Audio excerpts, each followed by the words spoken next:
impose a bit of scoreboard pressure. Interesting to see how they play it. Yeah, I think that they'll come out positive, and I think in the back of their minds, though, they might be conscious that there's no Grant Stewart, so the tail's a little longer than normal here for Kent. And you don't want to undo the hard work that you put in yesterday and, end up 4-10 all out. I think what Kent want to do here is bat Northamptonshire out of the game. Ben Compton also intimated in his interview with me last night that he thought Northamptonshire bowled pretty well. They worked out quickly. There was a slow pitch, not much in it for the bowlers. Kookaburra ball, and they just, bowled tidily. It's School's Day out today as well, so if you hear a gaggle of school children in the background, we aren't commentating from one of the local educational establishments here down in Kent, where there's about 1,500 school children due here this morning. So I'm sure the staff of Kent County Cricket Club will doing their best to keep them out of the camera real ale tent over on the far side.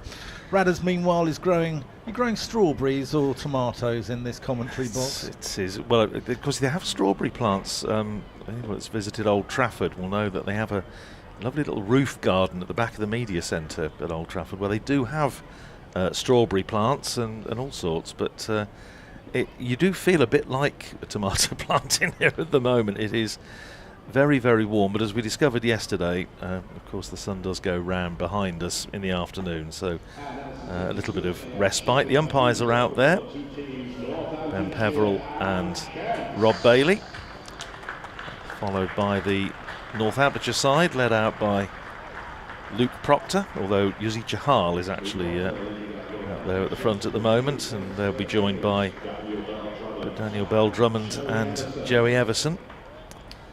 Yeah, it's going to be a tough morning, I think, for those Northamptonshire fielders. But it's interesting talking to, and absolutely what you say. I think Northampton did a good job yesterday, and particularly in that afternoon session where Kent only added 97 for the loss of 2 wickets in 36 overs, and it was appreciably slower after Ben Compton was out. Between the fall of Ben Compton's wicket and tea, Northamptonshire really did keep it very tight, to the extent that Kent were then going at about 2 and over. Rory Kleinfeld said this morning he thought that, and we said yesterday when you and I and Molly were on, that it was maybe Northamptonshire bowling a little bit short in the morning session, and Rory said he thought that was fair comment. He said, I think we were searching for something in the pitch just to see if it was going to do anything, and once having established that it wasn't, then they were actually able to formulate plans that actually in the end worked quite well. But it's going to be Yuzi Chahal to bowl the first over of the second day from this pavilion end. 3:25 for 4. Chahal having bowled 25 overs yesterday. And here he is, first ball of the second day, and Everson is on the back foot. Plays defensively back down the pitch for Chahal to field. A slip and a silly mid-off. Ricardo Vasconcelos. Calvin Harrison is at slip. And 3 saving 1 on the offside. Chahal in, bowls, flights that one up. Forward goes Everson, plays it out into the covers, and there's no run. So a backward point, extra cover and mid-off. Saving 1, a man sweeping back on the cover boundary. Mid-on, mid-wicket. Deep backward square. Chahal still looking for his first wicket of the innings, in and bowls and drives Everson up to Proctor at mid-off, and there's no run. Played some glorious shots yesterday, didn't he, Joey Everson? Yeah, he certainly set off with a will against the second new ball in particular. Here's Chahal in, bowls to him, and he just drops a bat on that, and McManus comes round from behind the stumps to retrieve. So 96 overs in the day. We got through pretty much on time last night, which is something of a rarity these days. Hampshire bowling there 96 overs in 6 hours, which is commendable. Yeah, in that heat as well. Here's Chahal in and bowls and clipped away for the first run of the morning, down behind square. Make that runs plural, because it's going to be a couple. It's chased down by Liam Guthrie towards the big marquee. Again, very full of revellers, as the tabloids always say. A word that nobody else ever uses. 3:27 for 4. Everson goes to 31. Chahal to finish the first ball, first over of the morning. That's short, and it's cut away by Everson. And the man out sweeping on the cover boundary. Tim Robinson is in business, so it's another single to Everson. 3 runs off the over. Joey Everson's 32. Daniel Bell-Drummond is 66, and Kent are 328 for 4. Yeah, I'll be doing an update shortly for the good burgers of Kent. But it's going to be quite a pedestrian day, I feel. I just feel it's so hot that you just can't move around quickly in this. People are just trying to sort of get out the sun, aren't they? The solace of the shade. You're saying about keeping the visiting school children out of the camera tent. I think keeping them out of the sun might be a good, good first step. I agree. There are some areas of shade down below us, and Frank Woolley stand, and down at the bottom of the Les Ames stand at the moment is in shade, although I think that will be in the sun later.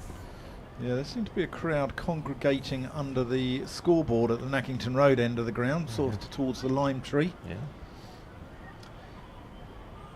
Here's Liam Guthrie.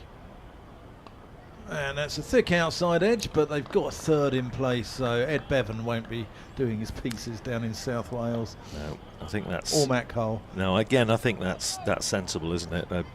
Liam Guthrie was saying last night that Northamptonshire have to be prepared to be boring. Sounds good to me. But by which he means, obviously, just have fields that are just not going to allow Kent easy runs. Well, I think the listeners of Radio Kent have that every time I'm on commentary, Radders, so... Well, certainly, BBC Radio Northampton are well used to it by now. Now, yeah, let's hope we don't have too many issues with people walking around behind the arm, which is what we've got at the moment. And I think Rob Bailey, and also the sun glinting off cars parked at the far end of the ground. Mine is, but mine's under a tree. But there is one parked just next to the sight screen, and the sun is glinting off it, and the Northamptonshire fielder, and I can't see which one it is actually going, I would imagine, to ask the person there if they'd mind covering it up. Always used to be a problem with this on the football pitch at Northampton. Yeah. When they used to have. Yeah, and there's no trees there to park your car under. The only problem with parking your car under trees here is that the local bird population seem to like to use it as a toilet. You do, but yeah. It's a question of priorities. I'd rather have that than hold up play, of course. Now you see the blanket's over the windscreen, which is good. Yeah. But it's still off the bonnet. It's still glinting off the bonnet. Yeah. Yes, this could be an issue. Ken Turner on the public address at Northampton used to get terribly irate about people not covering their windscreen on the football pitch. Well, there was an evening game here last week where Kent played Gloucestershire on Sky, and they went off because of the sun. The sun just below the pavilion as Bell-Drummond gets on the front foot and pushes that back. Yeah, the sun was like just as it goes over the pavilion, it can get horrendous. But luckily this time of year it's about 9:30. So it was quite late into the second innings, but it's a bizarre concept. Derby used to have that before they flipped the square around, didn't they? Right. Yes, absolutely. And Old Trafford. Old Trafford, yeah. Yeah, I think if you got an east-west square, it can cause problems. Now the batter is saying to the people who have been covering their windscreen, can you please move, because they're now hovering near the sight screen. It's all going well. Bell-Drummond gets up on his toes and just pushes that one towards safe Zabe in the covers. I suppose half of it thinks it's a nice problem to have. We don't often get a problem with gorgeous sunshine in this country, but this is going to be, you sense this is going to be an issue.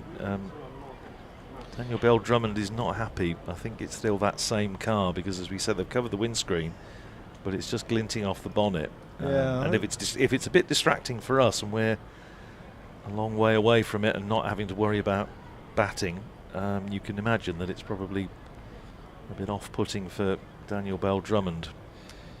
Yeah, there's a steward down there, though, sitting down here. Doesn't seem to be doing much about it in the high-vis vest. They used to have this trouble when they sort of brought in their carriages in the old days of the Canterbury week, going back into the 19th century. Would you please cover up your horse's bridle or something? Bell-Drummond leaves alone. Yeah, I'm with you. Yeah, no problem at all.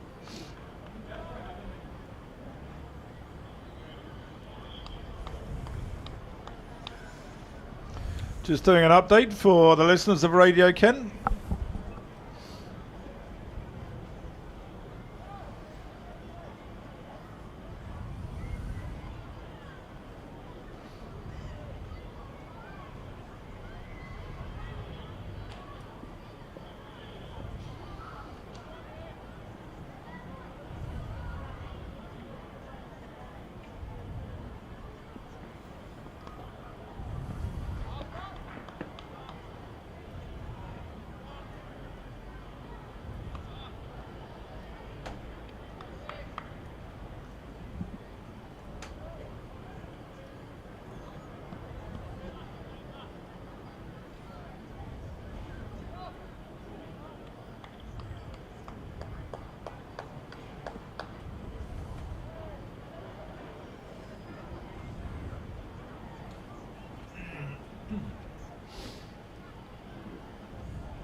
Good morning, and we haven't had much going on here this morning as play's been delayed by the sun glinting off a car windscreen, so it's maybe a good problem to have that we don't normally get in England, but there you go.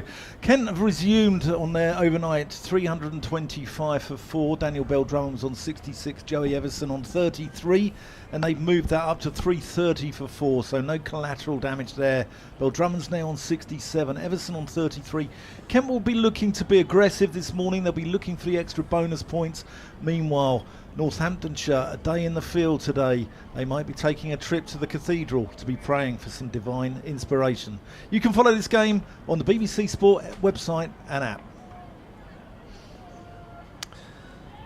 Well, I'm glad it was worth waiting for.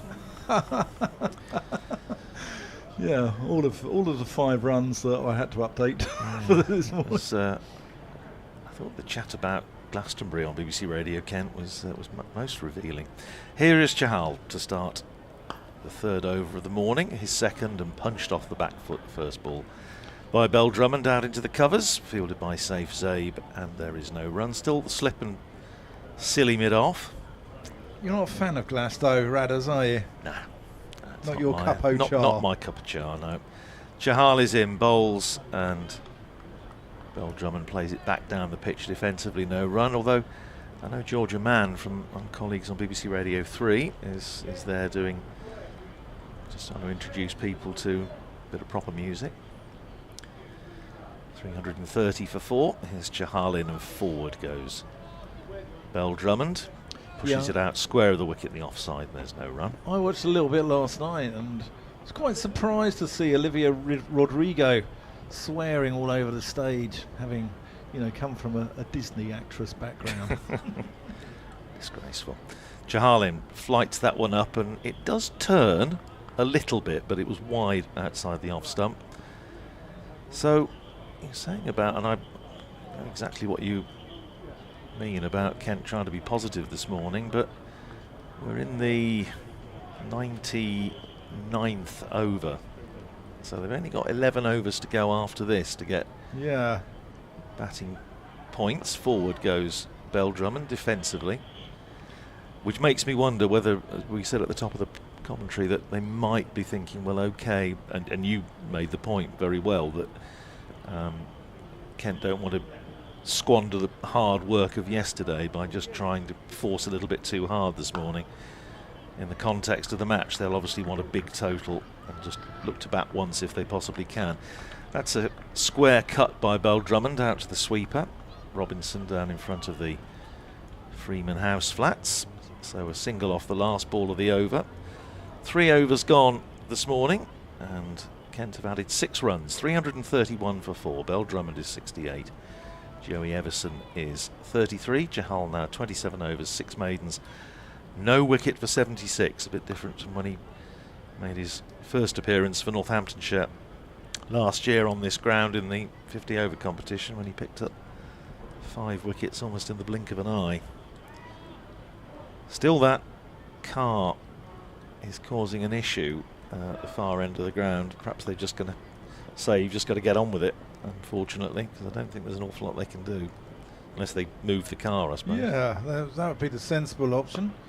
Bell-Drummond, watchful, pushes it into the covers. Well, I did notice when I got here this morning, and as I say, I was doing an interview with Rory Kleinfeld, so we'd arranged to meet up quite early, so I was on the ground about Albert State, and it was still, you know, even then, a lot of the car parking spaces were filled. There wasn't a huge amount of room,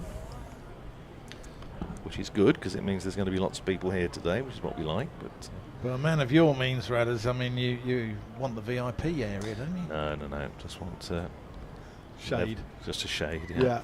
Bell-Drummond drives, but with no real sense of timing. And the ball dribbles out to Saif Zaib. 331 for 4. Bell-Drummond 68. Joey Everson 33. He played some sparkling shots last night when he came in, I thought, Joey Everson. But Northamptonshire are hanging in this game. It's not easy. Kookaburra ball. The ball's now what? What's that? 97 overs. Yeah, 17 overs. Yeah. 18 overs old.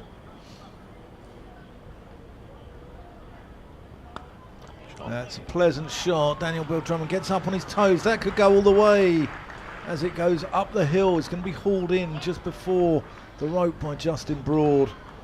And they come back for 3. Daniel Bell-Drummond moves into the 70s.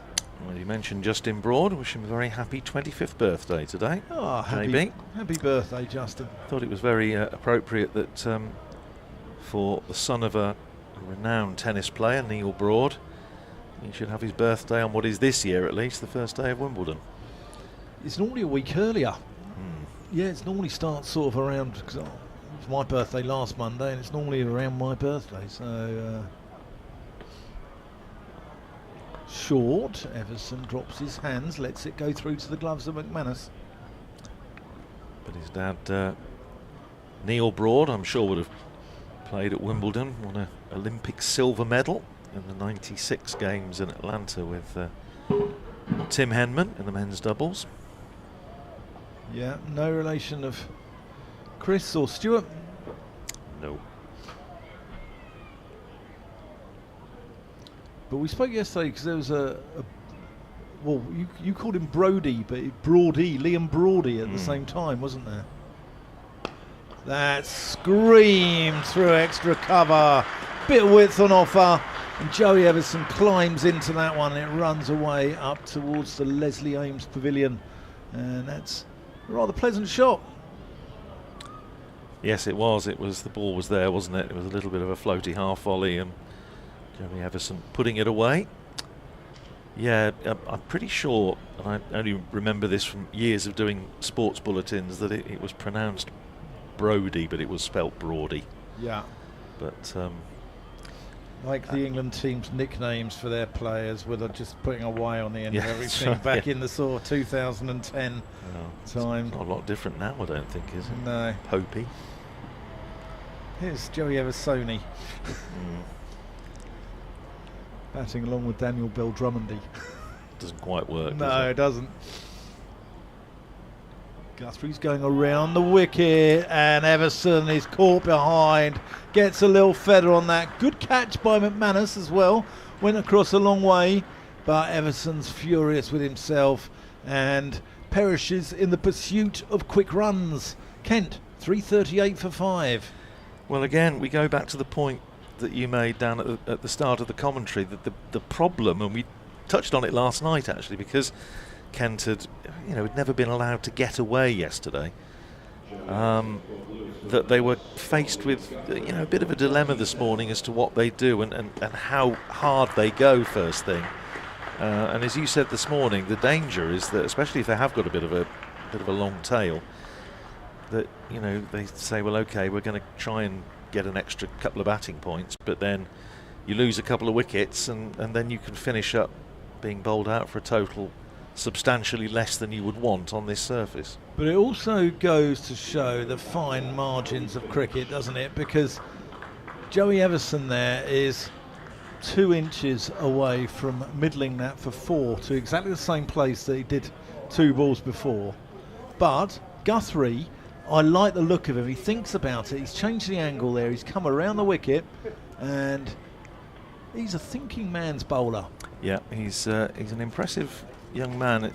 I tell you what is also impressive about him, in terms of you're always looking not just for the sort of the technique of bowling and, as you say, the mental side of it, but also a bit of character, a bit of ticker. And he had an absolute nightmare at the start of the T20. First game up at Headingley, bowled 3 overs for 68, got absolutely slotted.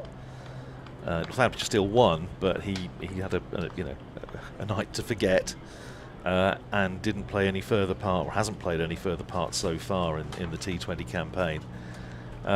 Came back last week, and for his first team outing since that opening T20 Blast game, and got 7 for against Middlesex. So he's got something there. First season of county cricket as well. So yeah, he's got 3 here, 3 for 63. Here's Chahal starting a fresh over. That's outside the off stump to Bell-Drummond, who leaves well alone. Harry Finch is the new batter in. Finch this year 232 runs, just under 18 averaging in the championship. High score of 52.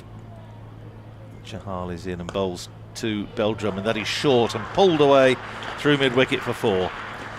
And as we said yesterday, short is not a good idea on this surface, because it really does just stand up, wave at you and say, please hit me for 4, and that's exactly what Bell-Drummond has done. He goes to 75, Kent to 342 for 5. I like Harry Finch. He's quite good value, actually. I said to him last night, I said, you must have a bit of pad rash there, sitting with your pads on most of the day. He said, yeah, but I'll take that all day long. Yeah, well, I'm sure he would. Well, he's got a job to do here. Bell-Drummond, of course, all the experience in the world.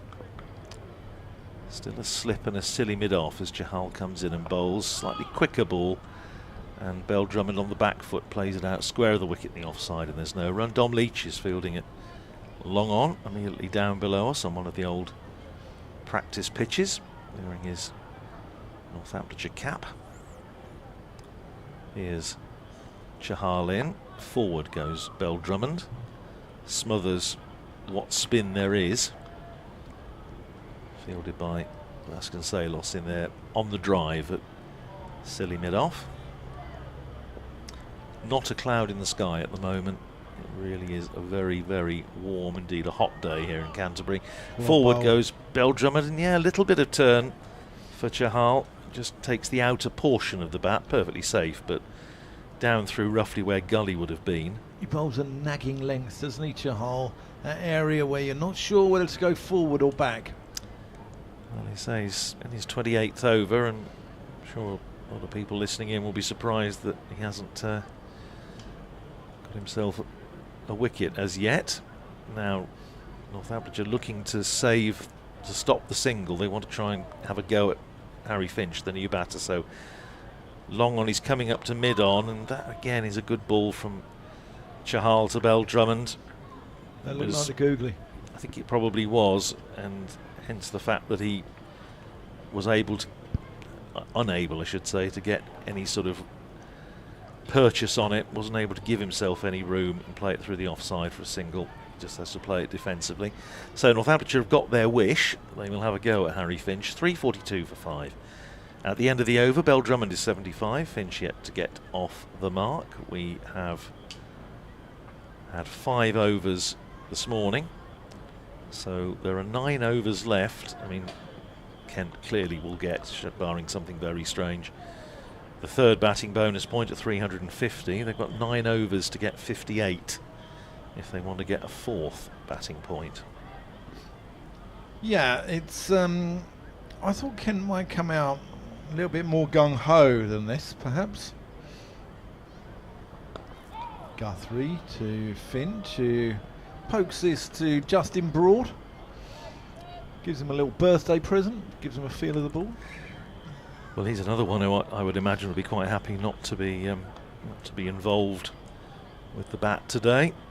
Played really well against Middlesex in the last game, made 70 in Northamptonshire's first innings off 81 balls, adding 85 for the last wicket with Lloyd Pope, and turning out what looked to be a deficit into a first innings lead.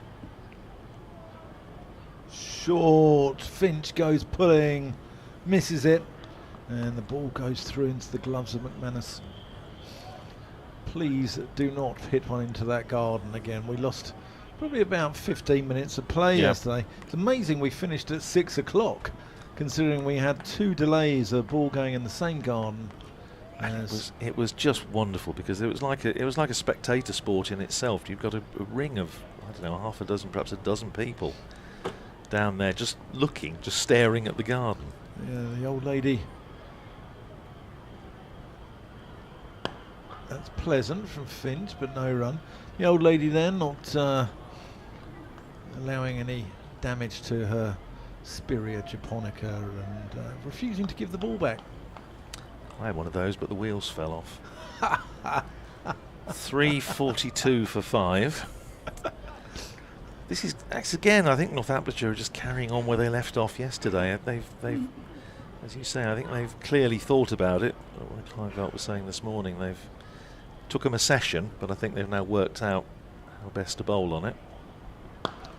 Gorgeous from Finch. That's gone through. Oh dear. The Yuzi Chahal, and it's going to go up to the Nackington Road end for 4 runs.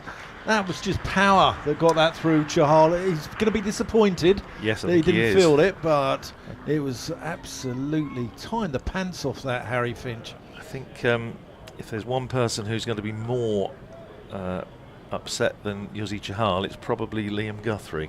Yeah, I'm not sure Luke Proctor's overly enamoured about No, it I don't either. think he's massively chuffed about that. That was not really a great effort, to be honest.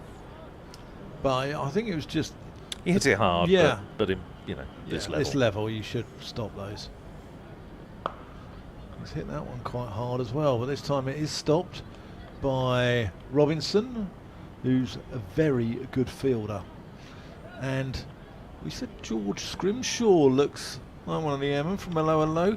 Robinson could be his sidekick. I had a look at him up close and personal. Yeah. Not that close and personal, but reasonably this morning, and he's got a fine top lip slug going on, hasn't he? The head of hair might be a little more than 1940s Royal Air Force would have. Fairfax and Carstairs. I think they would have. I think they would have been told to get their hair cut in fairly short order. Guthrie. That's a nice shot. He's going to get 2 at least here. No, they're not. That's really good work out in the deep by Safe Zabe, I think that is. And keeps them down to 1. It looked 2 all the way from the moment it hit the bat, but yeah, Zabe is very quick over the ground, and again Northamptonshire got what they wanted, because they're going to have another go at Harry Finch, who's going to have Chahal to think about, presumably, unless they're going to change the bowling. Finch is a good player though. He's come in down the order, especially early season, where he kept Grant Stewart company, and I really like the look of him. I think he's a fine player. Got 52 in the game against Middlesex. Him and Stewart put on 100 actually on a real green wicket. Well, he's got a chance to do something of the same magnitude here. 347 for 5, Kent. Here is Chahal bowling to Harry Finch, who's defensively playing it just past Ricardo Vasconcelos at silly mid-off. Harrison still in at slip. Sorry, Dan. Finch, another one from Eastbourne. There seems to be a lot of cricketers from Eastbourne. Here's Chahal in bowls and punched off the back foot by Finch, but straight to the bowler. Yeah, it's a great shame that there's not county cricket still played there. The Saffrons. Yeah, Northamptonshire actually played the last championship match so far, at least, to be played there. Here's Chahal in again. Forward goes Finch defensively. Plays it out to point, and there is no run. Had a very nice clock on the pavilion, didn't it? There's lots to admire about the Saffrons. I used to very much enjoy going there. At least jelly and fruit in the sort of little tea place there. Very nice. Forward goes Finch. Plays it out to Vasconcelos at silly mid-off. I'd do time in prison for jelly and fruit on a day like today. That's very nice, but Northamptonshire were there in 2000 and the game was over fairly quickly, and I don't think they've gone back there since, at least not for championship cricket. Forward goes Finch again, watchful, plays it back down the pitch for Chahal to field. But I think Eastbourne College, the cricket there is very good. Obviously Harry Finch, Tuanda Mieye have come through that stable. Chahal in and bowls, and that's a little bit short, and Finch cracks it away through extra cover, but he's only going to get a single because Tim Robinson of the Flowing Locks is patrolling out there at deep extra cover. And they're through for a single, and again Harry Finch is going to have the strike because they've taken a single off the last ball. So Bell-Drummond is playing a sort of walk-on part at the moment. 75 to him. Finch is 6. It's 3:48 for 5, and there are 8 overs remaining in which to get those additional batting points. Yeah, I think there's a few of the Sussex, a few of the youngsters have come through Eastbourne College as well. Tom Smith at Gloucestershire, who's been at Sussex and Middlesex over the years. He's from Eastbourne. Ed Giddins was an Eastbourne lad. What a colourful career he had. Steady bowler. Yeah, really good bowler. Not much of a batter. No. That's a nice shawl. What's that hit? Let's hit one of the ends of the square and almost wrong-footed. Poor old Yuzi Chahal. He's not having a great morning out there, is he, at the moment? That one wouldn't have been his fault. No, though. it wouldn't. No, at least he recovered and they only got a single.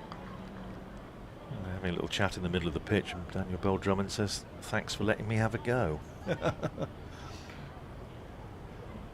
Yeah, Harry Finch can obviously count to 6. Well, Drummond punches this to Zabe, which is more than I could at times yesterday. It was a long day. It was a long day. I think the first time I watched county cricket at Eastbourne was 1980 when Northamptonshire played there, and it was in the days of the 100 over limit on first innings, which they played in those days. And yeah. Northamptonshire had to follow on despite not being bowled out, which I found rather odd, rather strange to understand then, and actually don't find it a lot easier to understand now. No. That's a pleasant shot by Bell-Drummond, but again, Chahal misfields in that bobbly ground up there, but no harm done, gets his body behind it. Sussex had a very good first day. They made 480 odd for 3. Guillaume Mendes got a double 100, Kepler Vessels got 100. And Northamptonshire replied reasonably well. I think about 325 for 7, something like that. But they were more than 150 behind when the 100 overs ran out, so despite not being bowled out, they had to follow on.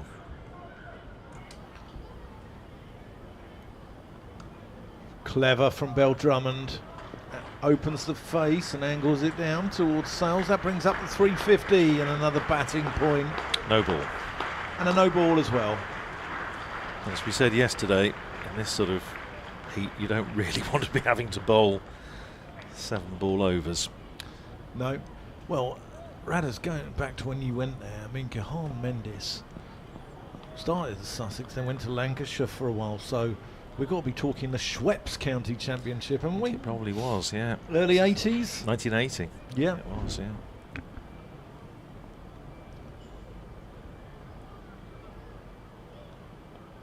Short, and Finch goes pulling, but just bottom edges it into his body.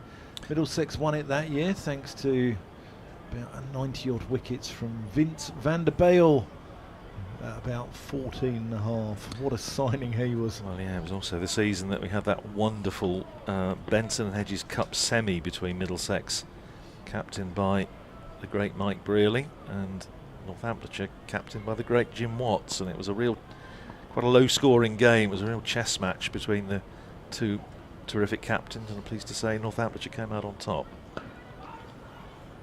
Pushed into the offside by 11 runs, and the man you were talking about yesterday, Sarfaraz Nawaz, bowled beautifully, picked up 5 wickets, and Northamptonshire then went on to win the final, beat Essex in the final at Lord's on the Monday, because it rained on the Saturday, by 6 runs. And this game at Eastbourne, talking about Jim Watts, that was his last first-class game, and he was batting on the day I was born at Trent Bridge. Wow. And I'm going to see him in a couple of days' time. Just got to do an update for BBC Radio Kent. Well, good morning, and on a blisteringly hot morning here at Canterbury, Kent have moved serenely on to 353 for 5 from there, 325 for 4. Joey Everson, the man out, he was caught behind the ball after he hit a gorgeous cover drive up towards the Leslie Ames Pavilion, and he then tickled one into the gloves of Lewis McManus off the bowling of Liam Guthrie. He departed for 37. Skipper Daniel Bell-Drummond, he's still there, he's on 76, closing in on another century. Harry Finch is on 8, and the news from Kent is yesterday Ben Compton not only received his county cap, but he also signed a new 3-year contract. So good news for Kent fans. You can follow this game on the BBC Sport website and app. First ball of Chahal's next over, his 29th, is punched off the back foot by Finch, straight back to Chahal. Dom Leach starting to warm up, although you don't need to spend a lot of time warming up today. At mid-on, here's Chahal in again, bowls short of a length and played out into the covers by Finch, and there is no run. Looking around the other games, 3 cheers for the Kookaburra, I think is it's probably what we need to be saying. Do you do the pools this week, Radis? Here's Finch punching another ball just back of a length up to mid-on. There's no run there, fielded by Dom Leach. Worcestershire 483 for 5 against Hampshire down at Southampton. Adam Hose made 266 yesterday. Jake Libby is 145 not out. His Chahal in bowls, turned by Finch straight to Sales at mid-wicket, and there's no run. So maybe Kent are just saying, OK, we've got the 3rd batting point, now we'll just concentrate on getting north of 500. And as you say, just basically try and bat Northamptonshire out of it. Here's Chahal in again. Forward goes Finch defensively, up to Vasconcelos at silly mid-off. And there's no run. At Taunton, Somerset 308 for 7 against Nottinghamshire. Tom Banton is 65 not out. Chahal to finish the over, bowls to Finch, who blocks it out to Sales at mid-wicket. A maiden for Yuzi Chahal. Still looking for his first wicket, no wicket for 81. Kent are 353 for 5. So we've had 9 overs this morning, in which Kent have added 28 runs for the loss of Joey Everson's wicket. At the Oval, Surrey 453 for 3 against Durham. Sibley got his double 100? Not quite, 185 not out. Dan Lawrence is 87 not out. Warwickshire 402 for 9 against Sussex down at Hove. Runs all the way down the order. Ed Barnard just out for 66. And the other First Division match, it's a serious grind. Yorkshire against Essex. Essex 275 for 5 in the 105th over. Tom Wesley 107. And Dean Elgar made 94, but I have to say that game appears to be going nowhere quickly. Clifton Park in York, that's being played. Dom Leach into the attack, and Bell-Drummond gets close to chopping that on, but the ball goes into his pad. Where else, Radders? Division 2 at Chesterfield. Lancashire 367 all out. Derbyshire are 27 for 2, and some lad called Anderson's picked up a couple of wickets early on. Mitch Wagstaff and Caleb Jewell both out to Sir James. Gloucestershire 299 for 9 against Glamorgan in Cardiff. Leach, that's nice from Bell-Drummond. Bracey got his 100. 75 not out, James Bracey, and Zaman Akhtar just out for 58. He was out just before close last night, I think, Zaman Akhtar. And at Grace Road, Middlesex 369 for 6 against the leaders. Leicestershire, Ben Geddes 52 not out. But batters are thoroughly enjoying themselves around the country. Yeah, here's Leach. And that's driven back to him, and he comes off his kneecap by the look of it. And goes out into the onside, and they'll come through for a single. But that round of scores tells me that it's time to get rid of this Kookaburra ball experiment. It's rubbish. Well, get rid of it. Alex Stewart said much the same thing in slightly more diplomatic terms, but yeah, but he was saying yesterday on the BBC that it is a ball that is not designed, and Rory Kleinfeld made the same point this morning. It's a ball that is not designed for English conditions, and we're now seeing that is indeed the case. Yeah, Finch playing this one up to mid-on, but we tinker with the game too much. Yeah, well, and just leave us to it. We love county cricket as it is. Just leave us to it. Don't mess with us. Well, Alex Stewart was saying yesterday, it's all real England set up saying, we want 90-mile-an-hour bowlers, but he said you cannot make 90-mile-an-hour bowlers out of 75-mile-an-hour bowlers. It just doesn't happen. No. So expecting the Kookaburra ball to suddenly transform bowlers, Finch drives, is frankly nonsense. And he was, as you would expect from Alex Stewart, extremely cogent, and made the point ahead of all this that his big mates, Rob Keane, gets on very well with him and all the rest of it. But he said on this one he is wrong, and he didn't mince his words. And I tend to go, I think, on most matters of a cricketing nature, I think Alex Stewart's views are generally pretty sound. Finch just turns one into the onside and comes through for an easy single. I haven't got the knack of the shade here with trying to keep our commentary box that we work out of in the shade. Radders had it down to a T yesterday. Well, I think it's, I discovered at Chelmsford a couple of years ago, which is the other box that we have this issue in first part of the morning when you do tend to get full sun. The dreaded turquoise file of doom, which is well known to Northamptonshire listeners, in which I keep all my records and stuff.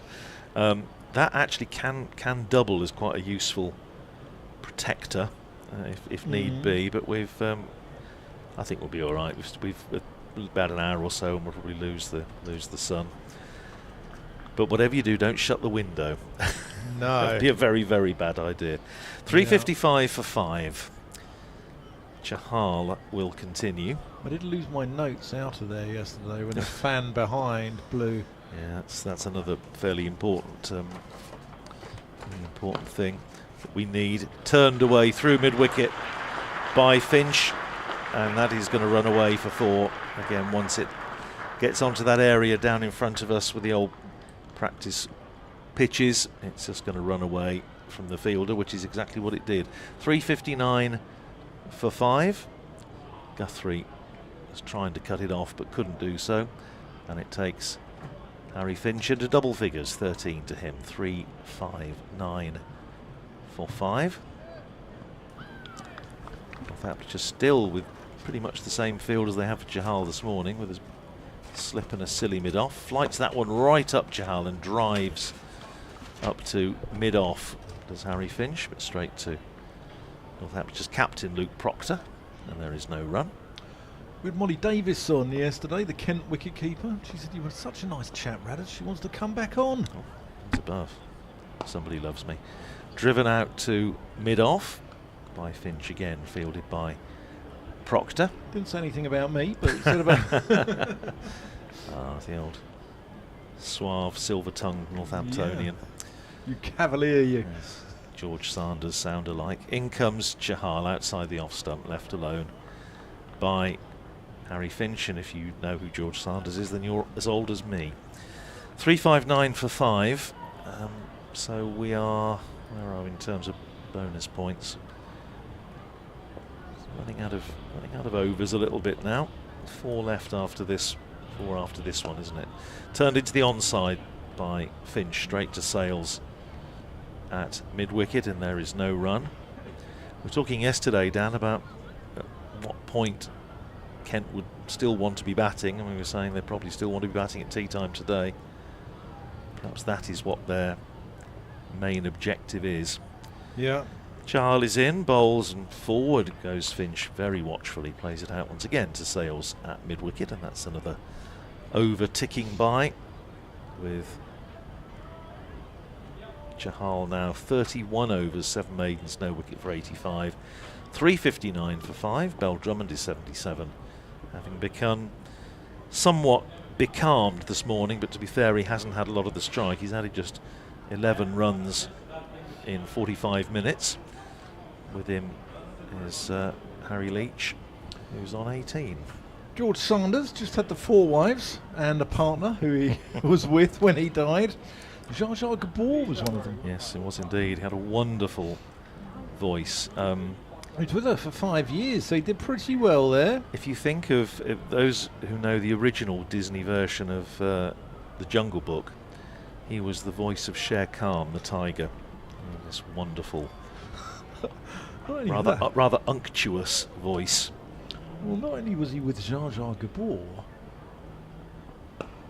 as that's driven handsomely by Daniel Bell-Drummond. Zabe can't stop that one. And it goes through him, and that's a very pleasant shot. The scoreboard at the Nackington Road end of the ground seems to have stopped working. Actually, it's just caught up right now. But George Sanders, not only was he married to Zsa Zsa Gabor, but he married her sister. What a chap! What a chap! He was only with his sister for a year. But he's also with his partner, who was a lady called Lorraine Chanel, from 1968 to 72, despite being married to Magda Gabor from 1970 to 71. George Sanders sounds like a cad, a bounder, and a rotter. Fine actor. It's just nerdled into the onside by Bell-Drummond, who moved into the 80s with that blistering cover drive.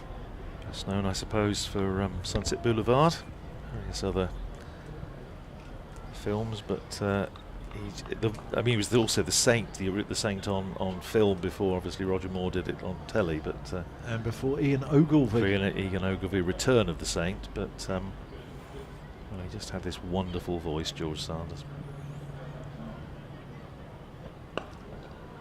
That's defended, a bit like what's his name, Griff up at Derbyshire. He's got a wonderful voice. And Mike Taylor as well, who's been named ECB Broadcaster of the Year. Yeah, Mike at WM. Yeah, WM, and not Dave Griffin at Derbyshire. What's his name? The other guy with the beard. Dave Fletcher. Fletcher, that's it, Fletch.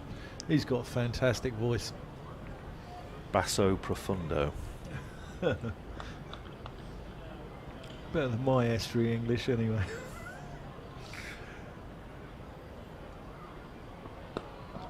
Bell-Drummond conservatively just defends that into the onside.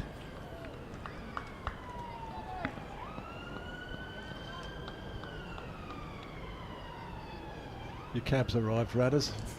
Police siren in the background. That's the escort, the outriders. I insist on this. Just for your car parking space under the trees. Well, they've obviously got a bigger blanket now, because I think they've done quite well to cover that car at the far end. Bell-Drummond defence. Either that or the sun's moved. That's possible. Yeah. Or the actual. It's the Earth moves, isn't it? If you accept the theories of Galileo, then it's very handy. I think it's the Earth moving rather than the sun, isn't it? Yes. Yeah. Batters are having a chat, but clearly now with 2 overs to go after this, the fourth batting point is not going to happen. Northamptonshire, of course, need one more wicket for their second bowling point. It's off the pad. No run. It's going to completely over. 363 for 5. Bell-Drummond 81. Finch 13. I think it's too early in the season to start thinking about giving other sides points and stopping other sides from getting points. I don't think, that's going to. No, I'm sure they're not. I'm sure they're not playing this way in order to stop Northamptonshire getting a second point. Northamptonshire have only dropped coming into this match. They only dropped one bowling point all season. Got, really? 23 out of 24, but they're only as they get amongst it in this over, which is going to be bowled by Calvin Harrison, who's going to replace Yuzi Chahal. Do you know what? The wicket we saw at Wantage Road in the first game of the season, everyone's saying to me, was it a snake pit because the scores were so low? And I said no. I just thought it was a good cricket wicket. Yeah, well, this is what I was talking to Darren Lehman about it, and he said this was the feedback he had from talking to Adam Hollyoak, that they thought it was and not just because Kent had won, but they thought it was a decent surface. Whether it was ideal for that early of the season, I don't know. But Keith Dudgeon bowled beautifully, and Northamptonshire didn't bat particularly well, hence the fact that they had 3 dismissed, not offering. Well, he'll be listening in, Radders, and he'll like you bigging him up. Well, he bowled beautifully. I can think of no higher praise than he bowled like it was a very English line that he bowled, and very impressive it was. First ball from Calvin Harrison this morning is short, and it's forced away by Harry Finch out to deep cover. One more to Finch. He goes to 14, 364 for 5. And of course, famously, Darren Lehman then saying that if bats cost 500 quid, it helps if you use them. That's quote of the year. It's an early contender, certainly. That's short again from Harrison, and it's more work for Tim Robinson to do out on the cover boundary. This time they come back for 2, and the throw off balance was just a little wayward. Fortunately, James Sales was backing up, but it's 2 runs to Bell-Drummond. He goes to 83, Kent to 368 for 5. I thought Harrison actually looked slightly more threatening than Chahal yesterday. Obviously, we've been saying a very different type of leg spinner. That's short again, outside off stump, and chopped away out to deep point by Daniel Bell-Drummond for another single. He goes to 84, Kent to 367 for 5. Harrison not quite in his work yet. It's in again. That's better. A little bit quicker, and are on the line of off stump. Push it out into the covers, does Finch. It's such a slow surface. Even if you're a fraction short, you can just wait for it on the back foot and cut it away. Harrison in again. Flights that one up a little bit more. Finch pushes it up the pitch where Harrison comes across to his left to field. So Northamptonshire again getting through the overs fairly briskly, as they did yesterday. Here's Harrison in again, short, and it eludes the man at extra cover. It's running out towards the boundary, but excellent work again from Tim Robinson, although they come back for 2. It takes Harry Finch up to 16, and 6 runs off the over. First one this morning from Calvin Harrison from this pavilion end. Kent 369 for 5, and there is 1 over left in which to add to the tally of bonus points. So Kent need 31 off it in order to get to 400, which I don't think is going to happen. Northamptonshire need 1 wicket to get to their second bowling bonus point. Scoring rate is still pretty much as it was most of yesterday. It's 3.4 and over. In fact, if anything, it's slightly dipped this morning. We've had a lovely email from a lady called Christine Headley listening in, saying I'll come on to it after this ball actually, from Dom Leach. Bell-Drummond defends. The ground must have benefited from what the horses left behind during the 19th century cricket weeks here at Canterbury. Cars on the bank were a frequent problem, well within living memory.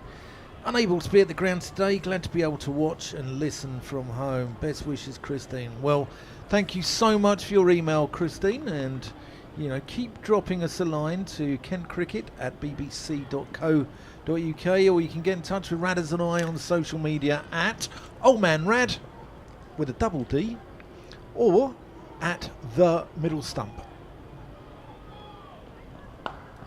Short, and Robinson's been a busy boy down on the Freeman House Flats side of the ground.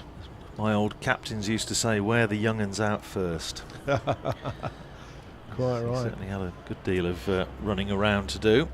Get them doing fine leg to fine leg. Yeah, I'll go down well.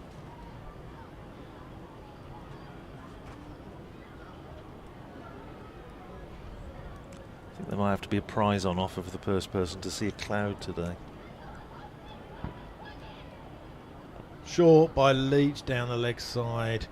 Finch lets it go through. The ice cream van is not there. Where is it? No, there's a few sort of little, I suppose, what do you call them? Pergolas or little gazebos, I think, out on the bank where some of the school kids that we were talking about, school children here in force on the second day of this match. They're patronising. Oh, it is here, but it's further back. I've just spotted it. The ice cream van. It is here. Panic not. Leach short again. Is that over? No, it's just one over the shoulder. Thought that might be a wide actually. Yeah, they've got the ice cream van, which was just at the top of the bank yesterday, has just gone round a little bit, but they look as they're having a great time over that side. And the stand over to our right by the bank is very full of school children. Yeah. School's Day Out, I think this is called. Yeah, no, it's fantastic. Kent are really good with their community stuff, and kids have come in from all over Kent, and if one of these kids today develops a love of cricket, the club have done their job. Yeah, absolutely. Short, and that's pulled by Finch. Surprise, surprise to Robinson. Here's to you, Timmy Robinson, says Harry Finch. We saw this at Chelmsford. They had a similar initiative a couple of years ago, and we were down there and had the added advantage at lunchtime. Sir Alistair Cook, when he was just plain Alistair, went over and spent pretty much the whole of the lunch interval over there and having a little bat and bowl with the kids. Yeah. I thought that is just terrific. No, it's... Oh, that's pulled. And mid-wicket can't get near that.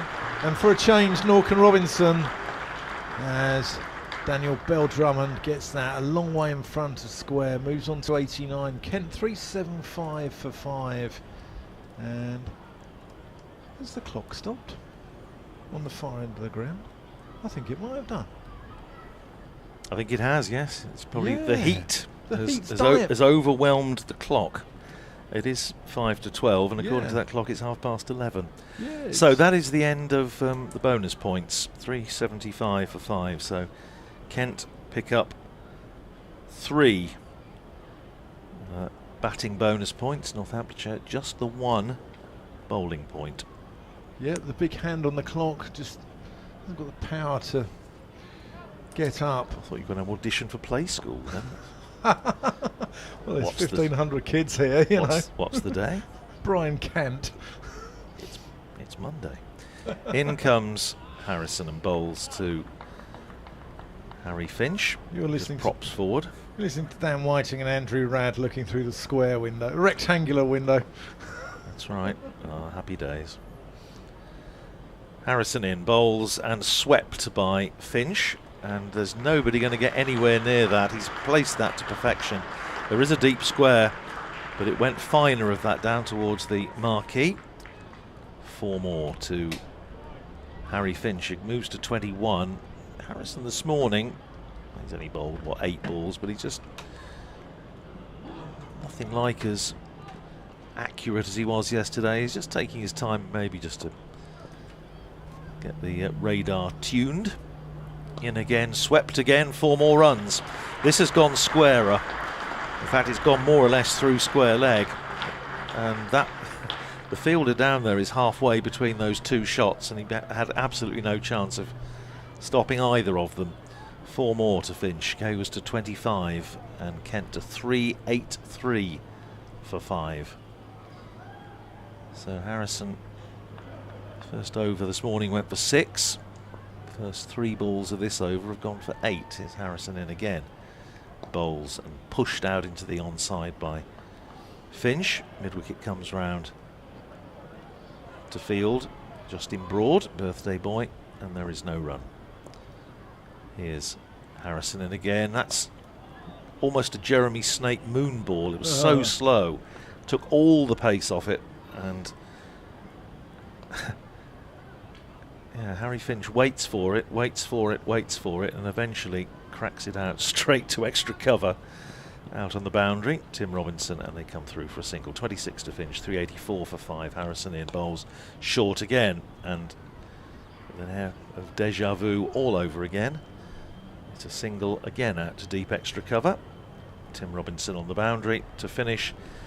Slightly scruffy over from Calvin Harrison, so he's conceded, what, 16 his first 2 overs this morning, which is most unlike him this year. 385 for 5 at the end of the over. Bell-Drummond is 90 and Harry Finch is 26.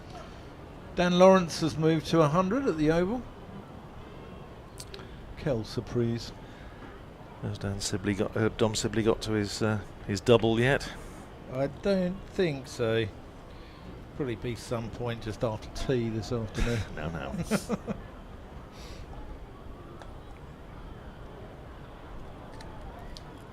Dom Leach going to continue. He's almost conceded 100. It really is a graveyard for the pace bowlers, this wicket.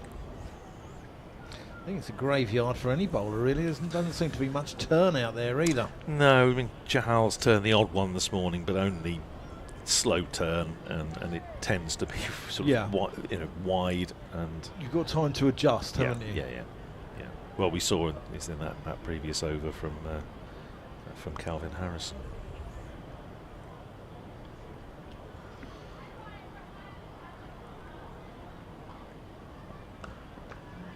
That's a really good stop in the covers from Justin Broad. That had 4 runs written all over it, and Northamptonshire still throwing themselves around the field. Really good stuff from them. Well, I've had an hour this morning.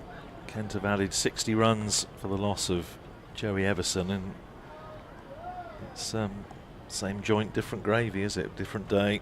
Exactly the same sort of pattern of play we've seen so far. Bell-Drummond defence. That was the politest way I've ever heard that sort of phrase. Well, brought up to be polite, you know. Indeed. Now Broad is starting to limber up. You're not Olivia Rodrigo at Glastonbury. If I knew who she was, I might be in a position to pass opinion, but I do know Justin Broad, and he is definitely starting to limber up. So I imagine we'll see him probably just rotating the seamers from that top end. So that will replace Dom Leach. Bell-Drummond pushes it into the covers. Although, as we have observed about Justin Broad, he does tend to start his warm-up very much ahead of time. At Grace Road, I think it was, he was limbering up for 2 hours before he got on. but I would be surprised if he's not on fairly soon. Again, I thought he bowled beautifully yesterday. Picked up the wicket of Ben Compton. It was really him and Harrison yesterday afternoon that really did slow things down either side of Ben Compton's dismissal. I thought he's the pick of the bowlers. Yeah. Short. And where's that gone? Down Long. to fine leg. Yeah, Guthrie down there. Just a single. 387 for 5. 386 for 5, sorry. Liam Guthrie protecting the coffee shop down there. Very nice coffee as well down there. Yeah. Nice place to sit of a morning. Although I have to say, first 2 days of this game, it's usually one of my must-dos here at Canterbury. Sit out on one of the little tables and have a cup of coffee before the morning's play, but it's just a wee bit too warm for that the first couple of days. Might do on the last day if it's supposed to be a little bit cooler. Defended. And drinks are coming on. Yeah, Officer Crabtree's wandering out with his milk crate. So 386 for 5 then at the end of the first hour's play of this second day here at Canterbury, as far as those other games are concerned. In fact, I'll let you get on because I know you've got to do a BBC Radio Kent update. I'll so update the people of BBC Radio Kent. We'll touch on, go through the scores in a minute.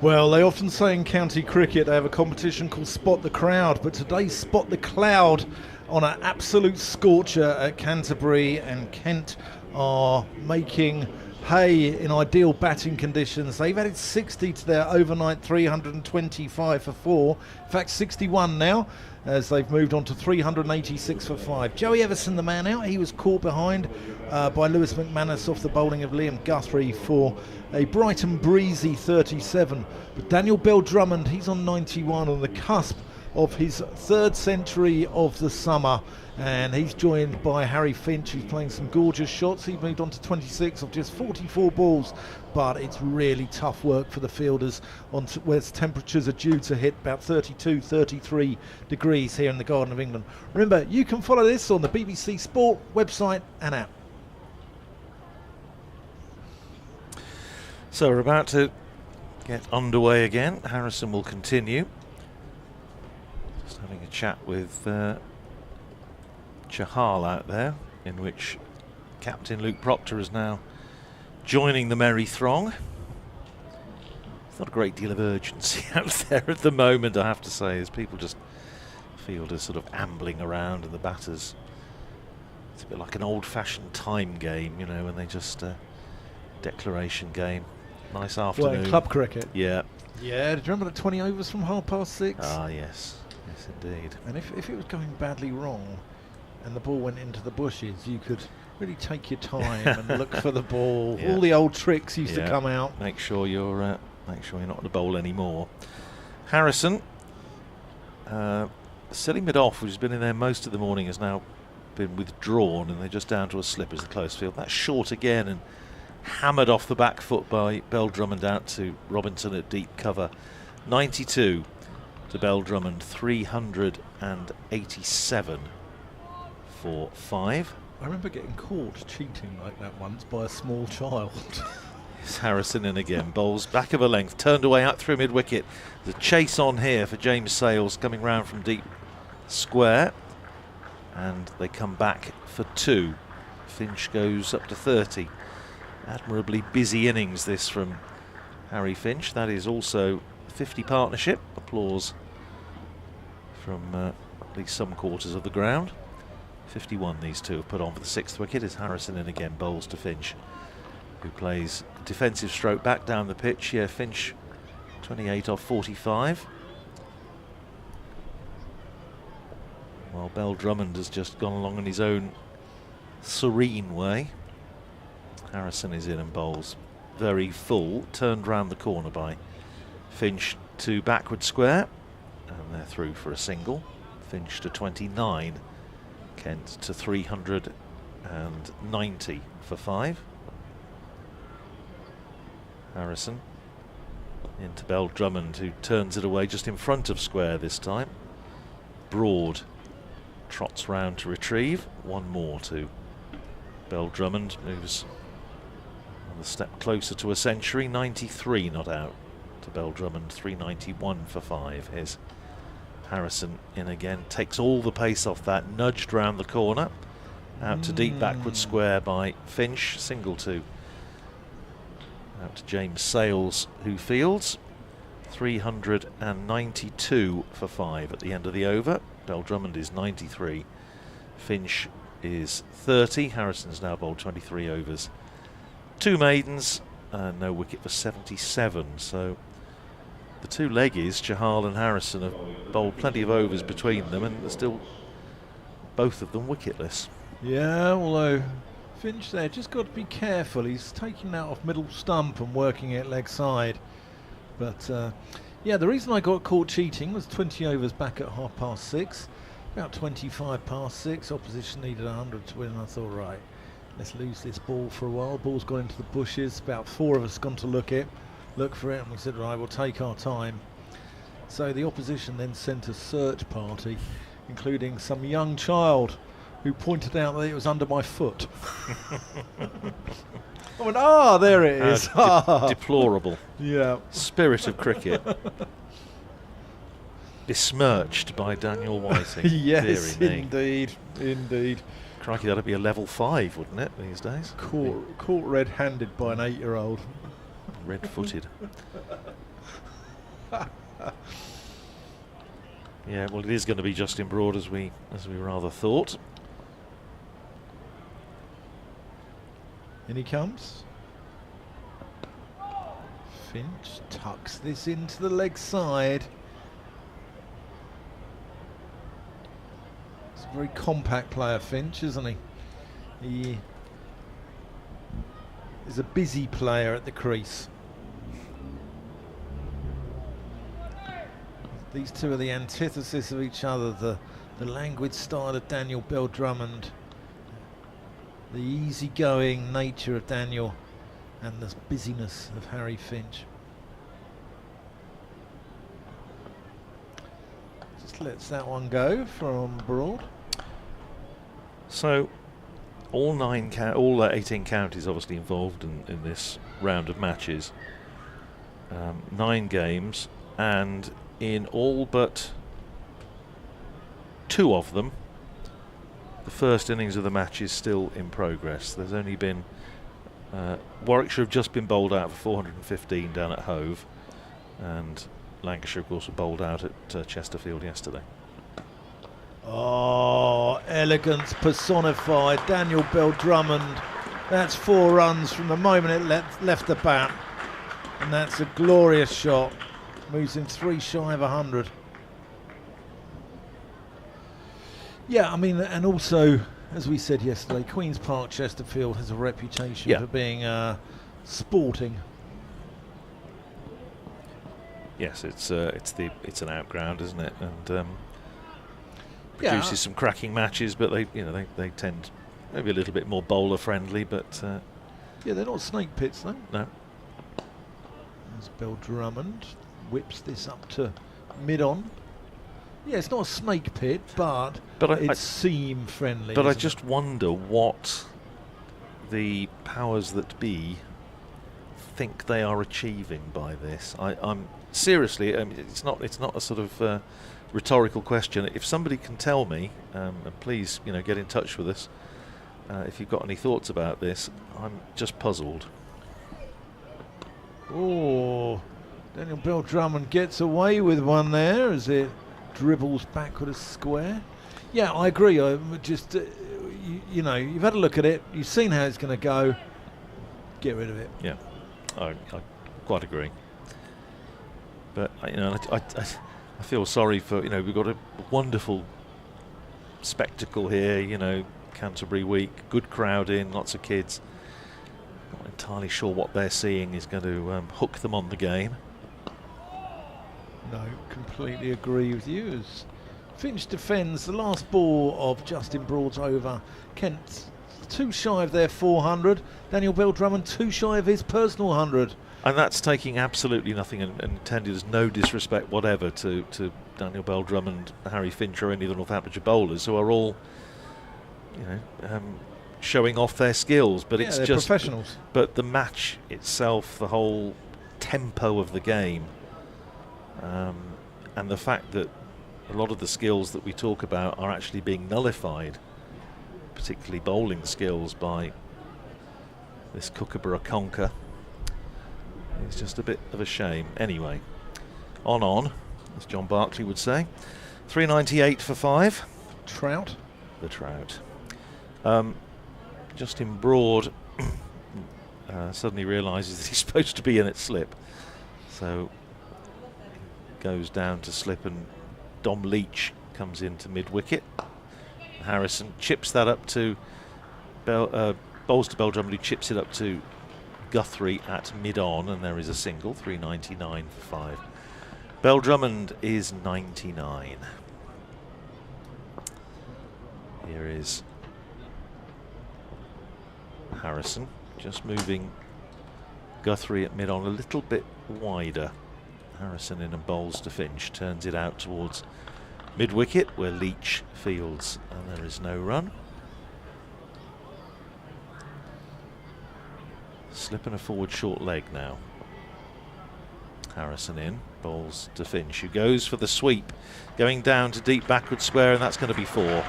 James Sales is back there on the boundary, but again, couldn't get round to it. Finch has swept really well this morning, and especially against Calvin Harrison, and that brings up the 400 for Kent. 403 for 5. Finch goes to 35. Yeah, this is... I'll come on to it after this ball. Harrison in and bowls to Finch, and forces it off the back foot, and very well fielded at extra cover by Safe Zabe. For good games of cricket, there has to be a contest between bat and ball. Out here, there's not. There is Harrison. Flights that one right up and nudged away past short leg by Harry Finch for a single.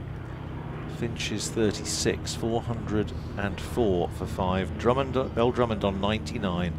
1 ball left in the over. Go on, Dan.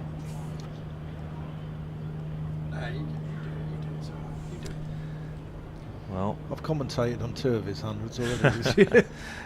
Bell-Drummond on 99, facing Calvin Harrison, and beats him. Well, that doesn't happen very often. Wow. And I don't think he got any bat on that. I think he just went past the outside edge. It wasn't taken cleanly by Lewis McManus, who's probably surprised at the fact that anything has actually gone past the bat. Anyway, 404 for 5. Daniel Bell-Drummond is 99. And Harry Finch on 36. We have around about 45 minutes or so to go until lunch. Daniel Bell-Drummond, of course, has got a double 100 this year, 223 against Middlesex. Yeah, that was a joy to watch. That innings at Lords, there's a little bit in that wicket, and he played and missed maybe 50 or 60 times, but he hung in there, and he was short of runs at the time. You know, he's been a real run getter over the years, and by his standards he was quite short of runs, and he admitted that to me in his interview. Finch gets up on his toes, pushes it into the covers, and he actually showed a lot of sort of spirit. Daniel Bell-Drummond, he's a thoroughbred, but he's got that sort of bit of inner mongrel in him as well, which, you know, I love.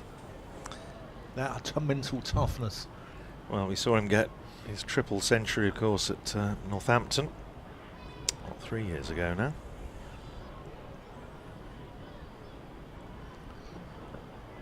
Oh, that's left alone.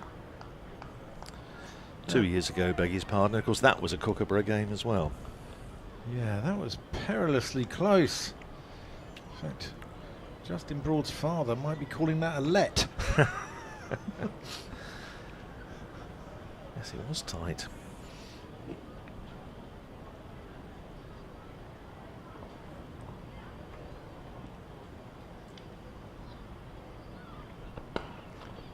Driven, but no run. Picks out Leach.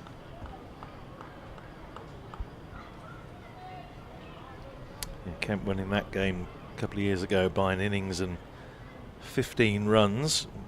Defeat for Northamptonshire just delayed by a quite entertaining last wicket partnership between Ben Sanderson and Jack White, but Bell-Drummond's 300 and Tuanda Miyeye's 179 doing the job for Kent. Short and pulled by Finch, and he's going to bisect the two fielders down there and rolls away for 4 runs down towards the entrance. Often goes through that gap down there at the entrance and ends up in the deli counter at Sainsbury's. Yes, yes. Yes, it can certainly finish up in the car park. Other Canterbury-based supermarkets are available, but not quite as close. No. As Finch just tucks this one off the hip.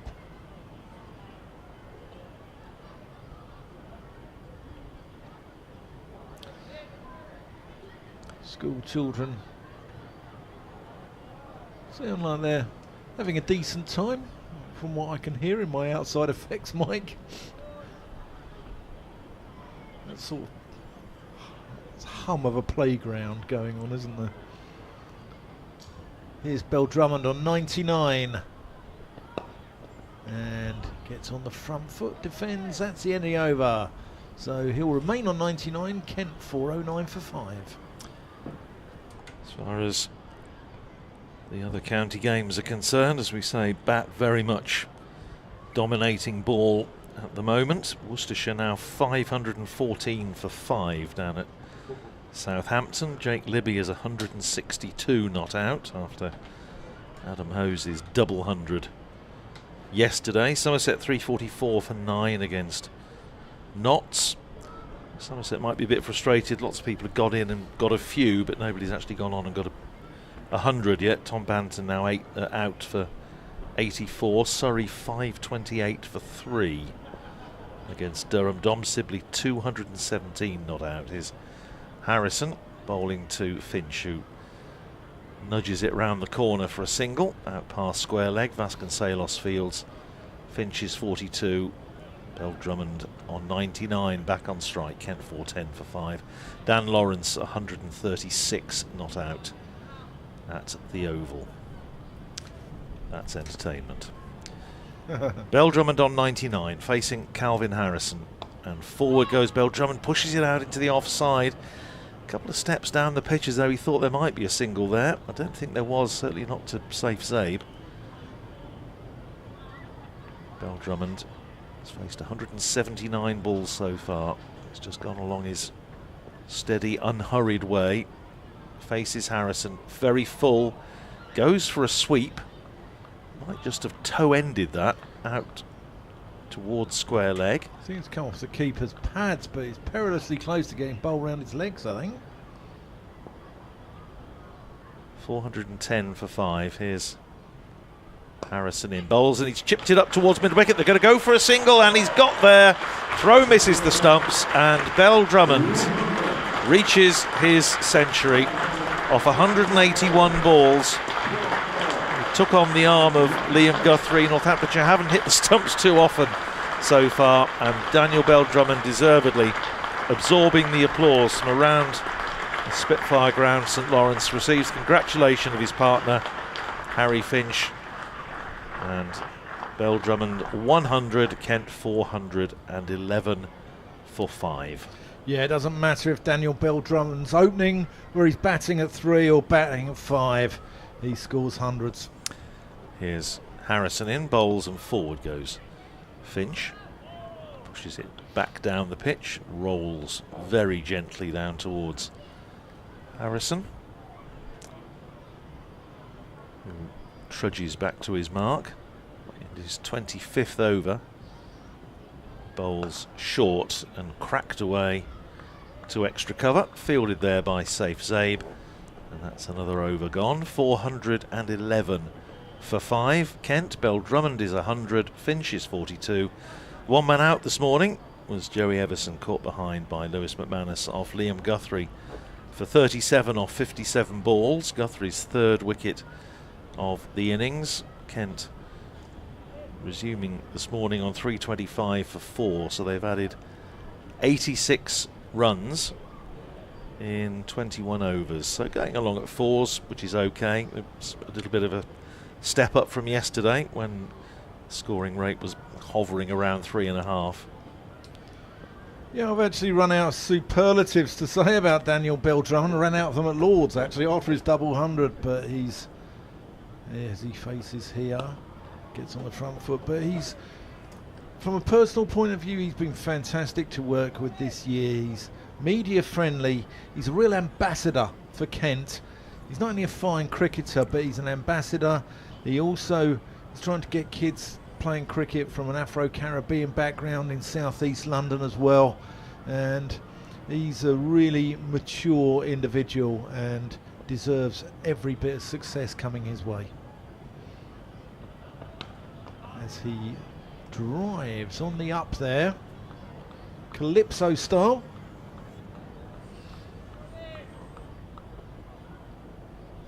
.411 for 5.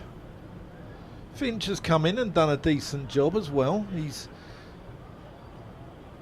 given a little bit of acceleration to the innings,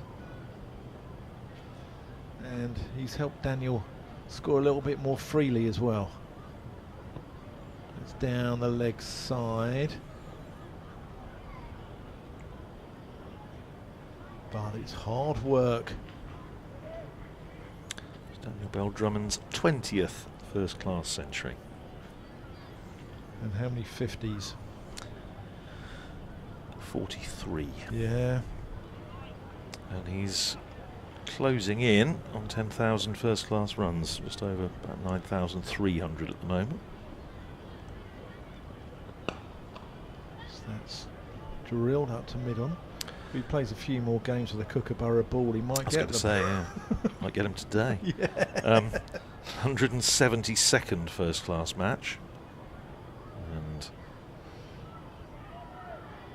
he's got a career average of 33.5, which is slightly surprisingly, I thought it might have been a bit above that, given the quality of his batting. That's driven nicely, but only to mid-off. Yeah, I think what happens when guys come into a side when they're young, their average gets skewed a little bit, doesn't it? Well, yes, we're talking about Wayne Larkins, the late Wayne Larkins, and the fact that he came into the Northamptonshire side in 72 and was averaging under 10 3 years later, having played 25 first-class games. But then he kicked on in a big way. That's a maiden over from Justin Broad, who's been excellent. He's been the pick of the Northants bowlers. If you can't pick up wickets, and he has picked up one, he got rid of the dangerous Ben Compton, but don't leak too many runs, and Broad going at 2.8 and over has been really good, doing a job for his side. Yeah, absolutely. 15 overs, 3 maidens, 1 for 42. Discussion all round at the moment involving the Northamptonshire close fielders.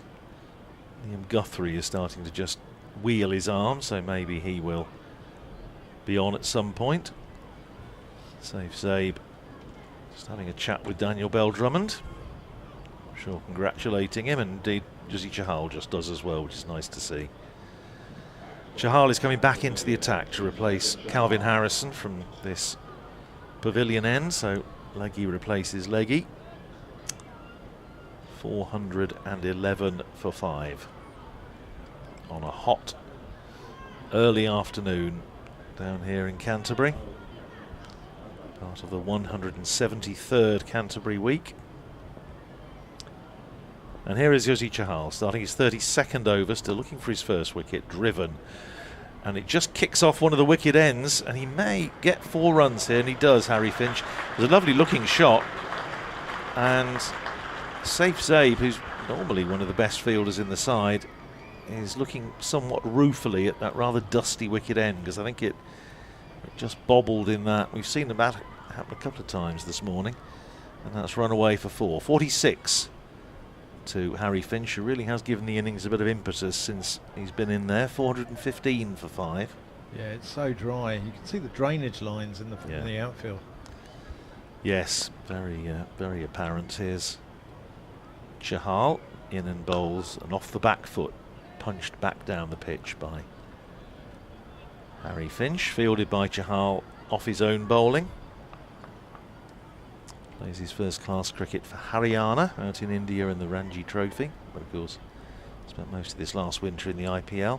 Forward goes Finch. Haryana to Harry Finch.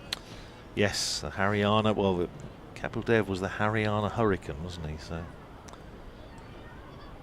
did mention that when he arrived here that he wasn't the first Haryana player to play for Northamptonshire. He's in, bowls down the pitch comes Finch, clubs it away, first bounce for 4, and that is a half century for Harry Finch. And what a good job he's done here, as I say.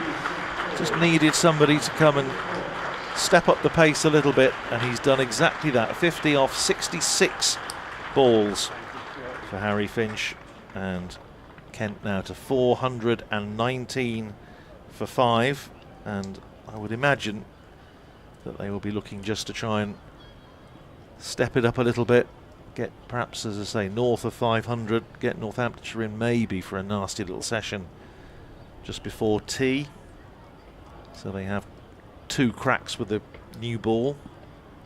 Yeah, Harry Finch, very popular man round here, and really pleased for him.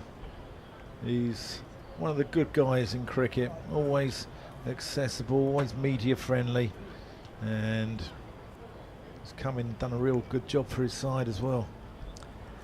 It's amazing how perceptions have changed, isn't it, in terms of media friendly. I'll go on to that in a second. Here is Chahal continuing the over, bowls to Finch, who just drops a bat on it, runs out down to backward point.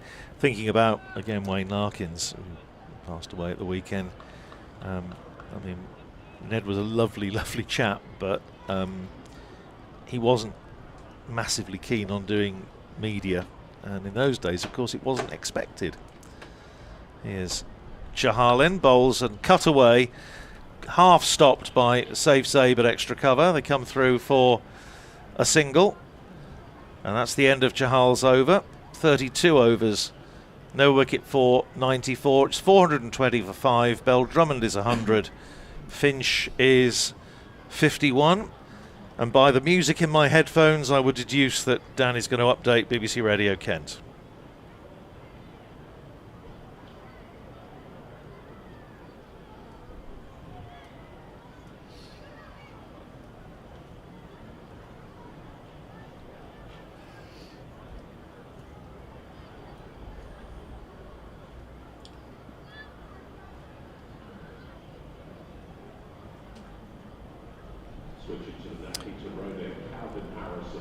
Just got to do an update for BBC Radio Kent.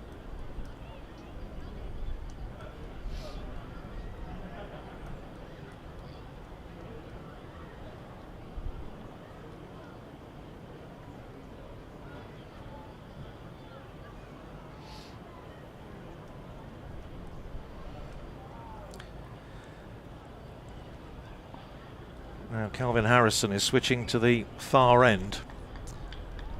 First ball of the over to Harry Finch, the Nackington Road end, and Finch defends back down the pitch. So Northamptonshire going to all spin.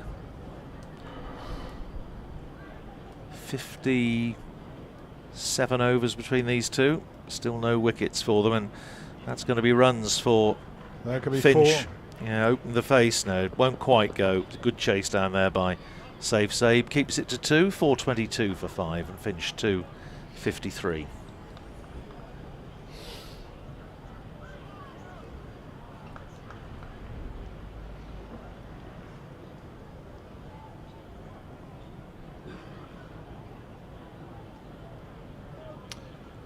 Well, Sophie, you've joined us just as Daniel Bell-Drummond, the Kent captain, has reached 3 figures. Got his 100 off 184 balls and leading from the front, although it is perfect batting conditions. He's been joined by Harry Finch, who's also just got to his 50, so you've joined me just at the right time. And Kent at 422 for 5, piling on the pressure here. But it looks like really good batting conditions, and looks like they're going to have to toil in the field as well later on. Remember, you can follow this game on the BBC Sport website and app.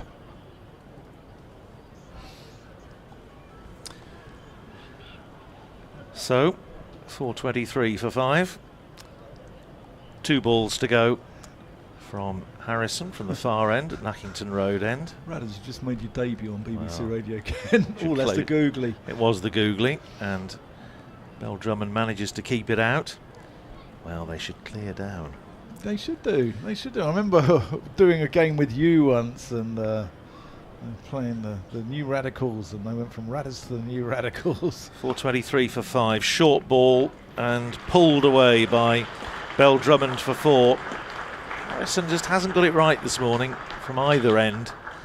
He was very, very good yesterday, but just not quite finding his range so far, and looks just a tad dejected as he walks back to his fielding position. 4.27 for 5. Bell-Drummond is 104. Finch is 54. There are, well, about 25 minutes to go until lunch. The scoring rate, which was, say, hovering over the whole innings at around 3.4, 3.5, is now just tipped up to 3.6. So if we say we're going to have another 7-8 overs until lunch, 450? Yeah, Ken ought to be around about 450. And then it's a question of, assuming they're not bowled out, how many they think they need, whether they want to get Northamptonshire in before tea. All things I'm sure the Northamptonshire head coach Darren Lehman is pondering as he continues his lap immediately down below our commentary position, where he's very fetching Northamptonshire sun hat.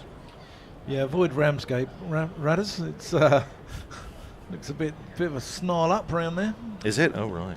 Yeah, just heard it on my... Wasn't planning to go just yet. No, stay here, stay with us. As Chahal comes in, and that's punched off the back foot to Safe Zabe, who's in a short mid-wicket.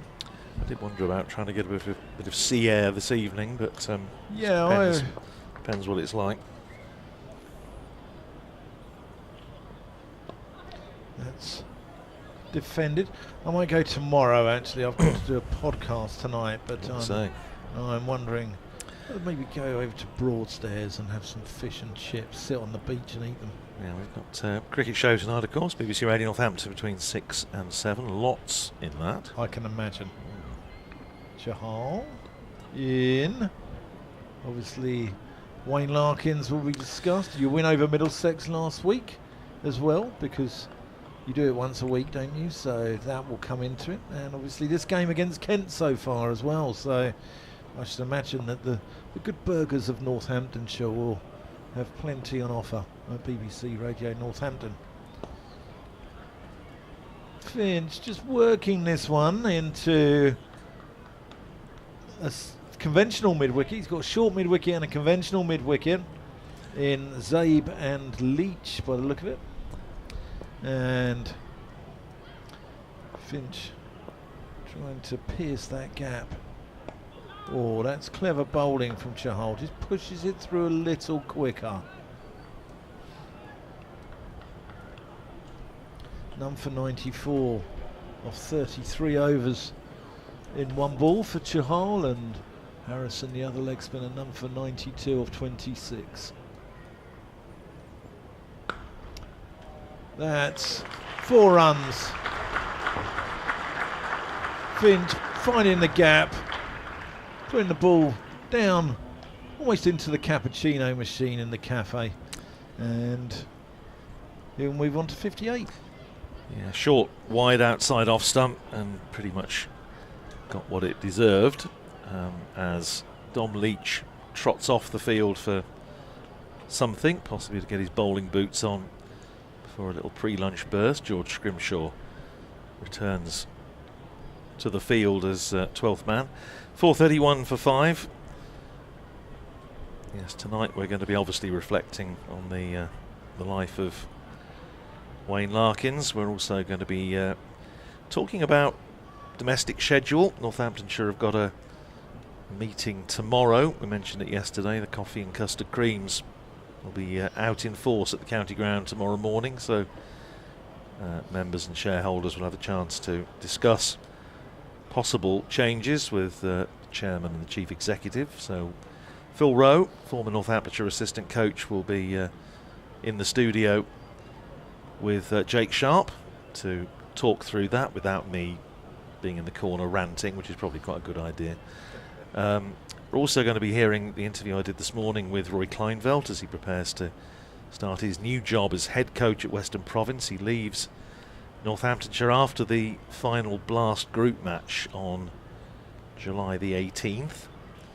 So got a good long chat about his time here, what the new job will have in store, the mood in South African cricket. Obviously now they are World Test champions, and much else besides. You're not missing any cricket because there's a lot of, I think they're just slowing this down a bit, to be honest. There's a lot of discussions going on at the moment between Luke Proctor and his bowlers. Eventually Calvin Harrison is going to start an over. 4:31 for 5, so that's start his 27th over. He's on from the Nackington Road end at the moment. That's better from Harrison.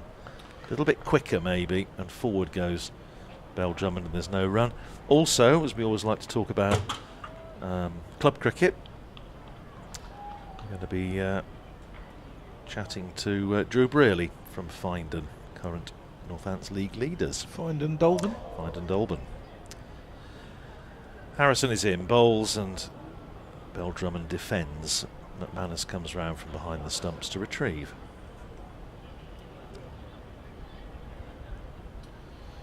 Harrison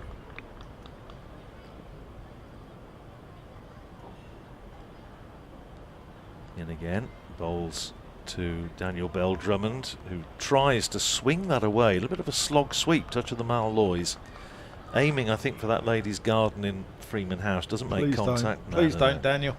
Let's waste a bit more time. Goes through to Lewis McManus. Harrison in again, a little bit short, and worked away through square leg by Bell-Drummond. More work for Tim Robinson down on the boundary to do. One more to Bell-Drummond. He goes to 105. Kent to 4:32 for 5. 2 balls to go in the over. Harry Finch back on strike. Harrison in, bowls to him, and Finch defends out into the onside. Yuzi Chahal trots in from mid-wicket to field. 1 ball to go in the over. Here is Harrison, and Finch is forward, getting head right over the ball, pushes it out to the offside. Broadfield, there's no run, just 1 off that over from Calvin Harrison. 4:32 for 5. Bell-Drummond is 105, and Harry Finch is 58. Harrison now 27 overs, 2 maidens, no wicket for 93. We've had an email come in, so from our commentary position in the Cheeseman Pavilion to an email from Mike Cheeseman out in Sweden, who said he's enjoying this game so far. Let's hope Kent continue on. Well, I'm sure Adders doesn't, but no. Having a peaceful day in the countryside today, maybe some fishing later on. Question for us: if Jofra plays on Wednesday, who will he replace? I thought overall performance in the first test was excellent. Dare I say, why fix something if it's not broken? Great listening to you guys as usual. Take care, Mike. Well, I wouldn't play Jofra Archer personally. I think if he wants it badly enough, he'll wait and he'll make himself available. Yeah, I think it's a fair point that Mike makes. I mean, I have to say, going into the match, I had reservations about that England bowling attack and whether it was actually going to be up to the job. It's inexperience. It is inexperience, but there's only one way to give them experience, and that's for them to play. Yeah, I'm personally, I don't think it's probably the right move at the moment, but they seem very, very keen to get him back in. I mean, I know at county level, I'm sure it's the same with Kent. I know in Northamptonshire that you'd be expected off the back of an injury to play a fair amount of second team cricket or whatever, just to prove your fitness. Here is Chahal. Here he comes from the pavilion end. Bell-Drummond defends. I'll tell you what, Darren Lehman's got a bit of spurt of speed on there, because he's already done very nearly a lap in space of 2 overs. That's very good going. Yes. Take me a lot longer. Like Steve Ovett in his pomp.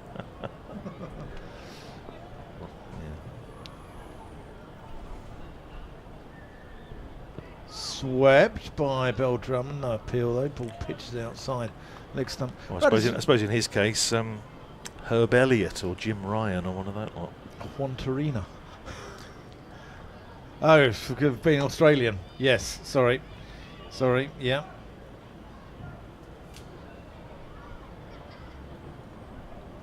Ooh. Again, a sweep from Bell-Drummond. I think there might have been a bit of bat involved there. Mentioned Mike Brearley earlier, and what a great captain he was. I think, I've got a feeling that a Middlesex captain has only won in Australia since Ray Illingworth in 1971. As that swept in the air and not far away from the outstretched mitt of, is that Scrimshaw on the sub? Yes. He's on for Dom Leach. Well, Mike Gatting obviously did it in 86-7. Andrew Strauss. Yep. And no one else has done it. No one else has done it. No.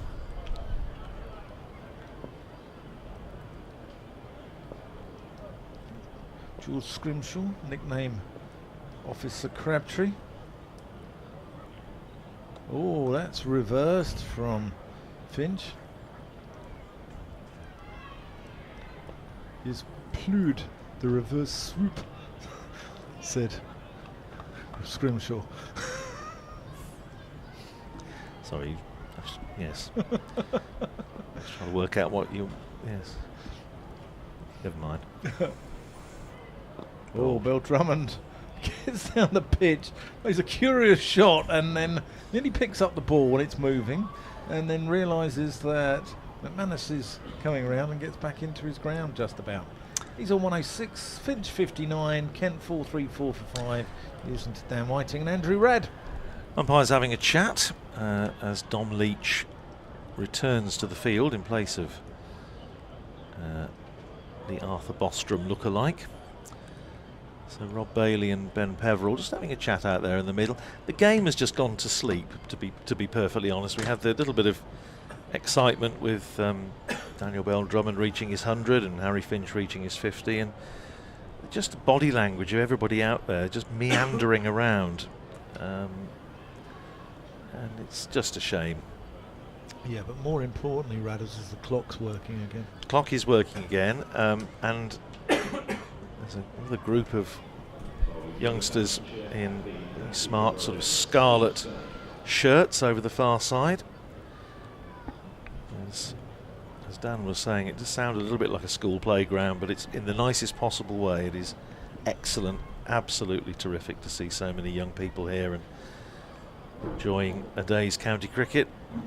We would wish, obviously, that it was perhaps a little more absorbing than this is at the moment, but there's not a lot we can do about that. Not a lot the players can do about it, to be perfectly honest. What are the official Northamptonshire colours? Are they maroon? Maroon and gold. Maroon and gold. Because the caps do look scarlet. Well, yeah. I've gone through a few shades over the years, but they are at least distinctive. You can't mistake a Northamptonshire cap anywhere on the circuit. Change of bowling, Safe Zabe is coming into the attack. Bowled a little bit yesterday, a couple of overs. He's bowling his left arm spin from the Nackington Road end. Round the wicket he comes, little sort of left arm darts. And that's worked into the onside by Harry Finch. Straight to Vasconcelos with shin pads on. At mid wicket, no close catches. Not a lot of point really. Zabe is in, bowls quick and flat and pushed out into the covers by Finch. Fielded there by Calvin Harrison in the covers. Zabe. It's all good for the over 8 if nothing else. Drives, half stopped. Just got a fingertip to it, I think, Harrison. At short extra cover. There's a fielder behind him to tidy up, and they come through for a single. Finch to 60. Kent to 435 for 5. Safe Zabe. Picked up 6 wickets this year.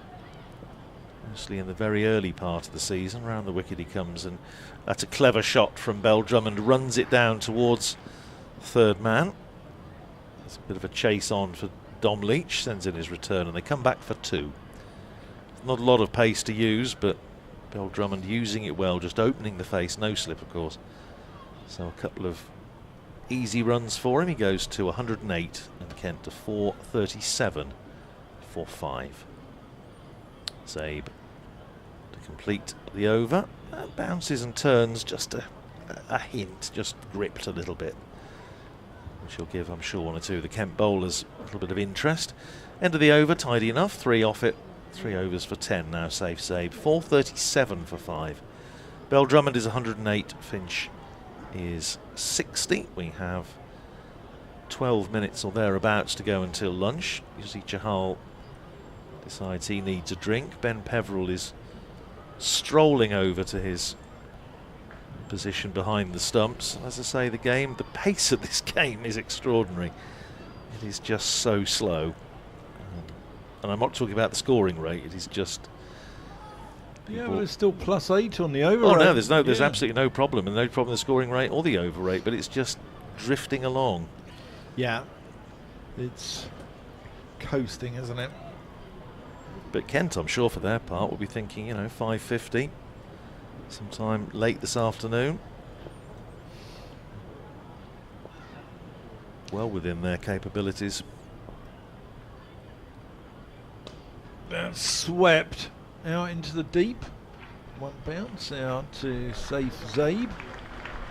And that is the 100 partnership between Daniel Bell-Drummond and Harry Finch. Finch contributing 61 of them, and goes to show that what part he's played in this duo, getting Kent into a real position of strength. So 3-3-8 for 5 as Chahal comes in to Bell-Drummond, who just pokes at that. But 3-3-8 for 5, you could quite easily be 420 all out, and then you don't consolidate, don't build on your foundations. No, he in. needs to have done a superb job. But now 4-3-8 for 5 as Bell-Drummond sweeps to Sales at deep backward square. 4-3-8 for 5, you should, or 4-3-9 for 5 now, you should go on and get 550. Yeah. And if you don't, there's something, wrong. Tail doesn't really need to wag. These two should just work the ball around comfortably. The ball's doing nothing. Full toss, and Finch again picks out Sales out in the deep. Still a bit of batting to come. Wes Agar, Matt Parkinson, Nathan Gilchrist and Matt Quinn.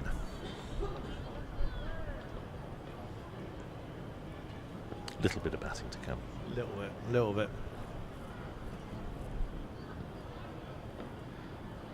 There's that. He's just defending. Yeah, Gilchrist had the world record. He had 6 ducks in a row, which there's not even a word for it. In 5 in a row, it's known as the Olympic rings, isn't it? In 4 in a row, it's known as an Audi. But swept again to Sales. Not many people playing this game of cricket at the moment, apart from Kent batters. Yuzi Chahal and James Sales out deep backward square. But 4-4-1 for 5. Probably might get 3 more overs in before lunch with the spinners on. Just under 10 minutes to go. So, Bell-Drummond is 110, Finch is 62, 441 for 5, and it is going to be Safe Zabe to continue. A little roll from the far end, the Nackington Road end.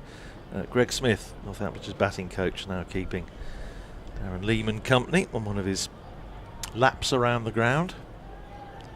Would love to know at the end of this season how many laps of the ground Darren Lehman puts in, because he's a great one for a little stroll around.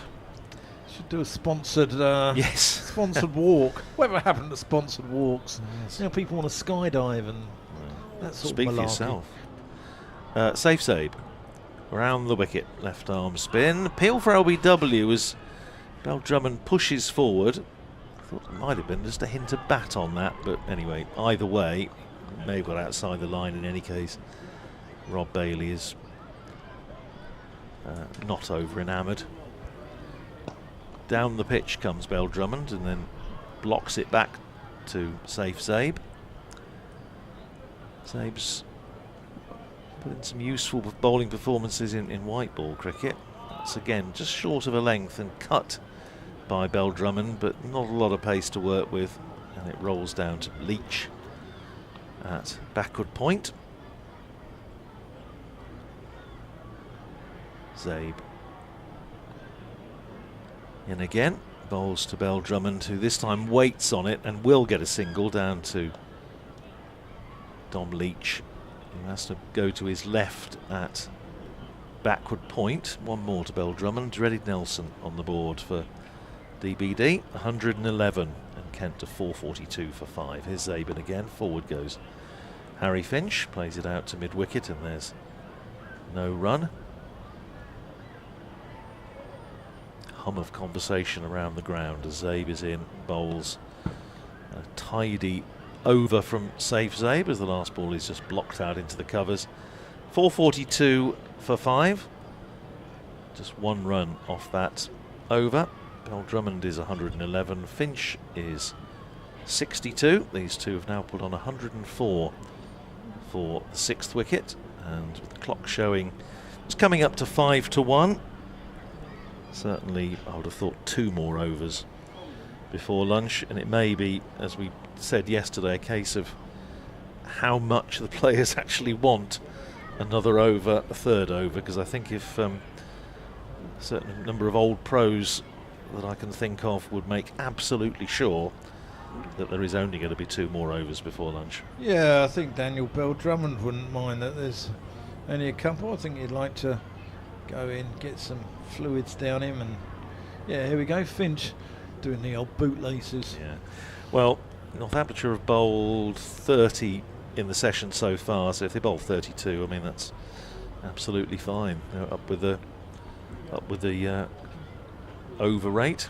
But their over rate's so good from Yeah. yesterday that there's going to be no issues whatsoever anyway. But here's Chahal. So they were plus 13 against Middlesex in Yeah. the previous game. And against Gloucestershire, I think they were plus 12, I think, or something like that at one point. That's just defended. Safe Zabe bowling from the other end from High Wycombe Cricket Club, where a good friend of mine, Steve Kirby, the old Yorkshire, Gloucestershire, Somerset bowler, who was the coach of the MCCYCs before he became bowling coach at Somerset. As Chahal comes in, floats that up. Bell-Drummond has again got it out to Sales for 1. And Kerb said, I'm not really sure we can afford to be playing at High Wycombe anymore. He said the balls they make us use, because they used to play a lot of the second 11s, the MCCYCs. So the balls they make us use are 75 quid a pop. We keep losing them in the river. High Wycombe, anyone who's been there's got a little river down at the side of the ground. And much to Kerb's ire, bowlers kept getting plonked into the river. 75 quid a pop for a ball. It's punched by Finch. to Proctor, who's out in the deep. Not many skippers skipper from out in the deep, but I think that you've obviously got your big guys in close. You've got Leach and you've got Broad and those guys in there. Bell-Drummond not really playing a shot there, tucking the bat behind the pad and kicking the ball away, but you're allowed to do that if it pitches outside leg stump. Can't be out. LBW law that was changed after body line.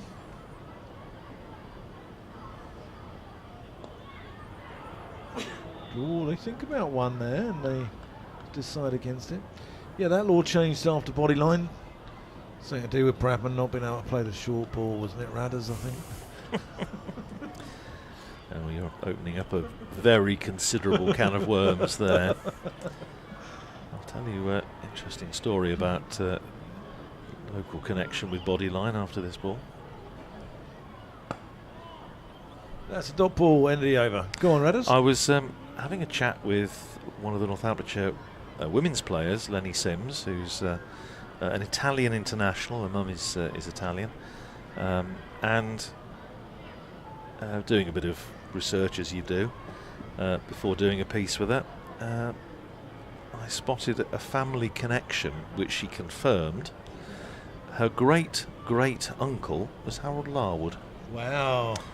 And I said, have you ever tried, charging in off 30 yards and trying to, get it around the batsman's head? Hitting And Bertie Oldfield on the head. Yeah, and she said, it's a bit difficult when you're 5'3". I did point out that Harold Larwood actually wasn't a particularly tall man, short and stocky, but I think she might struggle. But anyway, she's a very good cricketer, and it was lovely to establish the family connection. This could be the last over before lunch. Safe Zabe starts to bowl it to Harry Finch, who plays it back down the pitch. Safe Zabe normally gets through his overs very quickly. I think he might be very much more popular if he gets through this one a little bit more slowly. That's punched up to long on by Finch, and he will jog through for a single, almost walk through for a single. Do you remember the drama series of Bodyline? Yeah, wasn't it awful? Hugo Weaving as Douglas Jardine. Gary Sweet. Yes, he was in it, and whoever they had playing Plum Warner, dearie me, awful. 4:45 for 5. Round the wicket comes Safe Zabe, bowls to Bell-Drummond, who's forward, pushing it out in the offside. McManus for something to do. Trots round from behind the stumps to retrieve. 1 minute to 1, according to the clock on the scoreboard. 3 balls left in this over from Safe Zabe. Round the wicket he comes, and driven by Bell-Drummond pleasantly out to long on. Another single cruise. Bell-Drummond to 113 for 46. It's 1 o'clock for 5, and yes, the clock has just ticked round to 1 o'clock, and I say there's absolutely no chance if it's Rob Bailey with the decision that his lunch will be delayed. Forward goes Finch to the penultimate ball of the over, which brings us to the final ball of the over, and presumably the final ball of this pre-lunch session. 4:46 for 5. Here's Zabe in, bowls, forward goes Finch, and that is lunch on the second day of this county championship match between Kent and Northamptonshire. Lunch here at Canterbury, with Kent going in at 446 for 5. Daniel Bell-Drummond, and you'll hear the applause, I'm sure, in a moment as he comes down to the pavilion down below us. He's 113 not out, his 20th first class 100. With him Harry Finch, who's played really well and has given the innings just a much needed injection of a little bit of energy. He's 64 not out. These two have put on 108 for the 6th wicket, and in the session it means that Kent have added another 121 runs for the loss of just the 1 wicket. Joey Everson was caught behind off Liam Guthrie for 37, and applause around Canterbury for Daniel Bell-Drummond. Yeah, deserves every ounce of this. Even Finch is applauding him. So a good morning for the hosts. I think this is one of the subplots here, one of the sort of the Iliads of this this book that's playing out over 4 days will be how long Kent go on for this afternoon. Come and join us in about 40 minutes. Radders and I will be talking you through all the action and we'll find out what happens then. See you soon.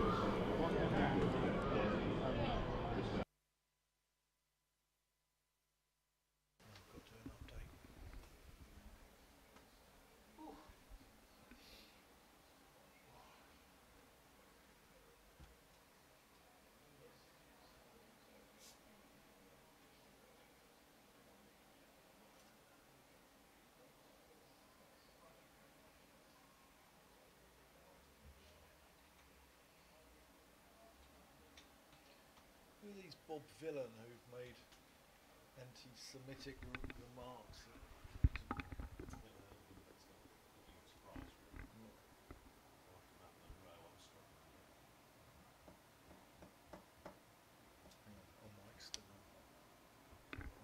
I'm waiting for.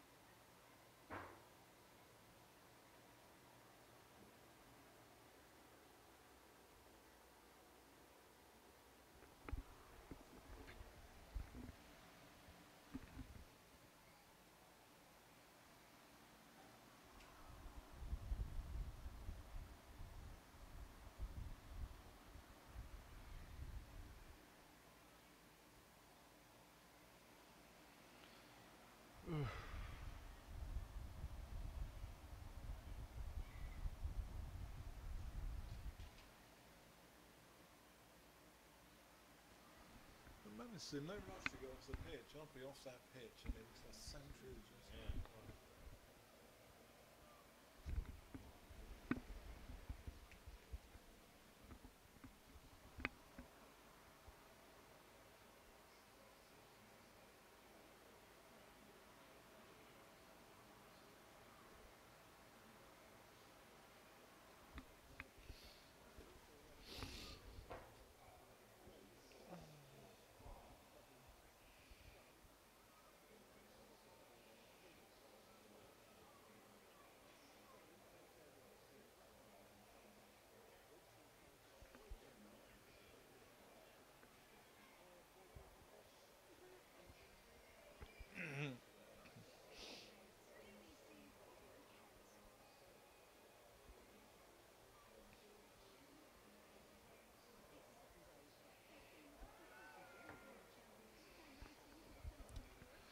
Yeah, well, good afternoon and very good morning here for the hosts as they've added 121 runs for the loss of 1 wicket.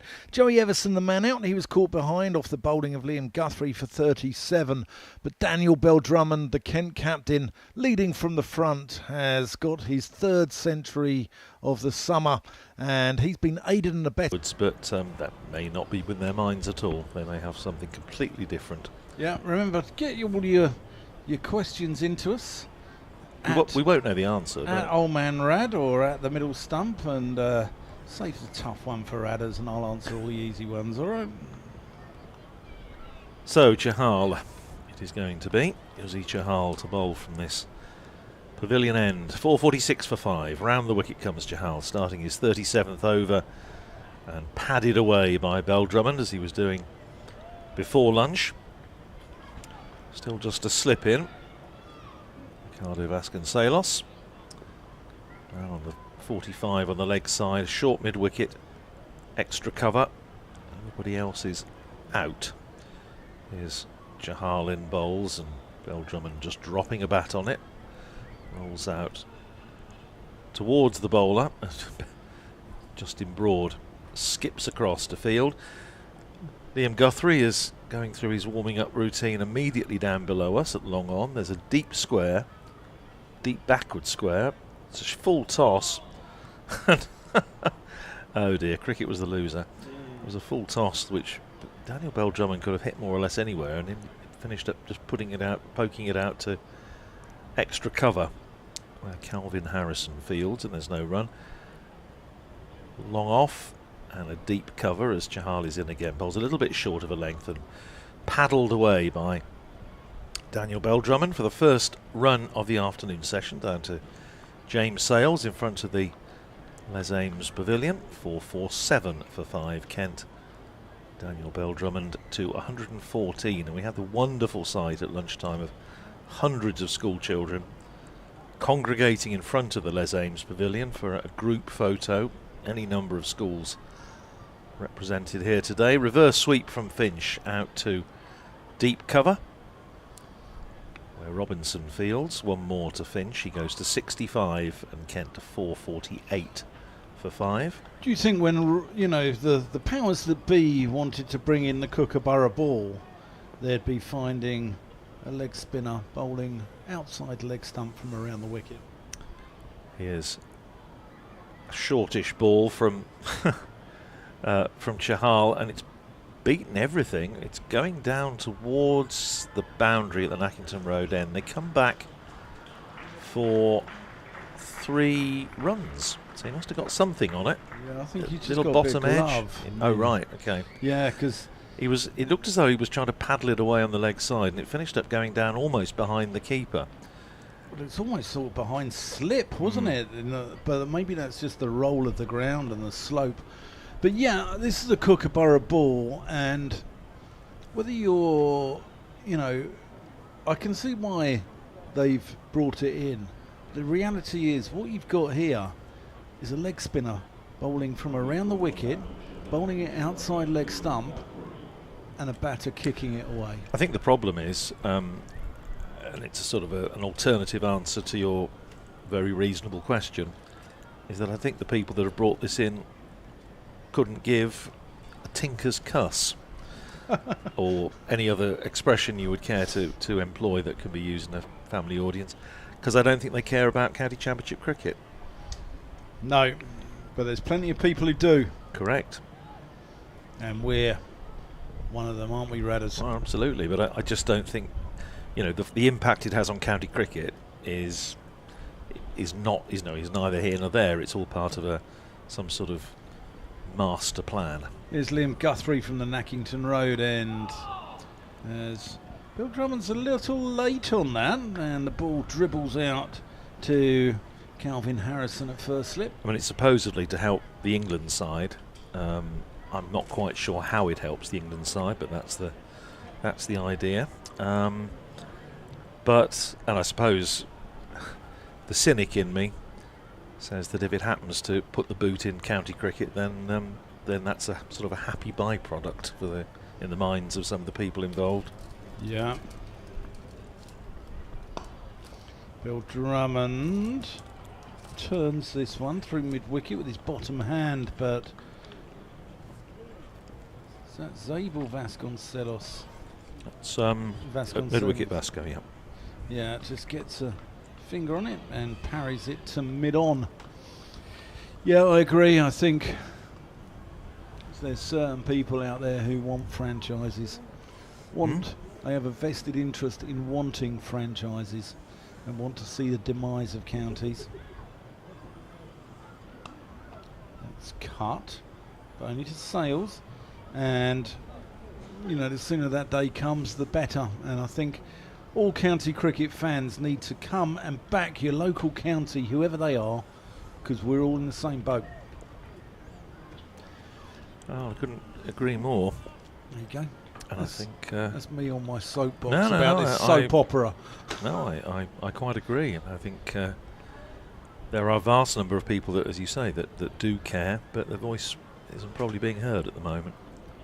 Guthrie to Bell-Drummond, who pushes this one into the gap, and we move on to 452. But of course, counties are individually staging consultation events. I know Kent have got one, Northamptonshire have got one tomorrow.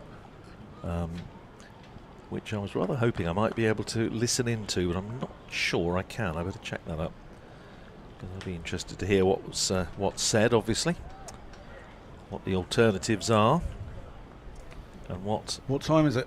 11 o'clock.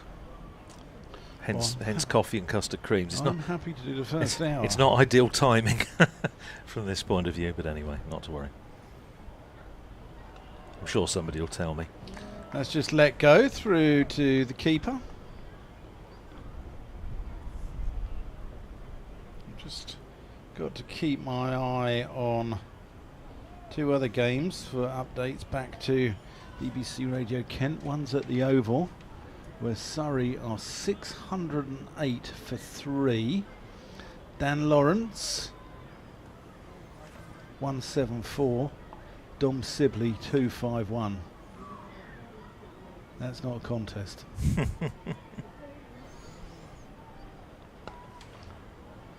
Finch pushes this into the offside. Sales Fields, and that completes the over. 452 for 5. Bell-Drummond 118. Finch 65. You're listening to Dan Whiting and Andrew Radd on BBC Radio Kent and BBC Radio Northampton. And now I have my laptop up and running, because it's we've lost the sun, and at least it means we can power up our various pieces of technological equipment without fear of them overheating. If you want to contact us via our shiny new email address, which is northantscricket@bbc.co.uk, then feel free. If you want to vent at somebody, vent at us. Here, no, vent at Radden. Chahal starting his 38th over, round the wicket, bowls, and Bell-Drummond trying to turn that away on the leg side, just takes him on the pad, drops down next to him, and Bell-Drummond picks the ball up himself and tosses it back to Lewis McManus. Think of 1 or 2 coaches that would not be happy to see that, but simple act of gentlemanly conduct, I think, from Bell-Drummond, who is taken on the pad again. This time he doesn't pick the ball up. This time Lewis McManus picks the ball up, coming round from behind the stumps. 452 for 5. It stays. Yeah, alternatively you can get in touch with us at kentcricket@bbc.co.uk, or on the socials at Oldman Rad or at The Middle Stump. Chahal is round the wicket, bowls, and swept away by Daniel Bell-Drummond. Is he going to get it past the fielder down there? No, he's not. James Sales comes round and fields in front of the Leslie Ames pavilion and keeps it to 2. Good bit of fielding from Sales. Takes Bell-Drummond up to 120 and Kent to 454 for 5. Is Sales a Northampton lad? He is. Yeah. Yes. One of your own? One of our own, yeah. And his dad made 100 in club cricket for Overston Club, where he heavily involved with groundsman and coach and just about everything else, I think. But Jumble played a couple of weeks ago and got 100. Swept away by Bell-Drummond, just behind square this time. Doesn't go as far as Sales. There's down on the 45, Liam Guthrie. And it's another single. Bell-Drummond to 121, Kent to 455. Radders is proudly wearing his Oundle Town cap as well. Don't actually need to now, because we've lost the sun. Forward. That's no ball called by umpire Peverell. Is that back foot? Not sure, might have been. He's bowled 3, I think, now in the innings. Chahal, 457 for 5. Yes, it's a useful thing to carry around in the bag. I say, for grounds like this and Chelmsford, and where you do get early morning sun. Short and on the back foot, whipped away by Finch up to Dom Leach. At long on, fielding in front of us, and they're through for a single. Leach to 66, Kent to 458 for 5. Chelmsford's all-day sun, though, yes, isn't it? That's right, yeah. It's not ideal. Here's Chahal in, bowls, and nudged round the corner by Bell-Drummond, but can't get it past Guthrie on the 45, and another over from Yuzi Chahal comes to an end. 38 overs, 17 maidens, no wicket for 117. 458 for 5. Couldn't be a much different cricketing setting, I would suspect, for Yuzi Chahal. As I say, he was involved in the final of the IPL. Comparison between that and Canterbury week with, well, lovely sunshine, crowd, gentle hum around the ground, trees at the Nackington Road end in full leaf. Just a beautiful setting. Guthrie, as Finch pushes this one back with a square.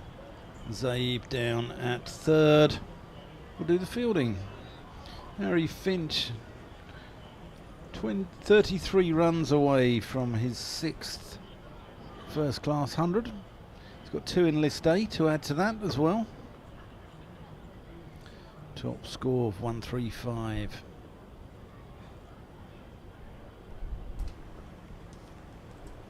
Born in Hastings.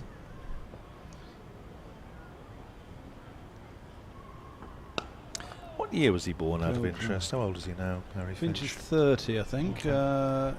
Yeah, 95.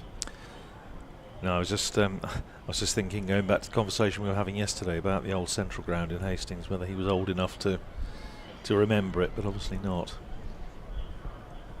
He went to school in Bexhill-on-Sea. Oh, the dreaded batter pudding hurler of Bexhill-on-Sea. The what? Classic Goon Show episode. Oh, okay. Pulled by Bell-Drummond, picking the length early and getting onto that one, and moves into the 120s. And the good news is that it just stuck in front of the advertising board and it didn't hop over into anybody's garden, so we won't have a delay. Thank the heavens. A cracking shot from Bell-Drummond, wasn't he? Just picked, as you say, picked up the length so quickly. Hammered it away through mid-wicket. He's on 125. Scoreboard's a little bit slow. Again short, and again same result. Just gets that one behind square, and again the advertising boards do its job and stop that one ending up on the old Dover Road. Can't bowl short, can you? No. Not with a ball that is now, how old? Probably 130 odd overs, so it's 50 plus overs old. Yeah, this is the 1/32. Talking to Rory Kleinveld this morning, he was saying about the ball from the game that Northamptonshire played Middlesex last year, which was 550 plays 550, and he said it looked like something you'd throw for the dog. Yeah, it's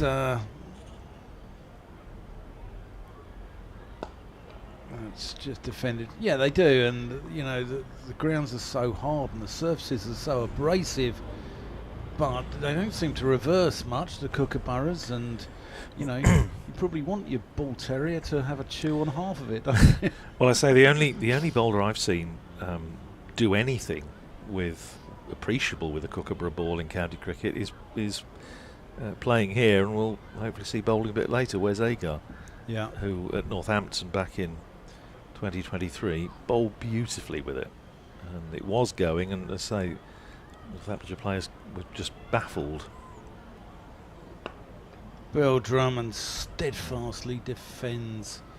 End the over. Bell-Drummond 129, Finch 67, Kent 467 for 5. I've got to do an update throughout the afternoon where I'll be doing some Surrey scores, so I apologise to Kent fans in advance, but I have to do it. They were yes, it's going to be Chahal to continue, 467 for 5. Bell-Drummond 129, Finch is 67. Partnership between these two now worth 129 for the 6th wicket. Chahal will know he's been in the game. Just about to bowl his 39th over from this pavilion end. Long off and long on, both back. And here is Chahal bowling to Finch, who's on the back foot, tries to elude the bowler and get a single up to long on, but doesn't manage to do so. Chahal skips across the field and there's no run. 467 for 5. Chahal round the wicket to Harry Finch, who sweeps, drifting down the leg side. Oh, I thought that might be worth a shout, actually. Well, nobody apart from Ricardo Vasconcelos, I think in a jocular fashion, even expressed any mild interest. And usually, I don't think Lewis McManus or Yuzi Chahal, if they thought there was a chance of a wicket, would have kept silent. Punched away by Finch out through mid-wicket. There's a chase round there for Safe Zay. Picks it up in his left hand, throws it in with his right.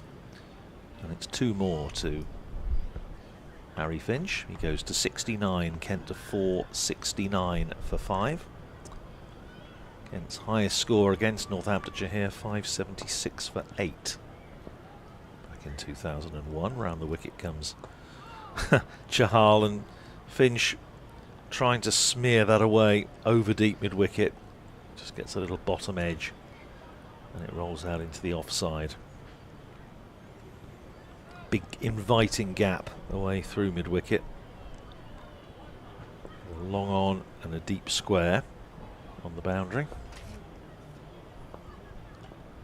Chahal in again, bowls to Finch, who pushes forward, runs off a inner portion of the bat down behind square on the leg side. Broad comes around a field and they come through for a single. 70 to Harry Finch, 470 for 5. Chahal is round the wicket to Bell-Drummond, who sweeps. He's going to get a single down to James Sales at deep backward square. One more to Bell-Drummond. He goes to 130. Finch is 70, and Kent are 471 for 5. Chahal 39 overs, 7 maidens, no wicket for 121. Kent total of 576 for 8 was in the second innings of that match after they'd been bowled out in the first innings for 108, with John Blaine picking up 6 for 42, Paul Taylor 3 for 58. But Blaine is Zimbabwean. Scott, was he? Scotland international. And Northamptonshire in the end finished up hanging on 9 wickets down. It was an exciting game here at Canterbury back in 2001. Guthrie is pushed into the offside. Dan Whiting and Andrew Radd curing insomnia here at the Spitfire ground, St Lawrence. And in that big Kent total, David Fulton made 196, and Mark Elam 153 not out. He was, I think, a much underrated player, Mark Elam. Oh yeah, absolutely. His father, Alan Elam, what a fielder he was. Oh, that's short, I think, of Harrison. Even when Daniel Bell-Drummond does get an edge, the ball drops short of Harrison, who is standing about 3-4 feet ahead of Lewis McManus. And it goes to show the placid nature of this pitch, but also the lack of carrying the ball. Yeah, it's not an edifying spectacle, is it really? No matter who you're supporting. No.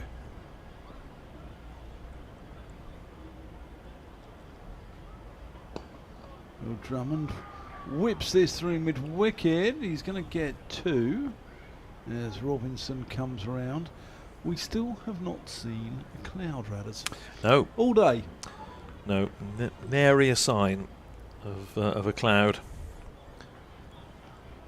There's normally a couple coming up from over sort of Thanet, Margate, Broadstairs, that way. Well, we had quite a bit of cloud, didn't we? Sort of middle of the day yesterday at lunchtime, but just has not been a cloud in the sky, as you say, all day. It is gorgeous.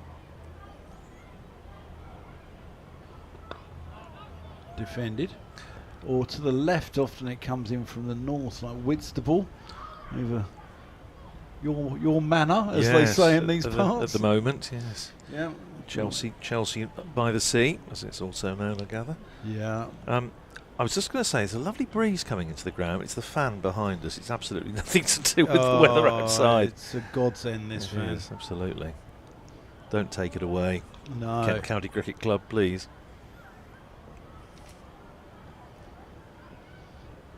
We'd pay good money to have that as a private private fan. Full. Yorker. Bell-Drummond still drives it up to mid-off. We'll have another canter through the scores maybe at the end of this over.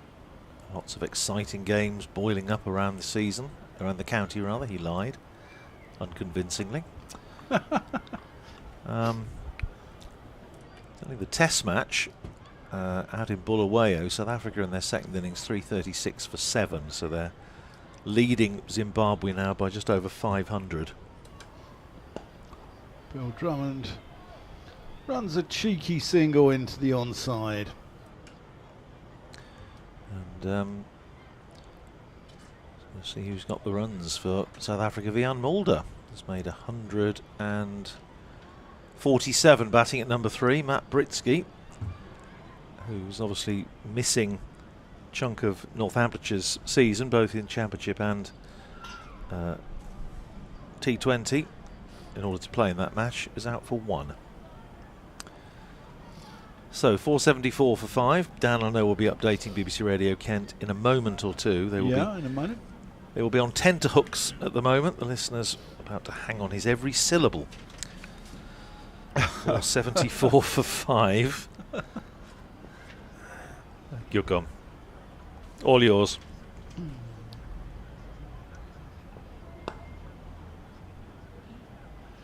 Yeah, well, it's more the same as Kent plough on here. They were 446 for 5 at lunch. They've increased their total to 475 for 5 in ideal batting conditions. Daniel Bell-Drummond, the captain, he's on 134 from 242 balls.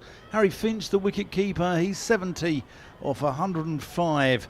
But the Kookaburra ball, a flat pitch and a hot sunny day means these are ideal batting conditions. Meanwhile, at the Oval, it's even worse for Durham, as Surrey are 608 for 3. Dominic Sibley's on 251. Dan Lawrence on 174. And down at Hove, Sussex bowl Warwickshire out for 415. And remember, you can follow all these games on the BBC Sport website and app.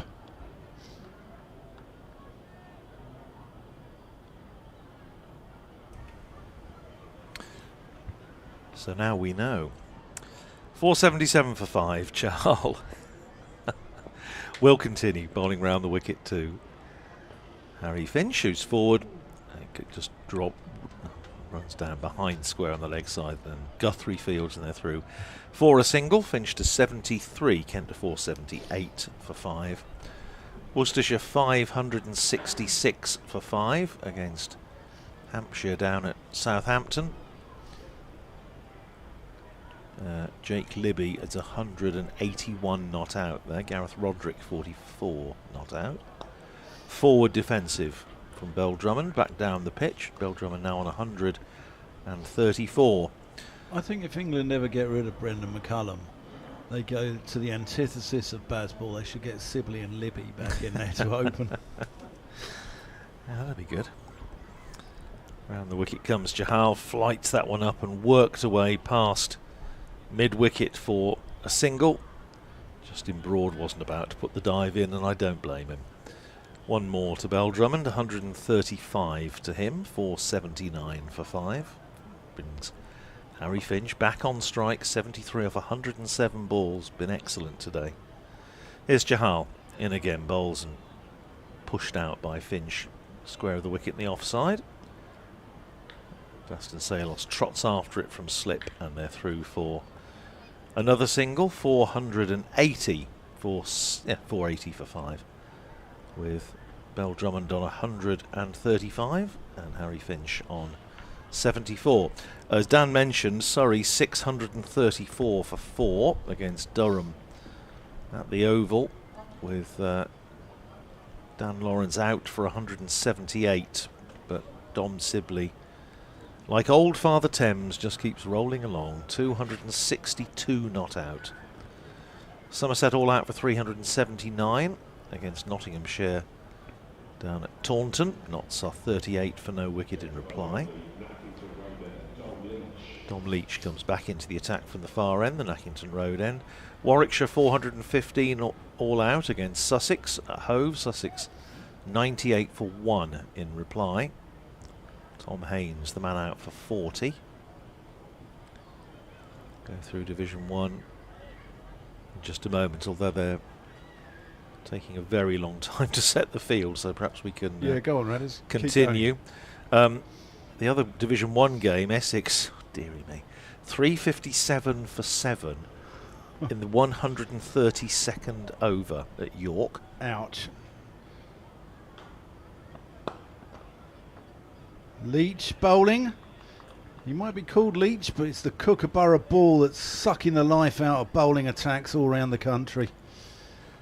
Yeah, 357 for 7, and that doesn't sound particularly gripping. In Division 2, Lancashire were 367 all out. Derbyshire 134 for 4 at Queen's Park. Gloucestershire all out for 380 against Glamorgan, who are 14 for no wicket in reply, and Middlesex 458 for 6 against Leicestershire at Grace Road. Leach. Oh, that's a lovely shot by Harry Finch.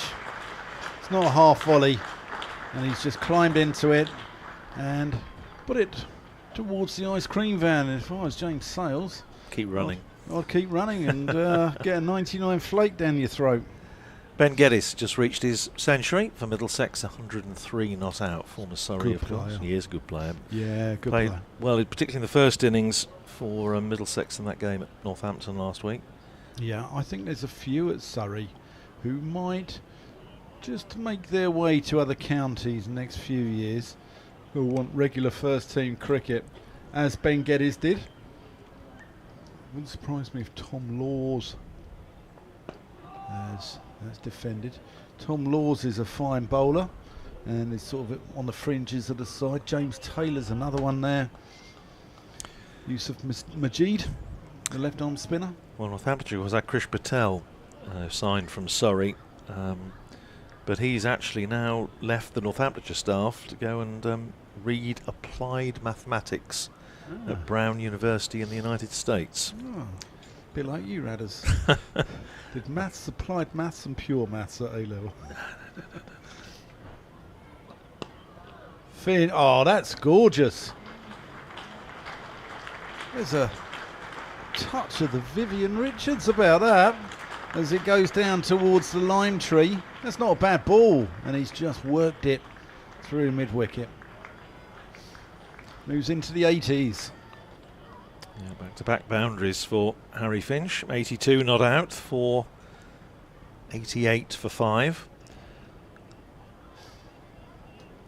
Nice shot. It was a lovely shot. The only applied maths I know, as I did mention at the time, was as I can work out the batting averages and expenses. That's all we need to worry about, isn't it? I can barely count 6 balls in an over, Radders. Short, Finch pulls, and he's got it quite fine, but Guthrie's down there. No, he looked a decent player, Krish Patel. He made his championship debut for Northamptonshire in the last game of last season up at Headingley, and got off the mark with 5 boundaries in first-class cricket. Right. And looked, looked something about him, but he's decided to, take his life in a different direction, and that's absolutely to be applauded. Who's the other one there who played for England? Zafar Ansari. Yeah, that's right. And that's a nice shot by Bell-Drummond. Whips it out to Vasconcelos out at deep square leg. And Amaverdi, who was the next big thing, he just disappeared out of the game as well. Yeah, well, people find other priorities, don't they? Yeah, and county cricket, if you're not playing first team, well, even if you are playing first team cricket regularly, sometimes you don't earn that much money, but even if you're not playing first team regularly, some of the youngsters will be earning 25, 30 grand. Well, Might be 11 out there who are wondering quite what they're doing at the moment. 490 for 5. Kent. Chahal will continue from this pavilion end, starting his 41st over. Small beer compared to the number of overs that Calvin Harrison got through up at Old Trafford 58 earlier in the season, and he got through 57 in the second innings after 17 in the first. First ball of Chahal's over, Bell-Drummond tries to drive it up to long on, doesn't get it past the bowler, and Chahal fields, and there's no run, which was the most number of balls bowled in a first-class innings for Northamptonshire since Monty Panesar about 20 years ago. Here's Chahal, flights that one right up, attempted sweep by Bell-Drummond, hits him on the pad, and McManus comes round from behind the stumps to retrieve. I can see Darren Lehman sending him back to Nottinghamshire broken. Yeah, sorry, mate. Can we have the? Did you keep the receipt? Here's Chahal in and bowls and swept away down to the man on the 45, who second attempt Guthrie manages to pick it up. Beg his pardon, it was Leach. I keep asking for receipts for my lottery tickets and trying to take them back the next day when they're faulty and they haven't won, and for some reason I get short shrift. I wonder why. Here's Chahal in and bowls, and another attempted sweep, and it goes down to the man on the 45, Dom Leach, who fields, and there's no run. I don't know if it's his, I know he has a fairly sort of languid body language anyway, Daniel Bell-Drummond, but even he's looking a bit bored. Yeah. He's more sweeps out there than Trigger's broom in Only Fools and Horses. 490 for 5. Chahal in and bowls, and he sweeps again. It's gone to, for the third ball out of 4, it's gone to the man on the 45, and there's no run. Chahal's just bowling it on leg stump, as you made the point this morning, Dan. It's, you know, it's not really particularly illuminating to see a world-class leg spinner just bowling it outside leg stump in a containing mode. Anyway, the last ball is not outside leg stump, and it's pushed out into the covers, and that's the end of the over. 490 for 5, 136 to Daniel Bell-Drummond and 83 to Harry Finch. Didn't Trigger's broom have 18 new handles and 15 new heads or something right, like that? Yeah. That's the one. Yeah.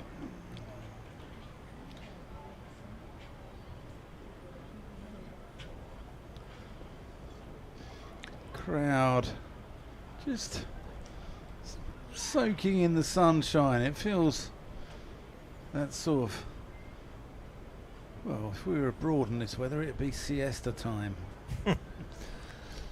No, don't let that stop you, Dan. It's fancy 40 wings. Radders, you take it over. I'll just it's too hot to sleep. Kent's record 6th wicket partnership against Northamptonshire was in that game we were talking about back in 2001. It was 219 for the 6th wicket between David Fulton and Mark Elam 24 years ago. It's up to 152. Oh, that's going to be a wide. Yep. That's very short from Leach. And goes about 2 feet over the head of Harry Finch. Laws changed on that. Was a no ball up until, was it last year or the year before? Last year. Last year. Which has changed T20 cricket a little bit, because obviously now it's not a free hit being a wide, whereas it was when it was a no ball. They went through a stage where it was only a front foot no ball, but then it became all no balls, didn't it? Finch defends. Leach tries to play a little bit of football and shows the first touch of Emil Heskey. Sorry, Emil. Must mention also that there's a international match at Wantage Road today, Little 19s against India. Yeah. In a 50 over match. India are 248 for 5 in the 44th over. Who's playing for England under 19s in there? Any county stars? Let's have a little look. As Leach comes in from the Nackington Road end, and Finch drives to short cover. Rocky Flintoff is playing. Thomas Rue from Somerset is keeper and captain as well. Jack Home, who's played a bit of county cricket, as has Alex Green, of course. So Yeah, a decent looking side. Seb Morgan in there from Middlesex. Yeah. He's one to watch. I don't know who.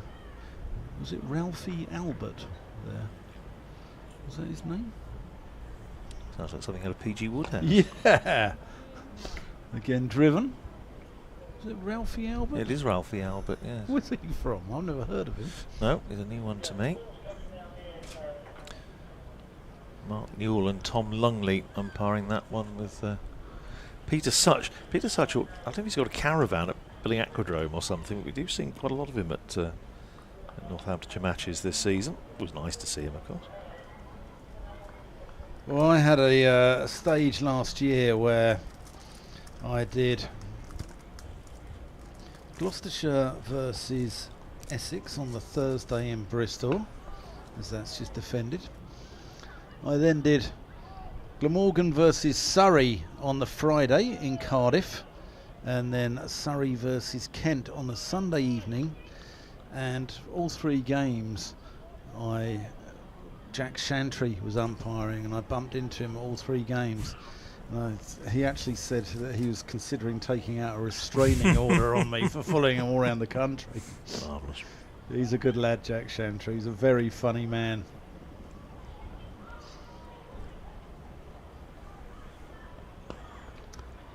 Finch works this one into the onside, and they'll pick up one. Ralphie Albert is from Surrey. He's a slow left arm spinner, right hand bat, and he's 17 years old. Ralphie Bow.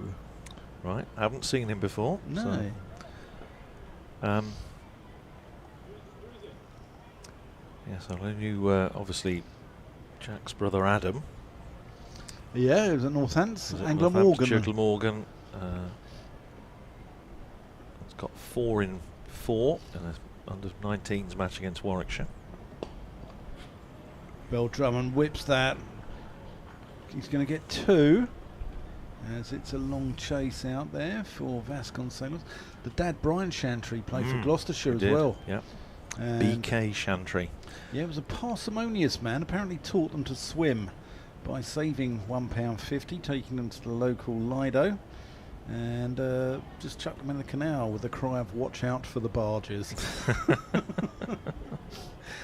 Now Adam was a fine bowler. He just unfortunately had a succession of injury problems, and it was a shame. He finished his career, but he's now coaching. I think doing a very good job. He swum the English Channel actually Chance he did, yes. for the Tom Maynard Trust. That's right. Yes, Because he was at Glamorgan, obviously, with Tom at the time, before Tom went to Surrey, and he swum the English Channel, and he said, like, not only is it the busiest shipping lane in the world, obviously just down the road, I think Folkestone to Calais is the shortest point, isn't it? It's not something I'm ever likely to have a go at. So, no, but apparently driftwood and jellyfish are the two other big. Yeah, I've heard jellyfish are an issue. Yeah. Do they still grease themselves with goose fat or something? I think like they used put on to, body but, suits now. Oh, right, okay.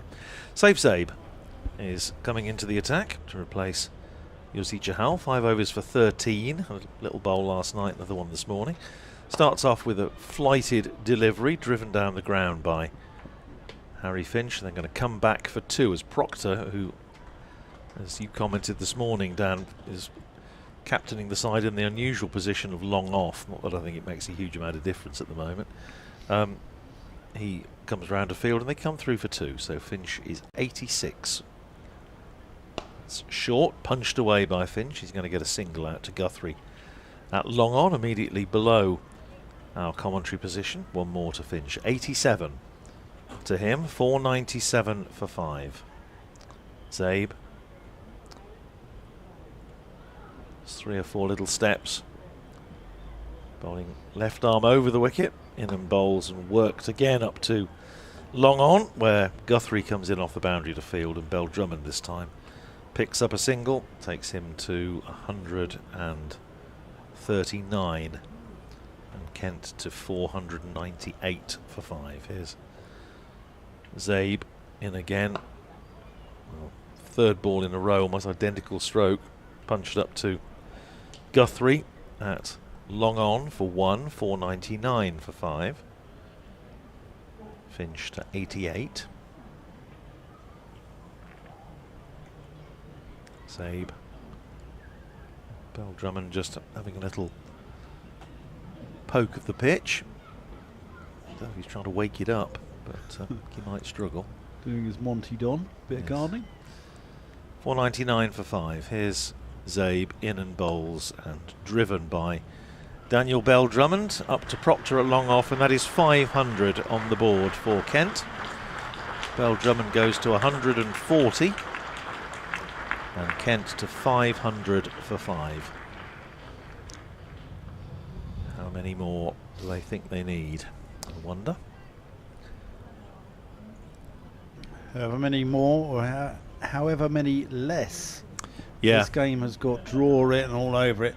Think of the flattest pint of lager that you've been nursing for 3 hours in a nightclub in the 1980s, and this pitch is flatter. Well, I'll take your word for it, Dan. I'm sure you were there in the 80s, Redders, giving it a little bit to the Club Tropicana by wham. Definitely not.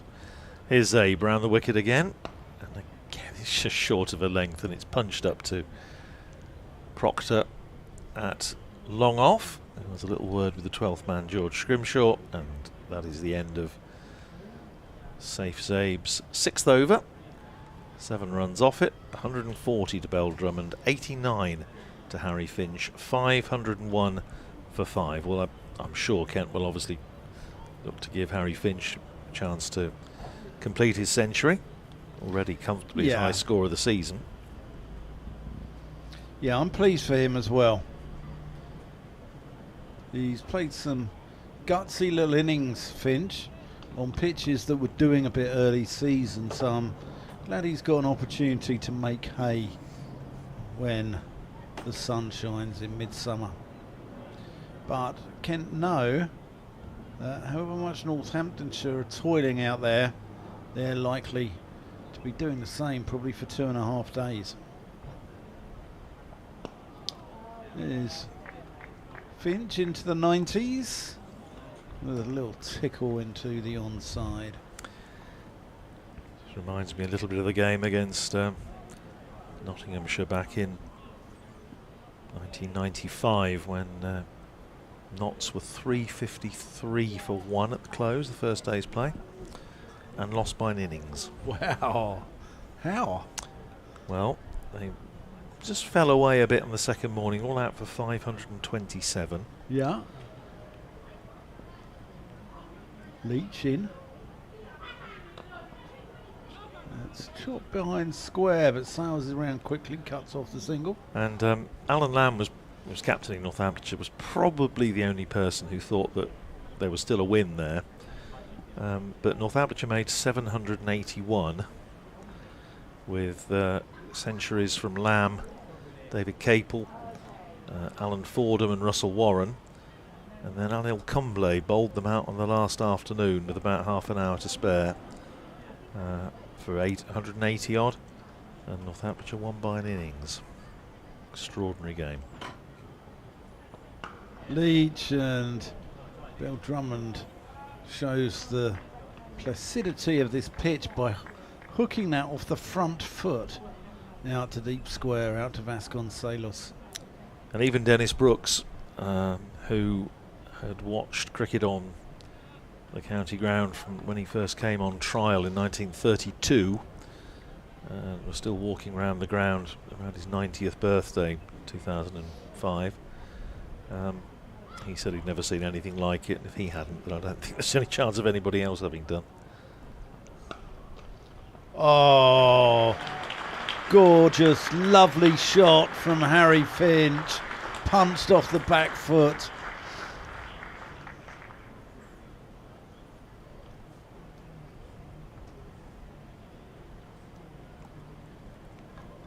sublime. James Sales is taking the opportunity to have a sit down, and I don't blame him. I don't know if he's trying to sort of just stretch his back out a little bit. He had some back trouble ahead of his return to the first team. He wasn't involved basically in the T20 at all, but still got 100 against Middlesex last week. Short, and Finch gets that into the gap. 4 more. Finch too shy of 100.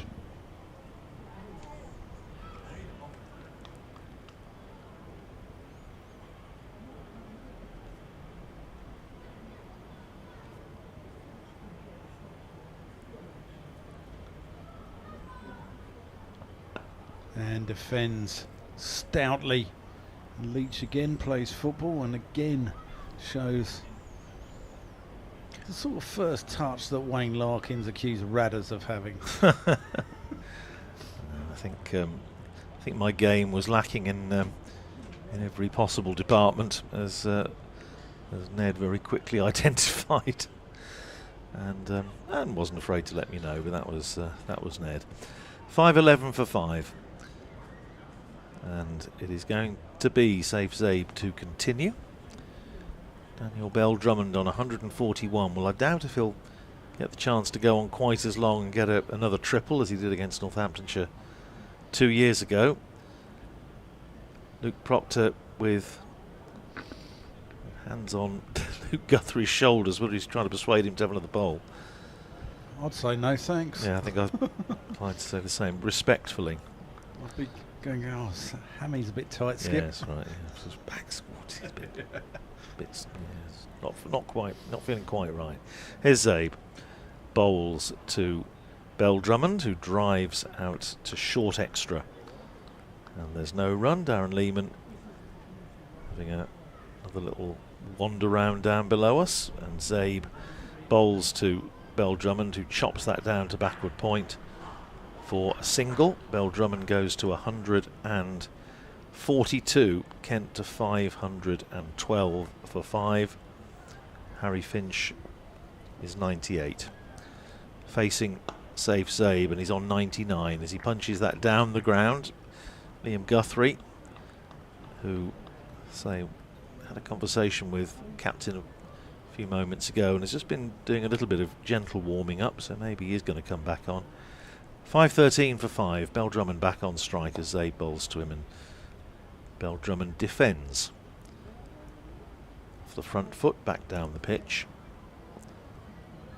Here's Zabe in again and cut away by Bell-Drummond down to backward point.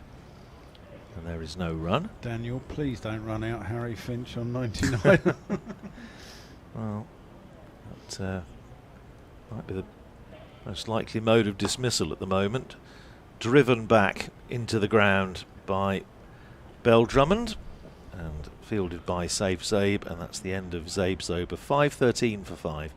Bell-Drummond is 142. Harry Finch on 99. And are we going to see the change at that far end? Yes, I think we are. And I think Luke Proctor has obviously persuaded Liam Guthrie that he really does want another bowl. And so he is indeed, after tossing his cap to umpire Rob Bailey, he's going to have another go from the Nackington Road end. Well, the third new ball is available in 19 overs. I was just looking at that. Perhaps they'll just rummage around in the bottom of the bag and see if there's a dog's ball there they might as well use. Yeah. As Rory Kleinveld was saying this morning.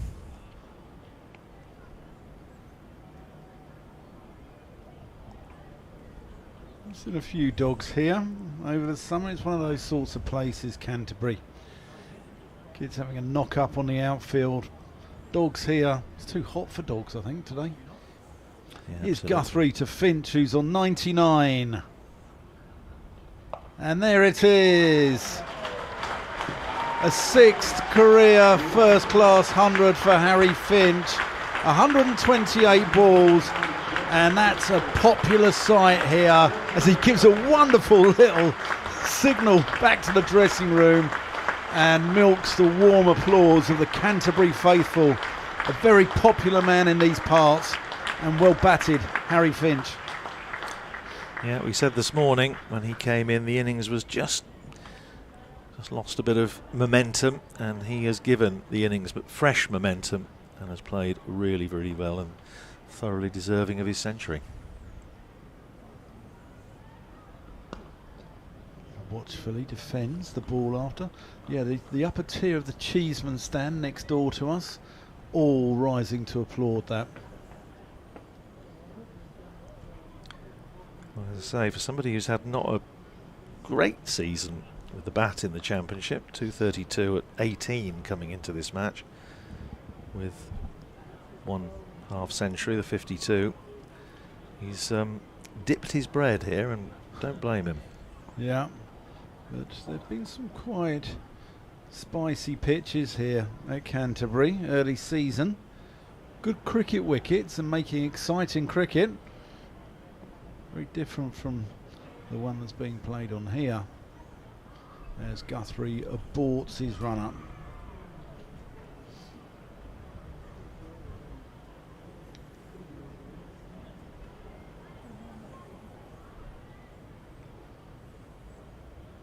Surrey now 682 for 4 against Durham.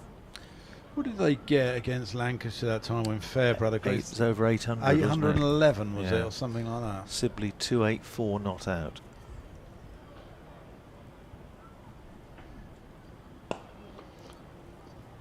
Driven up to mid-on, no run. Yeah, Off. I wonder if Surrey weren't at the top, I wonder if they'd make a statement by just batting on for 4 days and getting 1400. Well, the highest total in first-class cricket, I think, is still 1,107, isn't it? In Australia, and the only reason I remember that is because it was the old frequency of BBC Radio Northampton, as in it's just like heaven on 1107, as the jingle used to have it. Did you have to say that as well? No, but we have people to sing it for us. Oh. Finch drives to mid-off. Yeah, I think there was something similar, but it was in a first-class game, was it? I think it was Clifton College where a young lad got 628 not out. A.E.J. Collins. That's it, Arthur Collins? 1899, Yeah. 628. Killed in the First World War, I believe. Ah. School where George Thompson, the great Northamptonshire all-rounder, later was professional and coach. Clifton. It's turned into the onside. Paul Human Remains was as well. Yes, absolutely. Yeah.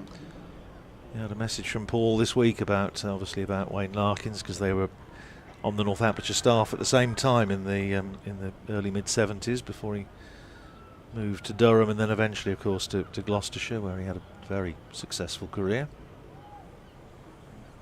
And there's 2 lads from Chesham Cricket Club, one on the staff in Northamptonshire, Rafi Weatherall, and Dominic Goodman at Gloucestershire, who are quite good friends. I think they were at the same school, and then Goodman got a scholarship to Clifton College. As that's defended into mid-wicket. Yeah, both at Challoners, I think. In Amersham. Amersham, yeah. Yes, 1,107 is the highest score in first-class cricket. Victoria against New South Wales at the MCG in 1926-27. In fact, it was right at the end of 1926, over Christmas.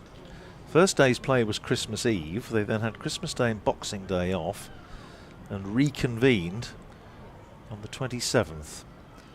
And New South Wales were all out for 221. Victoria made 1,107, all out, including 352 for Bill Ponsford, 295 for Jack Ryder. New South Wales in their second innings all out for 230 to lose by an innings and 656.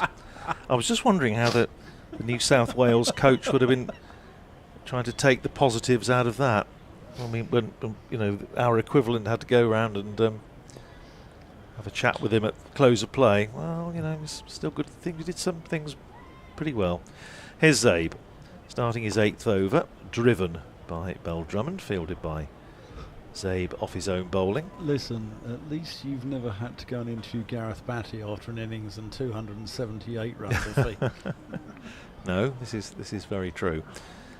Short of a length and punched away by Bell-Drummond off the back foot up to long on, where Leach fields. One more to Bell-Drummond. He goes to 143. Kent to 518 for 5. I felt like after that interview one of these Northamptonshire fielders now. Yes, so it's never a lot of fun, is it? Round the wicket comes Zabe, forward comes Finch, runs it down to backward point, shy at the stumps by on target. Liam Guthrie. And yeah, if Zabe had let it go, I think it would have hit the stumps, but it wouldn't have been out, so no. It would just have made a lot of mess. And more work for Ben Peveril, so Zabe obligingly stopped it from hitting the stumps. 519 for 5. He's in again, bowls that short, that's a pie, and it's 4 runs. That was halfway down, and Bell-Drummond cashing in, 147 to him, 523 for 5. Well, we've had an email this morning from Sweden. That wasn't buffet bowling, it was smorgasbord bowling, wasn't it? Yes, that's right. Help yourself. Here's Zabe, flights that one up and driven down the ground by Daniel Bell-Drummond for a single out to Dom Leach at long on. 524 for 5, and Bell-Drummond to 148. Around the wicket comes Zabe, short, pulled away, but he's not going to get 4 this time as it's fielded by Dom Leach. Out on the boundary, it's another single, so 8 off that over. 525 for 5. Yeah, there was a clap downstairs, and I think Harry Finch might have wondered if it was something from the dressing room, but of course the captain's out there in the middle, so he hasn't got to worry about that. He will get the message soon enough. I think it might have been a Northamptonshire fielder trying to get George Scrimshaw's attention. In that England under-19 side is Ben Dawkins as well, who plays his club cricket, Tunbridge Wells Cricket Club, and is a right-handed bat wicket-keeper, born in 2006. And he's here, I think he's on a rookie contract here at Kent.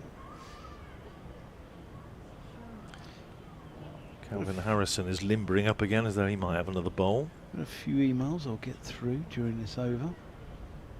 Short, punched into mid-off by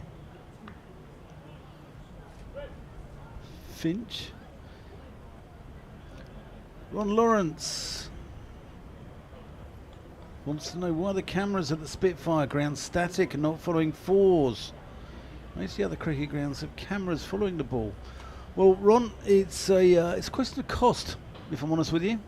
And, you know, would you rather Kent put their money into getting a good player a contract, or the stream, as that's played nicely but well fielded? And that's why they use what are the analyst cameras at the end. So it is a question of costs, but that's why you go to Surrey, you go to Lancashire, they have streams which are almost as good as, you know, Sky Television or BBC. But it's not cheap employing cameramen, let me tell you.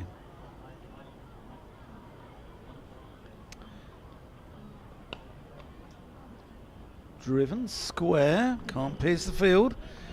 The lovely Christine Headley has also been in touch again. The Kookaburra ball was used early last season.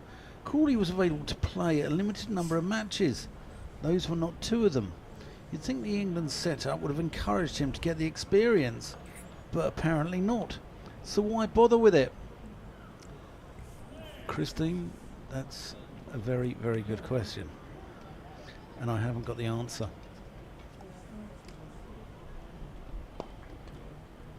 Whipped pleasantly. Finch wants 2. Bell-Drummond doesn't, so they settle on a single.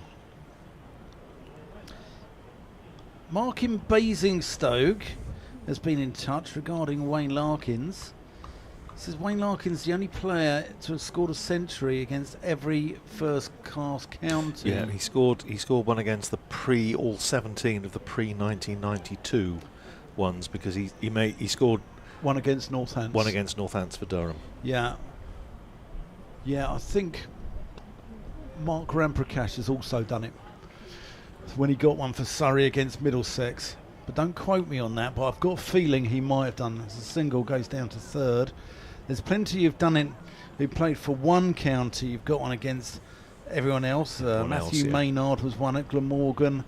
Dennis Brooks did it for Northamptonshire. Yeah. But no, Ned did it, that's right. He did it because he got 100 for Durham against Northamptonshire, so obviously never got one against Durham. I've got a feeling Martin Van Yarsveld might have done it here as well, actually. Short, and Finch pulls one into his big toe. 5.27 for 5, Bell-Drummond 149, Finch 106. That's not a declaration. No, it's drinks. Drinks, I think. Oh, it's drinks. So let's take the opportunity to let you know what's happening elsewhere in the country. I can do this because I've now finished my mango, which I had for lunch, and I've only just finished it.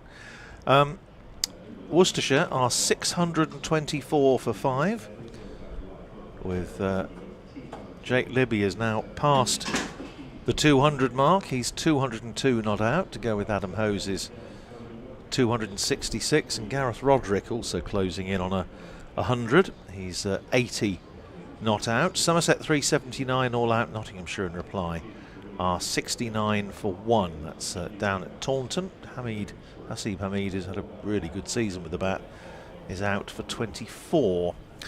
At the Oval, oh dear, Surrey 695 for 4. Give it a rest. Give it a rest. Dom Sibley 289 not out off 456 balls, including 282 dots. Dan Lawrence made 178. Sam Curran, Northampton-born Sam Curran, made 108. Will Jacks is 45 not out. It'll be interesting to see if our esteemed colleagues, Messrs Church and Emerson, are still awake. We were speaking about nicknames yesterday, and Will Jacks is known as Basement after the band. So, well, that would go completely over my head because I've no idea what you're talking about. So. Warwickshire 415 all out. Sussex going along nicely, 133 for 1 in reply. That's down at Hove, of course, where I bet it's lovely in there. The deck chairs at the far end today. The Cromwell Road end, yeah, lovely. Gorgeous. Essex finally all out for 368 in 136 overs. Yorkshire are 6 for no wicket in reply, with Adam Lyth and Finley Bean. In Division 2, at Chesterfield, Lancashire 367 all out. Derbyshire 168 for 5. Wayne Madsen out for 70. First 2 wickets to Jimmy Anderson, next 3 for George Balderson. At Cardiff, Gloucestershire 380 all out. Glamorgan are 47 for 1. And at Grace Road, the leaders, Division 2 leaders, Leicestershire, are having a similar experience to Northamptonshire here in that they are still in the field. Middlesex 481 for 8. Ben Geddes now 113 not out, but they're into the 144th over here, and we've had 144 overs here, so that game running more or less parallel, except Kent had scored a few more runs. Yeah, 16 overs left till tea here, 2:45. It's the sort of event we're talking about. Canterbury Week in the old Scarborough Festival. There's some wonderful photographs of teams having tea out on the field. Yeah. So the waitresses would bring out the tea and whatnot, and teapots. It's the sort of thing they ought, you just feel it would fit in really well with Canterbury Week. And I was just thinking of it there because I had a drinks break, and certainly a couple of the Northamptonshire fielders were taking advantage of the opportunity to have a sit down and did wonder if they were bringing out birthday cake for Justin Broad at one stage, but they weren't. But I just think it would fit in really nicely, wouldn't it, with the sort of the ambience of Yeah, it would. of Canterbury Week. I think Justin needs to go to Worcester with the ladies' pavilion, Oh, where yes. you can Yeah, get absolutely. a slice of lemon drizzle for Very nice. about Well, £1.20. Or, and it always pains me to say anything nice about Leicester, as you know, but being, Leicestershire. Yeah. But Friends of Grace Road, the cake stall there, absolutely superb. Is it? Okay. Very, very highly recommended. They do great work as well, raise a lot of money for the club, and it's an absolute feast for the eyes as well as a feast for the taste buds when you go in there. The little place at the bottom of the meat. Yeah. I was taken round there by our colleague Richard Ray last year, and they had a lovely sort of rhubarb cake. I'm very partial to rhubarb, so it was very, very nice indeed. So cake lovers, Worcester is very good, but Leicester also gets a very strong honorary mention. Yeah, you'll find Radders sitting on the steps of the ladies' pavilion covered in crumbs. That's about right. Here's Harrison in, starting a fresh spell, his 28th over, and that's turned away by Bell-Drummond for a single, and that takes him to 150. Applause around Canterbury, which Bell-Drummond acknowledges modestly. Daniel Bell-Drummond's 150 off 267 balls, 1-6 and 16 fours. Harry Finch back on strike. Brings out the reverse sweep against Harrison. It's going down towards the boundary, but Tim Robinson, who's done excellent work down there today, again is quick to the ball, sends in a good return, and they come back for two. 108 to Finch, 530 for 5. Harrison in again, bowling to Finch, who drives out away through the covers. This is going to go all the way. Tim Robinson, having head a good sort of 80 yards in one direction, then has to try and do the same the other way, and this time he can't get to it. And it's 4 more for Finch. And it's Finch all the time picking him out, isn't it? It's, to misquote Simon and Garfunkel, here's to you, Timmy Robinson. Yeah, 534. I thought you were going to say like bookends. some of the fielding. 534 for 5. Harrison is in, swept by Finch, but only as far as the man on the 45, Liam Guthrie, and there's no run. Well, you were talking about Scarborough Fair earlier, Radders. Yes, that's right. Yeah. Very fond of Scarborough. Scarbados. Round the wicket comes Harris, and Finch tries to sweep. Doesn't get anything on it. Partnership now worth 196 between these two. As we mentioned, Kent's 6th wicket record against Northamptonshire, 219 between David Fulton and Mark Elam here, 2001. Pushed out into the onside by Finch. Can't get it past mid-wicket, and that is the end of the over. 534 for 5. Harrison now 28 overs. 2 maidens, no wicket for 100, so he's got the ton up as well. 534 for 5. Bell-Drummond is 150. Finch is 112. And I think, is that down there? Is Yusi Chahal is asking, I think, Ben Peveril what the time was. Ben Peveril was sort of looking at his watch, and there's. Well, have a look at the bottom of the I was scoreboard, going to say, yes, Yusi. there is one there. He may have been asking him a time-related question about overs or whatever, but. Or on the right of the rather large scoreboard on top of the Ames Pavilion. Well, we've got 15 overs to go until tea, so it is again what we were talking about earlier, whether Kent will want to bat close to tea, whether they'll want to. We talked about 550, didn't we, and possibly getting Northamptonshire in just before tea. Well, we'll find out pretty soon. Yeah, it's a question now of when they pull the plug. Meanwhile, they relentlessly march on. Northamptonshire look broken. As that's played back to the bowler. Tired, I would prefer to say, rather Yeah, than broken. there's one or two there who are sort of keeping the spirits up. Robinson's one, Liam Guthrie's another, but some of the others just look as like the body language is just, and you can't blame them. You can't blame them because just nothing's happening. Nothing's happening in favour of the ball at all. There's one more, goes on to the total. One of the school parties is trooping round in sort of crocodile fashion at the far end of the ground at the Nackington Road end. So they're perhaps they're heading back to the classroom at 10 to 3, and whether they're going to be released early. It's driven back.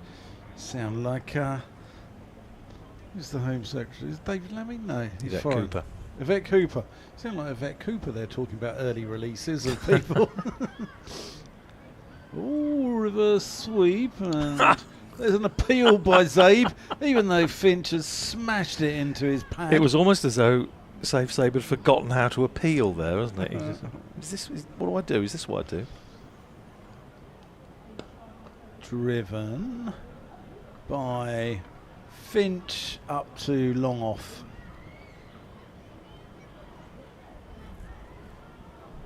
You can hear them. I think they're coming round towards us, round our side of the ground, past the Freeman House flats. That's going to be just the one, I think, for Bell-Drummond. Partnership now 199. Kent 537 for 5. Yeah, they like... Round my way in North London, we get a lot of parakeets. And they fly across and they squawk as they fly. And the kids, as they march around the ground, are like parakeets just squawking away. I don't know, you got a lot of parakeets in North London. I thought it was something to do with the rainforests and things. But no, apparently they're all over London now, and they were released into the wild, I think around sort of southwest London, somewhere like Esher, and they've spread all over London, and they're actually become a bit of a nuisance because they drive other birds away. Any of them support Barnet? Not many. They tend to wear green, so they're Plymouth Argyle fans, I think. Forest Green Rovers, I suppose that would be appropriate. Rainforest Green Rovers. Yeah. 537 for 5. I saw Forest Green Rovers because, you know, their owners are vegan, and Oldham fans went there dressed as butchers the other week and waving sausages about. Dear, oh dear. Harrison it will be to continue. 28 overs, no wicket for 100. And he will be bowling to Daniel Bell-Drummond. Is 152 not out. Mention about Calvin Harrison getting the ton up. He and Dom Leach and Jahal have all gone for over 100. Pulled away by Bell-Drummond through mid-wicket for 4 more. Takes Bell-Drummond to 156, and that is the 200 partnership between Bell-Drummond and Harry Finch. Will now put on 203. As you say, the knowledgeable crowd on top of the stats. And we have a cloud. We have, in fact, 1 or 2 clouds. Here's Harrison in bowl, short again, pulled out to deep square. This time it's only going to be a single as it's fielded out there by Justin Broad. 1 more onto the total, 542 for 5. The partnership 204. Yeah, now that's coming in from, oh dear, I'm hopeless at working out with directions here. The south. The south. Here's Harrison, swept by Finch down to Sales at deep backward square. 1 more run to Harry Finch. He goes to 114, 543 for 5. And there's a little sort of wispy cloud or embryonic cloud over to our left. I don't think it's Cobra meeting just yet. Swept away by Bell-Drummond down to Sales at deep backward square, and it's noticeable that as that ball left the bat and skipped away on one of the wends, there's sort of big puff of dust came up, just indicative of how dry this ground is. 544 for 5. Harrison in and bowls to Finch, full toss, tries to sweep, doesn't make contact, bounces off his boot out into the offside. And Vasconcelos fields, and there's no run. Vasconcelos will, I'm sure, will have been thinking for some time that he's going to have to bat in the not too distant future. Here's Harrison in, bowls and forced off the back foot. Very good stop of his own bowling by Harrison, and Finch was thinking about a single, but Bell-Drummond disabuses him. Yeah, I think that's because it's hit Bell-Drummond, and sportingly he says no. 544 for 5. Bell-Drummond is 158. Finch is 114. The partnership is worth 206, so that record partnership for Kent against Northamptonshire is edging closer. David Fulton might be listening, huddled over his wireless as we speak, wondering if his record is going to be erased. He might be here. I don't know, I haven't seen him. No. Yeah, the clouds is coming over the old hospital to our right, where Joe Denley was born, actually. Funny, he was born in the hospital right next to where he's played all but 3 years of his career professionally. A wonderful message, which I'll share with you perhaps after this over. Made me laugh. Takes a lot. Cut by the man known as Deebs. Yes, it's from Martin Wilson, my fellow Northamptonians. It's not too far away from me in the east of the county. Oh, has Bell-Drummond got a little feather on that? He has, and he goes for a wonderful 158. Caught behind. That's McManus's third catch of the innings, and Saif Zaib finally sees him back to the pavilion. Kent 544 for 6, and he will be applauded all the way back. Ricardo Vasconcelos running over to shake his hand. 274 balls, 1617 fours. It's 20th century in first class cricket. Yeah, 214 these two are put on.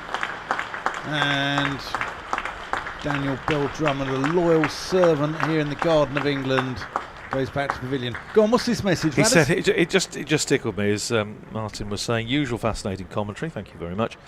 Pity about the cricket. Must go. I've painted my fence and need to watch it dry.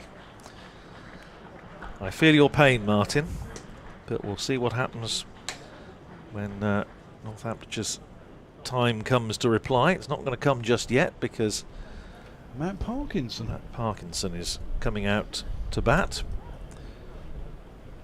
Has he got licence? Wield the long handle.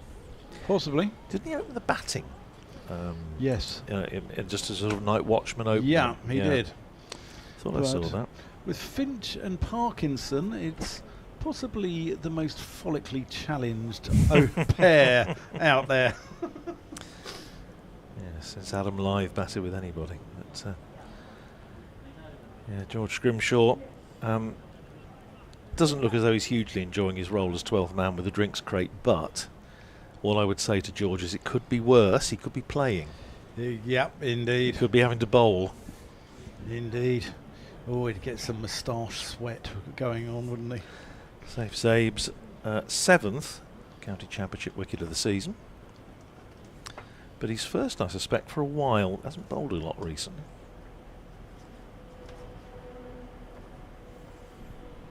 It's his first wicket since the second game of the season at Old Trafford. Took 2 and 2, 2 in each innings against Kent, first game of the season, and 1 and 1 at Old Trafford, second game of the season, and he hasn't taken a wicket since. Here is Zaib. Parkinson gets forward.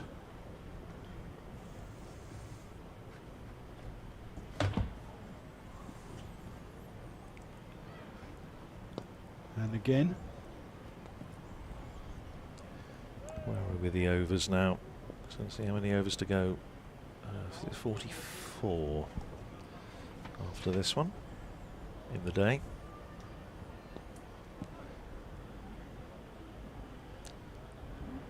Defended. Dominic Sibley's on 298 at the Oval.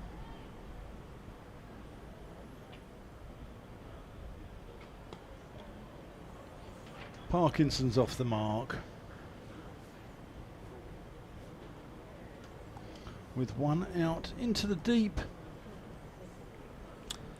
Well, there's rapturous applause around the crowd for Safe Zabe and his wicket taking over. I think you're going to have to update BBC Radio Kent in a moment or two. I'll be updating the good people of Kent.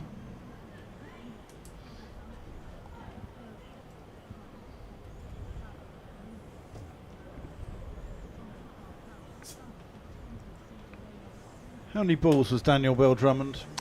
275.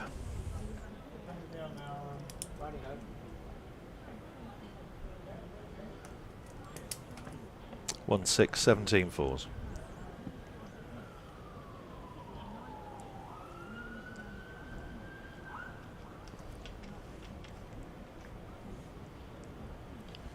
Harrison in. Ooh, leading edge.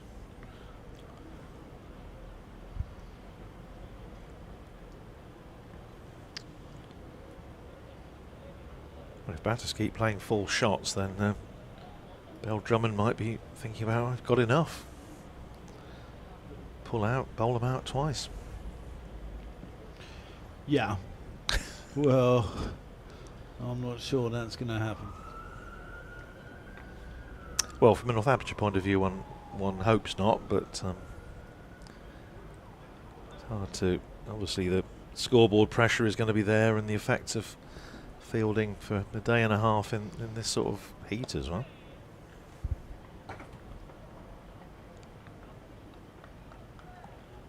Harrison in his, was it 30th over now?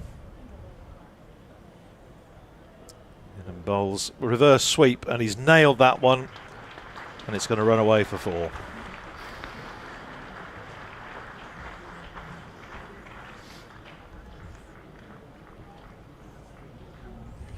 Yeah, and in ideal batting conditions, Kent have just brought up their 550. They've got a whopping 550 for 6. Daniel Bell-Drummond, the skipper, he's just out about 5 minutes ago. He was caught behind by Lewis McManus off the bowling of Safe Zabe for 158 of 275 balls.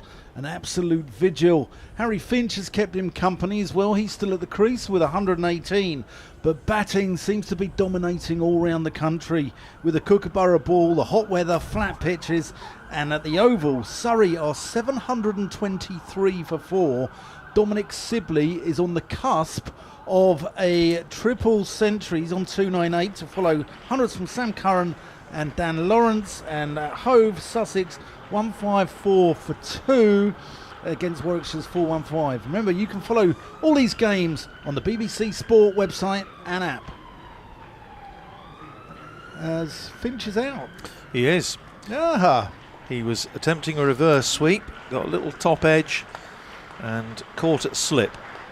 So with, well, as we said, the long partnership ending with the demise of Daniel Bell-Drummond, and now Harry Finch is following his partner back to the dressing room, acknowledging the applause around the ground.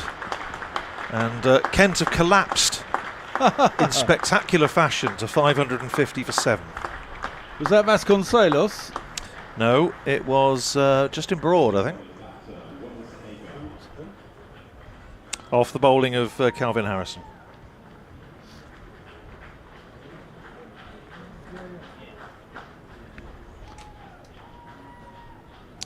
So, well, as much as I enjoy BBC Radio Kent, if they could take away It's a Kind of Magic by Queen in my ear. And mine. So, 2 new batters at the crease. Chance for Northamptonshire to make substantial inroads. 550 for 7. George Scrimshaw Just trotting out with refreshment for somebody. And in fact, it was Dominic Leach at slip who held that catch. I thought it was Justin Broad, but it was Dom Leach. Don't often see him in its slip. But Finch out for 118 off 155 balls with 16 fours. New batter is Wes Agar. And Northamptonshire, well, piling on the pressure with a slip in. Ooh. Isn't it lovely when it stops? It's like banging your head against a brick wall, isn't it? 550 for 7. Certain amount of delay, and I'm not quite sure why. Ah, that's why. Ricardo Vasconcelos has trotted off the field to get fully... He's going to be so hacked off. He's got the full shin pads, protector, helmet, all the rest of it. Now declare. And yeah, exactly, just what I was thinking. And in a few, presumably in not too distant future, he's actually going to have to go and get his pads on. Anyway, 550 for 7. The 2 wickets falling in quick succession. Bell-Drummond caught by McManus off Zabe for 158, and Finch caught by Dom Leach at slip off Harrison for 118. 550 for 7. Calvin Harrison's figures now 1 for 112. And he's going to be bowling to the new batter, Wes Agar. Flighted up, and Agar clips it away to get off the mark straight away with a single down to deep mid-wicket. One more onto the total. 551 for 7. And that's the end of the over. 30 overs, 2 maidens, 1 for 113, Calvin Harrison, 551 for 7. With Parkinson on 2. Agar is 1. There are, let's see how many overs left in the day. Is that 43? 43, yeah. 43, so 11 to go till tea. Yeah, I think that Kent might pull the plug in about 5 overs. And have a little dabble at Northamptonshire before tea. Yeah, well, this is, to be fair, that's what we were saying from fairly early on this morning. Yeah, that would take it down to 38. You'd lose 2 for the change of innings, and they'd just have 4 overs at them before tea. I hate to say I told you so, but I told you so. That catch was just in Broad. They've just changed it. I thought it was. I was wondering how Dom Leach managed to be at slip and mid-wicket at the same time, but anyway. Justin Broad fans, it was him who took the catch on his birthday. Happy birthday, Justin. Here's Zabe. You were just in the right place there. I'll get my coat. I'll get my coat. I'm out of here. I'm gone. Here's Zabe bowling to Agar. Turns it out through mid-wicket. And next ball he's trying to muscle it away over mid-off and jams it into his boot. He's a big boy, isn't he, Wes? He is. There's plenty of him. Here's Zabe round the wicket and doesn't bounce a great deal, and Agar's able to stroke it out into the covers, fielded by Calvin Harrison. He's quite round-armed, isn't he, Zabe? He's in again, bowls and clipped up to deep mid-on by Agar. Proctor fields, and it's another run onto the Kent total. 552 for 7. Zabe into bowl to Parkinson, who edges, and it bounces in front of Vasconcelos, and that's the over. 552 for 7. Parkinson is 2, Agar is 2, and well, we have, as I say, 42 overs left in the day. That means 10 before tea. So it could be, as Dan suggests, that Kent bat on for another 5 overs or so, lose 2 then for the changeover, and they would then have potentially 3 overs at Northamptonshire before tea, and then straight afterwards, of course, with the bowlers still fresh, they can go again. Yeah, this is the last round of this group of county championship fixtures, isn't it? There's then 3 more at the end of July. That's well bowled by Harrison, but I think that a lot of these Kent guys play also in their T20 side. Probably the same with Northamptonshire. Neither side have got a massive sort of squad of specialist white ball and specialist red ballers. Agar has a horrendous hack at that. Yeah, it's probably going to be of this side, I would have thought, 6. The Northamptonshire side, possibly 7, involved in the T20 on Friday. Google, which Agar picks, reads it well. When Lancashire come to Wantage Road Friday night. Hopefully it'll be a little bit cooler.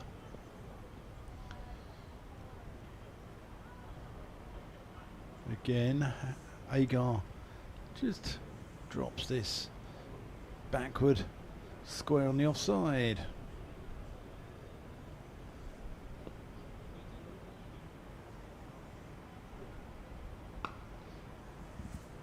Again, reads the googly and plays it out to Robinson out deep cover. But yeah, I mean, Mieye, Bell-Drummond, Everson will all play T20 cricket. Parkinson, Agar. So Ken probably don't want to keep their bowlers out in the field for 2.5 days. No, true enough. That might come into their thinking. Yeah, fair point. There. Well, I haven't heard anybody else apart from Robert Key who thinks it's a good idea, but No. there may well be somebody, I don't know. Certainly doesn't seem to be the majority view, let's put it that way. The general consensus is it's not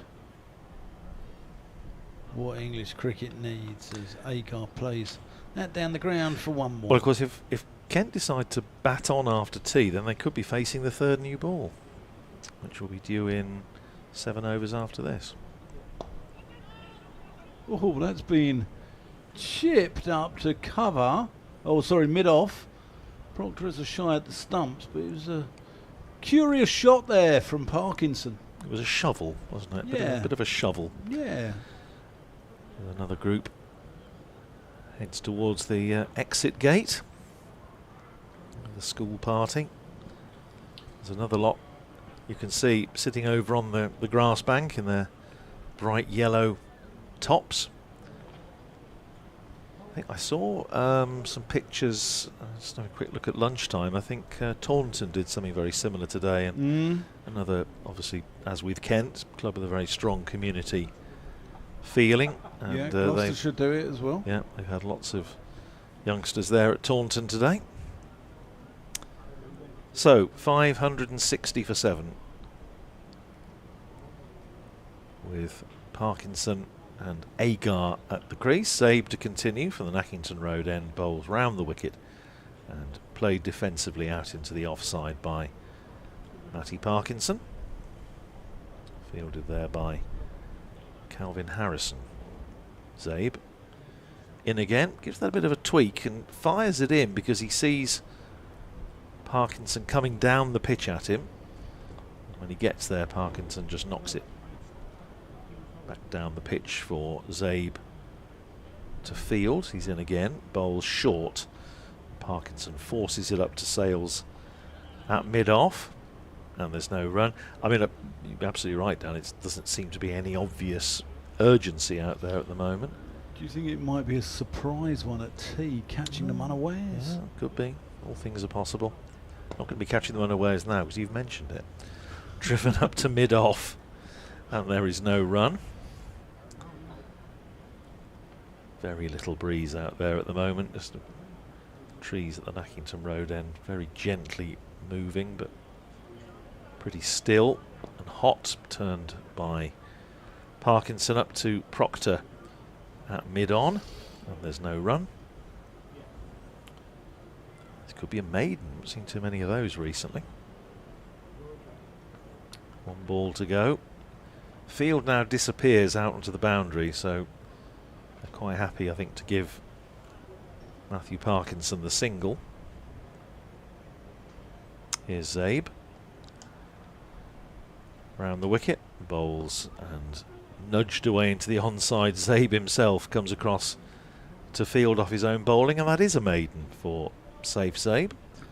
13 overs, 1 maiden, 1 for 36. It's 560 for 7, with 3 to Matty Parkinson, 9 to Wes Agar, and Rob Bailey just having a little look at the scoreboard, presumably to see how many overs are remaining until he can have his cuppa. The answer is another 6. So Chahal coming back in to the attack, still looking for his first wicket.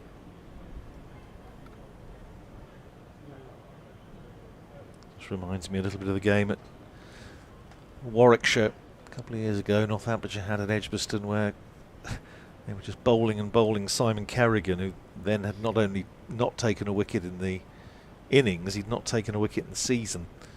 And this was in May, and they were just sort of wound him up and let him go in the hope that he would eventually take a wicket. And did he? And no, he didn't. Not on that occasion anyway. And Surrey now 762 for 5. With Sibley out for 305, as you mentioned, but Will Jack's 85 not out. Highest championship score, I think, is 887 from memory. Yorkshire against Warwickshire many years ago.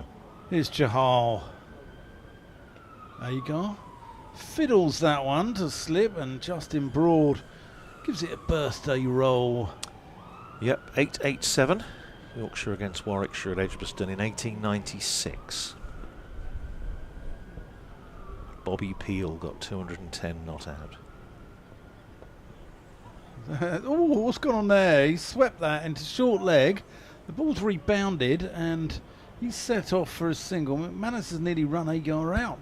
Was that the chap who started the Metropolitan Police? Bobby Peel? No, not that one.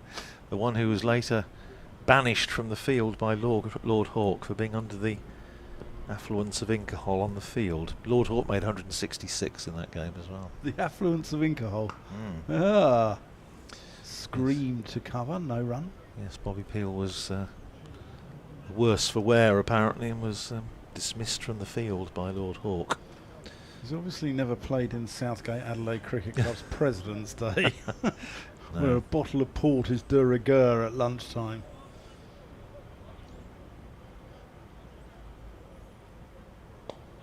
Defended. I remember a few years ago the port bottle coming out at lunch, and I was going along quite nicely. I was about 20 odd not out at lunch. Port bottle comes out. Over after lunch, someone slipped me a slower ball which I haven't picked, and I've chipped it to mid-off. Well, it's not the winning, is it? Those sort of games. No. It's the taking part. Yes, in the indeed. spirit of. Oh, Agar's fiddled that one. How's he got that there? I don't know, but he's got it there. Down to sort of fine leg area. And he'll pick up 2 more. 562. Thinks he's Ranjit Singh giving it the little leg glance.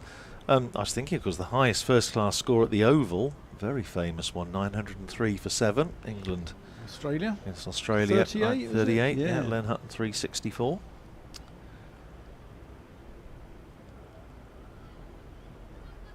Oh, Agar! He almost drags his foot out of the crease. McManus is there, ready to take the bails, and Agar almost falls over trying to get his other foot back, but no harm done. Kent 562 for 7. I shared my birthday with Len Hutton, 23rd of June. Also Patrick Vieira, Colin Montgomery, Zinedine Zidane. Obviously I'm the best sportsman out of them. But, and John Inman. Oh, right. You're free. Yeah. Yeah, as you know, I do a sort of most days a Northamptonshire birthday or two, and it's the interesting thing about that is, of course, you get this sort of slightly unlikely juxtaposition of players. Today, for example, Justin Broad's birthday, of course, is one of them. The other one also having their birthday on the 30th of June. I don't know if he's listening, he may be. Robin Johns, who played bit for Northamptonshire in 1971. Later played for Hertfordshire. These are all Northamptonshire ones.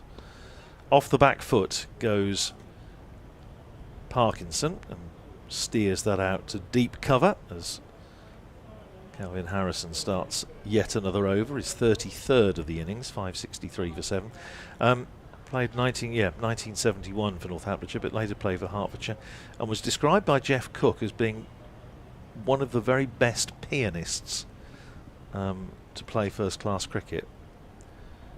Here's Harrison in, bowls short, and Agar cracks it away out through extra cover. That's a good tumbling stop out on the boundary. That's good from Dom Leach out there, keeping his standards up. 2 more runs though to Agar, takes him to 13, 565 for 7. Harrison in again, bowls, swing up in the air, should be caught, coming in from backward point, very deep backward square rather, and it's dropped. It's gone down. It was a good effort out there. It was in the air a long time. It was just dying on him. And in diving forward, I think he just, elbow just bounced the ball out. Will it be a costly drop? 566 for 7. Appeal for LBW as Parkinson props forward, not out, says umpire Rob Bailey. Well, he wouldn't be the only pianist to play for Northamptonshire, because Gareth Berg was also Berg is a talent. Tinkled the ivories. Yeah, talented in many ways.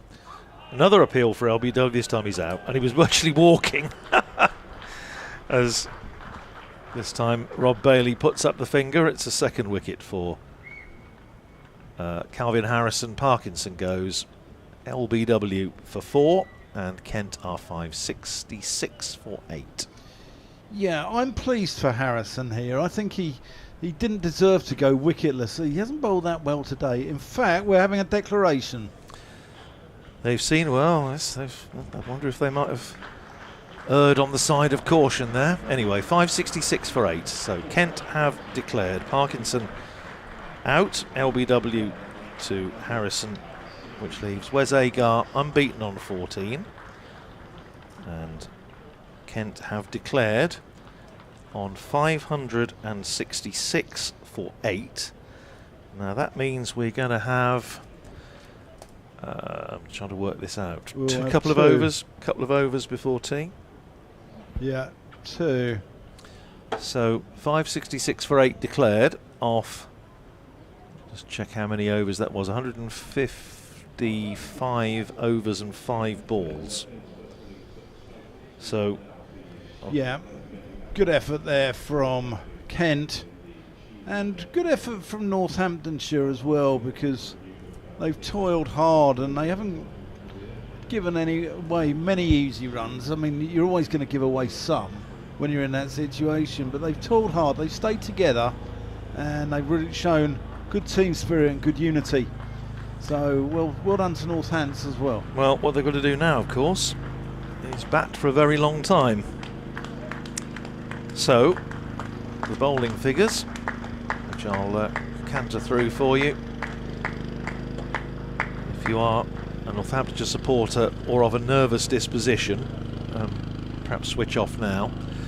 Liam Guthrie, 25 overs, 3 maidens, 3 for 92. I think that's pretty good stuff from Guthrie, bowled well throughout. Dom Leach, 24 overs, 1 maiden, 1 for 123. Tough return to championship cricket for him. Luke Proctor, 4 overs for 12. Yusi Chahal, 42 overs, 8 maidens, no wicket for 129. Justin Broad, 15 overs, 3 maidens, 1 for 42. Impressive, bowled particularly well yesterday. Calvin Harrison, 32 overs and 5 balls, 2 maidens, 2 for 124. and Safe Zabe, 13 overs, 1 maiden, 1 for 36. There were 27 extras, 8 leg byes, 1 wide and 18 no balls. Kent declare at 566 for 8, and Northamptonshire will have, by our reckoning, a couple of overs to go before tea.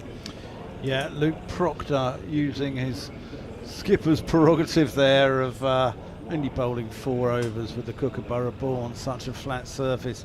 Anyway, we're going to take a 5-minute break. Radders and I are going to stretch the legs. We suggest you do too, and come and join us for a couple of overs before tea.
Well, good afternoon. Welcome back to the county ground here in Kent at Canterbury, where we are just about to get underway after tea, slightly to our surprise, because according to our detailed calculations, Northamptonshire would have to bat before tea, but the umpires have decided that tea should be taken between innings. So we're going to have a slightly prolonged evening session here at Spitfire Ground, St Lawrence. But Kent with a weight of runs on the board, having declared at 566 for 8. It means Northamptonshire first target will be 417 rather, to avoid the possibility of having to follow on. Basically there are 7 sessions left in the match, 1 session plus 2 days, so we have 36 overs to get through this evening. So on the basis that we may well see a bit of spin from Kent as well, then it may well be that we're finished for the evening pretty much on time, as we were last night. I'm Andrew Rowd from BBC Radio Northampton. My colleague Dan Whiting will be alongside me very shortly. Northamptonshire's openers, the 2 left-handers, Ricardo Vasconcelos and Luke Proctor, the captain, are out in the middle. Vasconcelos, who's had a in and out sort of season for Northamptonshire. He's scored 282 runs, averaging only just over 20, which for a player of his quality is surprising. A high score of 82. His captain, though, has been in excellent form. And here is Wes Agar running into bowl. The first ball, no ball called by umpire Ben Peverell, so Northamptonshire are underway at once. 2 for no wicket. The field for Agar. He has 3 slips in place. Backward point. Extra cover, so inviting Vasconcelos to drive, which he likes to do. No mid-off. Then a mid-on. Mid-wicket. Square leg just in front. Forward short leg. And a man down at long leg on the boundary. And here's Agar over the wicket, bowls to Vasconcelos, who plays it back down the pitch for Agar to field off his own bowling, and there's no run. Where's Agar, as we were talking earlier, bowled beautifully with the Kookaburra ball against Northamptonshire at Wantage Road a couple of years ago. Bowled Northamptonshire out, took 5 wickets, and was getting Kookaburra ball to do all sorts when really nobody else on either side managed to get it to do a lot more. That was the match in which Daniel Bell-Drummond made a 300. Here's Agar into bowl to Vasconcelos, who is forward, plays it up to mid-on, and there is no run. The cloud, the rogue cloud that we saw earlier on coming up from the south, has disappeared. So we are back to a cloudless sky here in Canterbury. Temperatures up low 30s, I would imagine. Summer dresses and sun hats, the order of the day. Shirt sleeve order, as was it Jim Laker always used to call it, shirt sleeve order. Here's Agar in bowls, driven by Vasconcelos for 4. And he's timed the backside off that one. It was very full, it was in the slot. Vasconcelos talked about the gap, inviting him to drive, and he accepted the invitation, and he picks up his first 4 runs. It takes Northamptonshire to 6 for no wicket. Yeah, I've seen some lovely floral patterns out there, Radders, and the women are wearing some nice stuff as well. Here all week. 6 for no wicket, Vasconcelos. Said about him having had a bit of a struggle this year. Proctor 620 runs at 44. With a highest score of 150. It was a career best at Derby, also made 100 last time out against Middlesex, as did James Sales. Here's Agar in bowls to Vasconcelos, very full on leg stump, hit up to mid-on by Vasconcelos, fielded there by Matt Parkinson. So the substantial main contributions in that Kent total. Daniel Bell-Drummond made 158, his 20th first class 100. Harry Finch made 118, those two putting on 206 for the 6th wicket.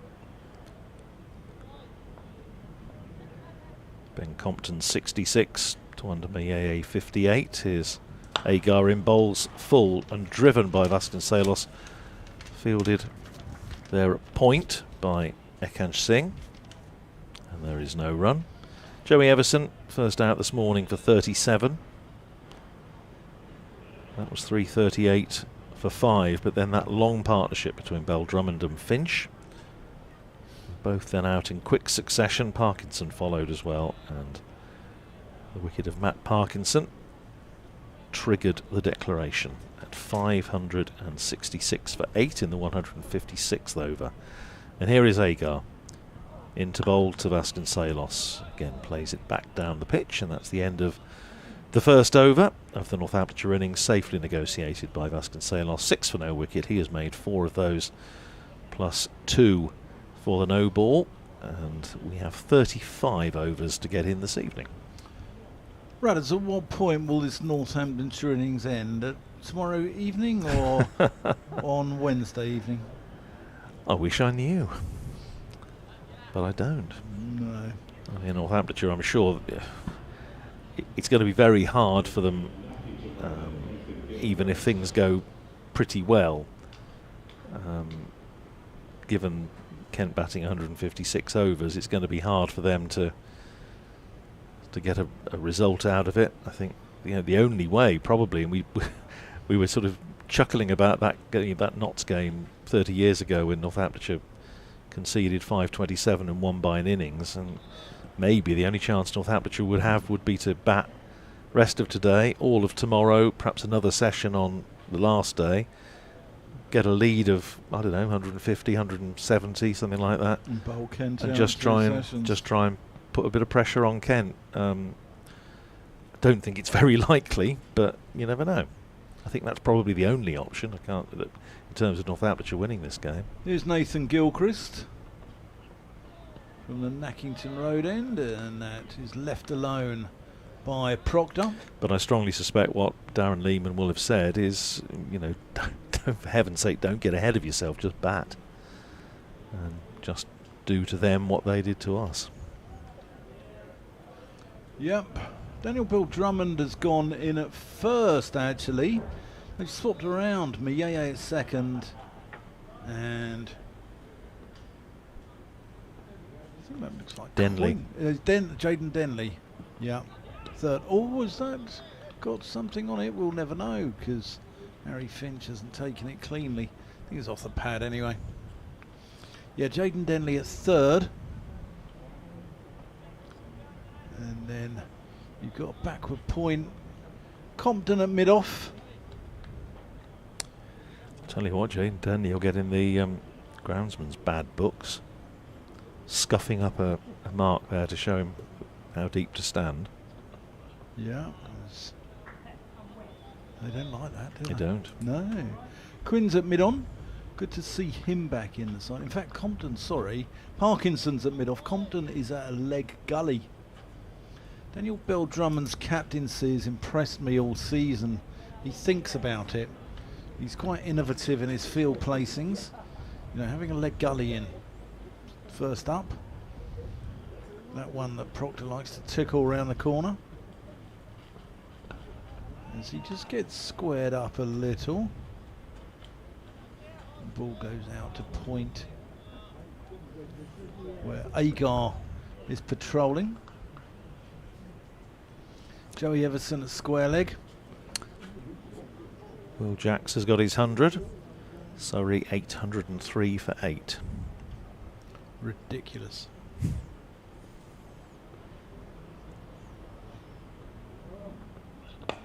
Driven back to the bowler by Proctor. Proctor used to, he's a hairdresser, isn't he? Well, yes, he's done a bit of barbering, yes. Yeah. Apparently at Old Trafford he used to he set up a little pop-up salon in the gents' toilets of all places. One of our colleagues, Melinda Farrell, did ask him once at Derby when we were covering a game together if he would mind giving her a quick short back and sides. Sort of down the leg side. That's not far away from Proctor's leg stump, I don't think. Anyway, end of the second over. Northamptonshire 6 without loss. the problem actually was she didn't want a short back and sides, and I think that was what was on offer. So the transaction was not completed. But just looking at high totals in the county championship, and it's amazing how many of them have been at the Oval. Else, but Surrey, it was Surrey. I think it was Surrey, yeah. I got a feeling he played at Surrey. And although he got 60 against us, for somebody who was an ex-pro, I thought it was the scratchiest 60 I've ever seen. Here's Agar in, bowls to Vasconcelos, who's playing back, gets an inside edge, I think, otherwise they would have been up and appealing. I think the inside edge might have saved Ricardo Vasconcelos there. He was right back on his stumps. And we did see in the back end of that innings, the odd one just keeping a little bit low. 10 for no wicket. Dan will be updating listeners to BBC Radio Kent in a moment or two. This is the last ball of the over. Here's Agar in, bowls to Vasconcelos. Nice square drive running down towards the boundary, and that is going to go for 4. It's his third boundary. Takes Vasconcelos to 12. Northamptonshire 14 for no wicket. And a little milestone for Ricardo Vasconcelos. That takes Ricardo Vasconcelos past 7,000 runs for Northamptonshire across all formats. I was telling him this morning, I was mentioned he needed 9, and he said it seems a long way away at the moment. Well, he's there. 14 for no wicket, 12 to Vasconcelos, and Luke Proctor yet to get off the mark. Gilchrist we're going to see continuing from the Mackington Road end. Still 3 slips in there. No, actually, yes, there are 3 slips and a leg slip as well, and you often see this for Luke Proctor, either a leg slip or a leg gully. Gone for a leg slip. Ben Compton is in there. Gilchrist in. Oh, he's nearly. Well, it's hit him on the pad, but he went across a long way as if. Could bring Compton into the game here.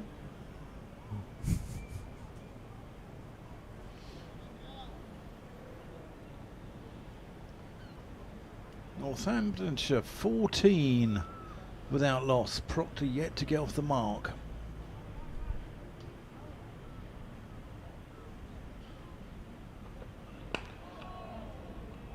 As he plays one without any real sense of timing.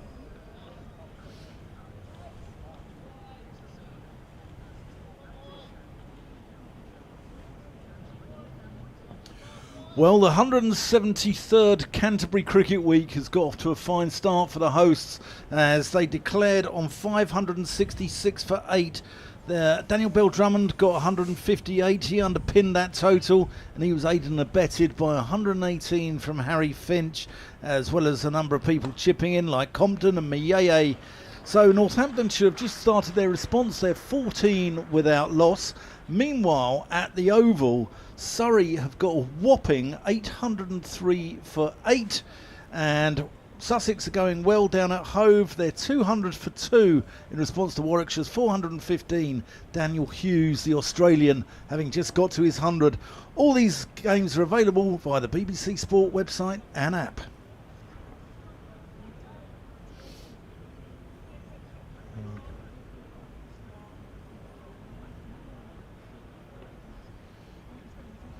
Here's Gilchrist. Proctor works out to Everson at square leg. I'm surprised you weren't deafened by that roar for the Luke Proctor boundary through extra cover to get off the mark.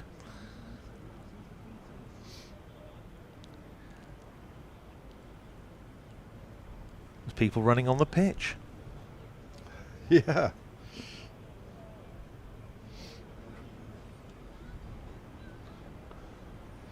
Gilchrist.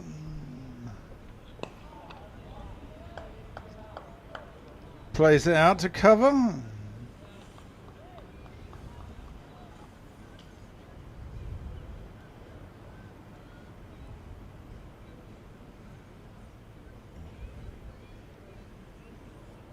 Oh, that's lovely when it stops. Band of Gold, that Frida Payne? I think it might have been. They said they were going to play a little bit of Hot Chocolate. Radders, you sexy thing. You win again. Gilchrist bustling in. Oh, that's a lovely shot. Luke Proctor. It's a Lancastrian hot pot of a shot. It really is. It's gorgeous, wasn't it? He's in decent nick, the captain, thoroughly enjoying his cricket. As I say, made a 100 last time out. He's been one of the joys of this season, and Northamptonshire have had, as most counties do, ups and downs. But to see Luke Proctor really enjoying playing cricket, and I think it's been change of coach, dare I say it, I think has been a quite a major factor in that. And there's no disrespect to John Sadler, but I think obviously Darren Lehman does things a bit differently, and I think they've got a good working relationship. And as I say, with the bat, Proctor has been excellent. And the other big plus, of course, for him is that he's also playing in T20 for the first time for 5 years. Luke Proctor, the sort of the Sadler years, he was barely. The running joke was that he rarely got his sort of white ball kit out of its wrapper because there was no point. You're talking of comebacks. Matt Quinn, yeah, good to see him, as you say, out on the park. He's getting an early chance to show what he can do. A couple of overs from Wes Agar from this end. Might switch ends, do you think? Possibly. 22 for no wicket it is. Vasconcelos down to 2 slips. But the 2 short mid-wickets, that's Kookaburra field placing for you. Here's Quinn in and bowls, and driven by Vasconcelos through the covers. Not sure this is going to go all the way. It's running out towards the boundary. Is it just going to go over? Oh, it's a tease. That's a cracking bit of fielding out there. That's a high quality stop right on the rope. Ekans Singh absolutely set off like a scalded hare in pursuit and flicked it back in and keeps it to 3. Vasconcelos is 15. Northamptonshire are 25 for no wicket. You had a good chat with Ekans in the car park last night. What a lovely lad. Just really polite. No sort of arrogance at all. Just a really nice young lad. Here is Quinn. Running away from us to bowl to Proctor, who drives out to extra cover where the aforementioned Wes Agar fields. Yeah, when we saw this from fairly early on in the innings of the last match against Middlesex, the slip cordon being denuded and the short mid-wickets going in.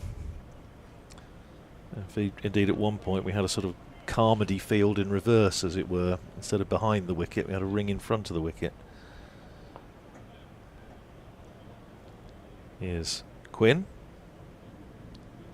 And again to bowl to Proctor, who drives up to mid-on. And there is no run. Martin Wilson, who we were mentioning earlier, Yeah. he said all it took was one sarcastic comment and Kent collapsed. Well, it's, relative things, but it was a collapse of sorts.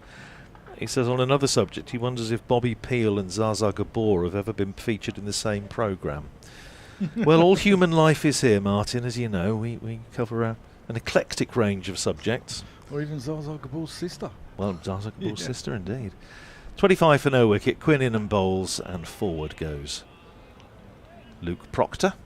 Plays it back down the pitch. I thought for a moment Ben Peverell was calling no ball, but he wasn't. He was just indicating to Rob Bailey that there are 2 balls left in the over as a couple of very large gulls wheel over the ground. I keep thinking of that sketch in the Fast Show when Channel 9 News and they discover a cloud and it's not Scorchio and they have an emergency programme. A bit like that, with that couple of clouds coming up again from the south. Here's Quinn in bowls, and Proctor drives up to Agar at mid-off.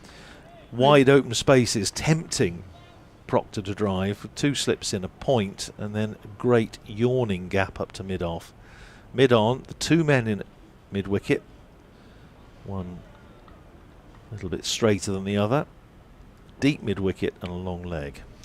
Agar's got a towel hanging out the back of him like a sommelier, asking if you'd like a Sauvignon Blanc or a Muscadet. It's a bit early for me, but I appreciate the offer.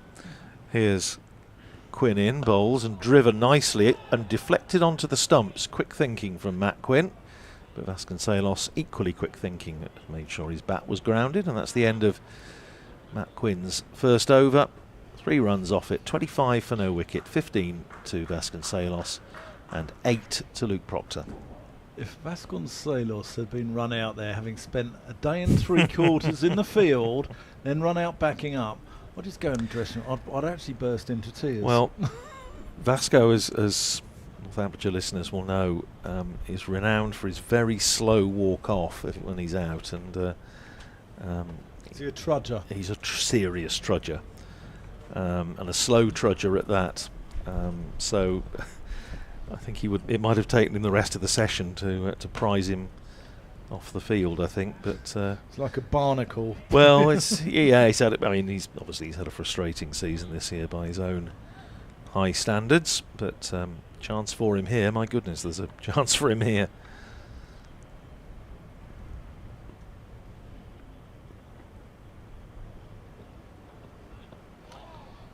Left alone, goes into the gloves of Finch. I should add that Martin Wilson, who we've been in contact with this afternoon from my part of Northamptonshire, is one of the, if not the, leading expert in 18th century cricket in England. He's written books about it, and astonishingly knowledgeable man. Left alone again. Also wrote the bibliography, or compiled the bibliography of Northamptonshire cricket, which is standard work of reference in my cricket library anyway, so nice to have Martin with us. So, Radders, you've been given an award recently. I know you don't like to talk about it, but tell the public, the Kent public want to know. What's it for? It's for Nerd of the Year, basically. Statistics. Well, not quite. After this ball. That's good work by Ekant Singh at backward point. Well, in fact, Martin Wilson, we mentioned, is another previous winner of it. It's called the Brooke Lambert Award, and it's presented by the Association of Cricket Statisticians and Historians for, I suppose, loosely cricket research, scholarship, presentation of that sort of research, and yeah, very honoured to receive it for my efforts on delving into Northamptonshire over the years. Again, plays it out to Singh at point.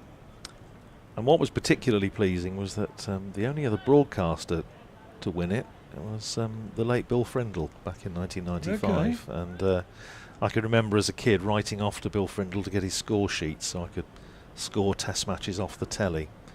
But yeah, it was very nice, and Martin, it was excellent that Martin was there at the presentation at the ground, on the outfield at the county ground last week. No, it's a fantastic achievement. Again, let go. I wonder if Gilchrist might want to come around the wicket, Vasconcelos. Everything seems to be going across him.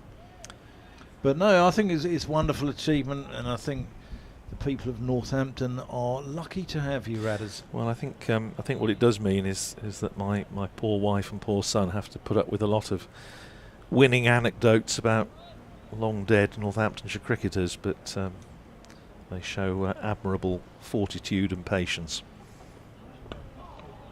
Vasconcelos pushes this up to Parkinson at mid-off. Northamptonshire 25 without loss. Vasconcelos 15, Proctor on 8. You listen to Dan Whiting and the award-winning Andrew Radd here on BBC Radio Kent, BBC Radio Northampton. Point is, though, Dan, I'm able to do that, and I love doing it because Northamptonshire cricket has got a history. The club's coming up to its 150th anniversary, which of course Kent had a few years ago, and there is a lot of material there, and local heroes, and I absolutely love researching because you find something new every day. I wonder if in however many years' time people will be researching these sort of anonymous, made-up franchises and saying, oh yes, that's wonderful community involvement and local heroes and heritage. Something tells me possibly not. Anyway, rant over. Quinn is in, bowls short, and Proctor ducks underneath it, sails through to Harry Finch behind the stumps. I think Quinn's got away with one there. Yes, he might have done. Well, that's the beauty, isn't it? I mean, of T20 cricket, when you guys play Leicestershire or Somerset v Gloucestershire, there's years of history there, years of rivalry, and even though you might get 100 franchise derbies like the London Spirit against the Oval Invincibles, it's not the same, is it? Well, I don't think so, no. Here's Quinn in, bowls and turned off his hip by Proctor. There's a man there, just the one short mid-wicket. They've also got an extra cover in, fairly tight, but still the two slips. Bell-Drummond's wandering across to have a word with fielder at point. There is a long leg down directly in front of the main scoreboard at the far end of the ground, not too far away from the replanted lime tree here at Canterbury. But also remember, here is Matt Quinn in again and bowls, and Proctor is in behind that, plays it up to short mid-wicket, and there's no run, fielded there by Ben Compton. whether you're a Kent fan or whether you're a Northamptonshire fan, these are your clubs. They're membership models. They're member-owned clubs. Well, they're your cricket clubs. Northampton, of course, technically isn't anymore. Oh, of course, because the guy bought them out when they had. Yeah, well, it was a shareholder. It became a limited company in 2016 because the club was in fairly dire financial straits. So Northamptonshire is one of the three first-class counties, are actually, strictly speaking, not members' clubs. But obviously, here's Quinn in, bowls and driven nicely by Proctor, but can't get it past mid-off. But of course, Kent are? Kent are, and of course Northamptonshire have got shareholders and season ticket holders and life season ticket holders, and they will all be invited, of course, to get involved with this consultation tomorrow morning. So it's Northamptonshire, Hampshire and Durham, is that right? That's correct, yes. Yeah, Northamptonshire went down that route after the sort of major financial scare of around 2016, when we really did wonder if the club was going to survive. Happily it did. Here is Quinn in and bowls, and Proctor is on the defensive again, plays it up to mid-on, and there's no runs. One thing Luke Proctor doesn't lack as a rule is patience, and he will, I'm sure, be looking to set out his stall here, bat for as long as he possibly can. Safe Zabe, also very much a man in form. 4 championship hundreds for him this year, averaging just south of 52 in championship cricket this season. Here's Quinn from this pavilion end, in and bowls, and down the leg side, and he's got him, caught behind down the leg side, given out by Ben Peverell. Probably fair to say that Luke Proctor doesn't look massively enthused about that, but he's got to go. Caught behind down the leg side. Quinn strikes, and Northamptonshire are 25 for 1. Yeah, Quinn back into the action. A horrendous hamstring tear, I think after 9 balls of pre-season, and good to see him back. The Kent public love him, and he's back in the wickets column as Proctor gets strangled down the leg side. What a horrible way to go, having spent a couple of days in the field. And you got to feel for the Northamptonshire skipper.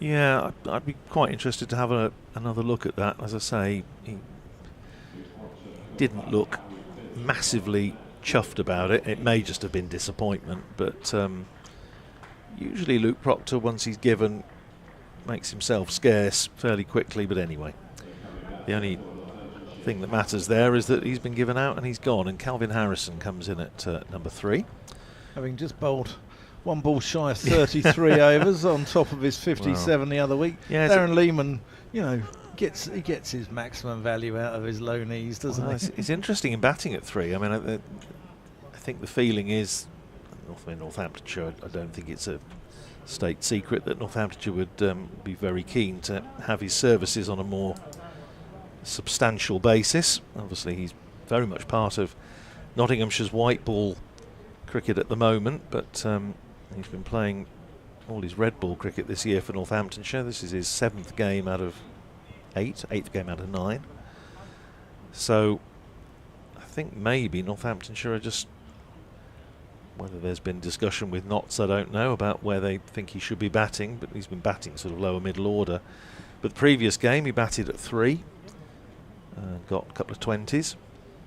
So he's certainly getting every opportunity to show what he can do, and as I say, he's been an absolute rock of this Northamptonshire red ball side this year. He's picked up, where are we, 25, well, with 2 today, 27 championship wickets this season.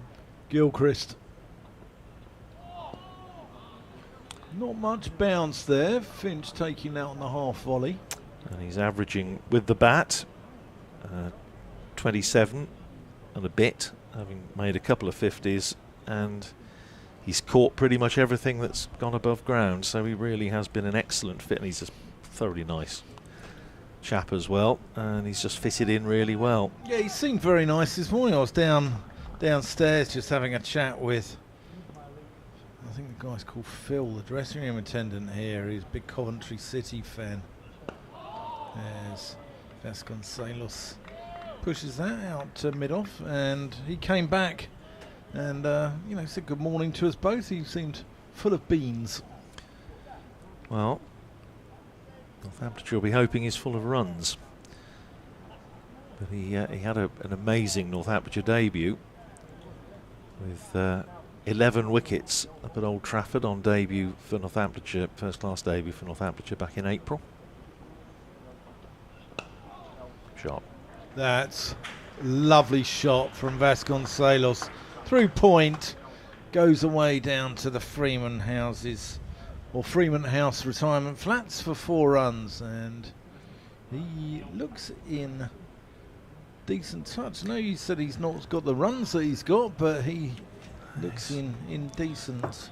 Yeah, he's just had one of those frustrating seasons, and he's got in and got out, and he's got a few starts in there, but only 150.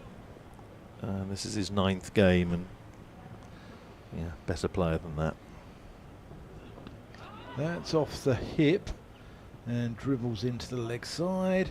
Ooh, and Finch has a shy at the non-striker's end, and Vasconcelos has to get his little leg scurrying through there. But you look at his, so he got 82 at Derby, but there have been starts there, 33 at Grace Road, 39 at home to Lancashire, 27 against Gloucestershire, 34 in the previous game against Middlesex. He has got going and then got out. What obviously Northamptonshire need him to do is to go on and get a really big score. Here's Harrison about to face his first ball, and solidly behind it. Oh, Sorry, have declared. They've had enough. 900? 820 for 9. They have declared that. 4 centuries in the innings, well, a triple. Not 3 other centuries. Do you think that's the psychological blow of like not being bowled out? Who knows? It's possible. Last ballie over. That's a pleasant shot by Harrison. Whips it to mid-wicket, 30 for 1. See, Jimmy Neesham had a bowl, 14 overs, 1 for 80. But he enjoyed that. Not. The counties as Neesham played for. He's played for a few. Played for Northamptonshire in the T20. He's been at Essex. He's been Leicestershire. He's been at Middlesex as well, hasn't he? Durham. Yeah, he's gone through a few. Yeah. But when he was with Northamptonshire, he had one of these ones where his visa wasn't quite right, and he had to go over to France for the day. and then come back into the country from France. And he was complaining when I interviewed him for Radio Northampton that the pain au chocolat that he had in Paris wasn't quite as good as the ones in Northampton, or words to that effect. Here's Quinn in bowling to Vasconcelos, who turns it away through mid-wicket. He's only going to get a single. Takes Vasconcelos up to 21, Northamptonshire 2. Are they good? 30 for 1. Are they good pain au chocolat? Well, I think he might have been being facetious, or jocular rather than facetious, but I don't think they really compare, to be honest. But although saying that, I've had my visits to Northampton, I always pick up a bacon egg sandwich in the Welly Cafe. oh, that's always nice. Yeah, very good there. Very good. Very pleasant. So, Jimmy Neesham. Number of teams he's played for, it is astonishing. Around the world. I'll run through his counties in a moment. Here is Quinn in, bowls short and pulled away for 4 by Calvin Harrison. As we were saying, for a good part of the Kent innings, it's just so little pace here that if you drop it short, unless you really dig it in, as we saw Liam Guthrie do a few times, it's just going to sit up. It's meat and drink, isn't it? Yeah, and Harrison's a tall man, and he's pulled that away for 4 to open his account 35 for 1 at Northamptonshire. So he's played 4 in terms of counties. Derbyshire in 2016, Kent in the T20 in 2017, Essex 2021, Northamptonshire 2022. Here's Quinn in and bowls, and Harrison plays that up to Parkinson at mid-off, and there's no run. Then Leicestershire 2024 and Durham this year. 6. What about Mohammed Amir? I reckon he's been at Gloucestershire, Essex. I think he was at Middlesex for a little bit. Was he here as well at Kent, I think, Mohammed Amir? He's done the rounds.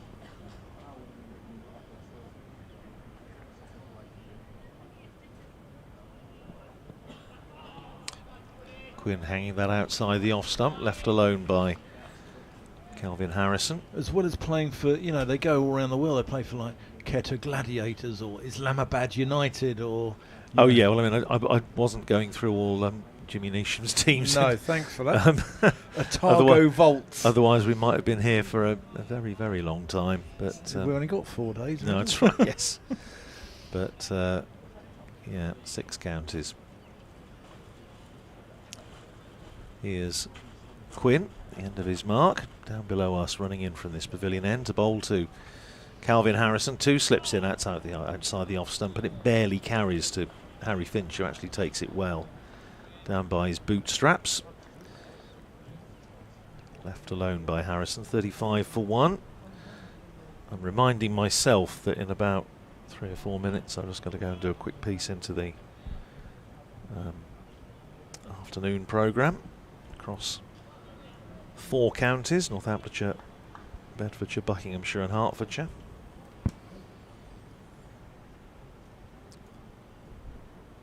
Quinn, 1 ball left in the over, 5 off it so far, and Harrison solid in defence, plays it up to Parkinson at mid-off, and that's another over goes past. 35 for 1.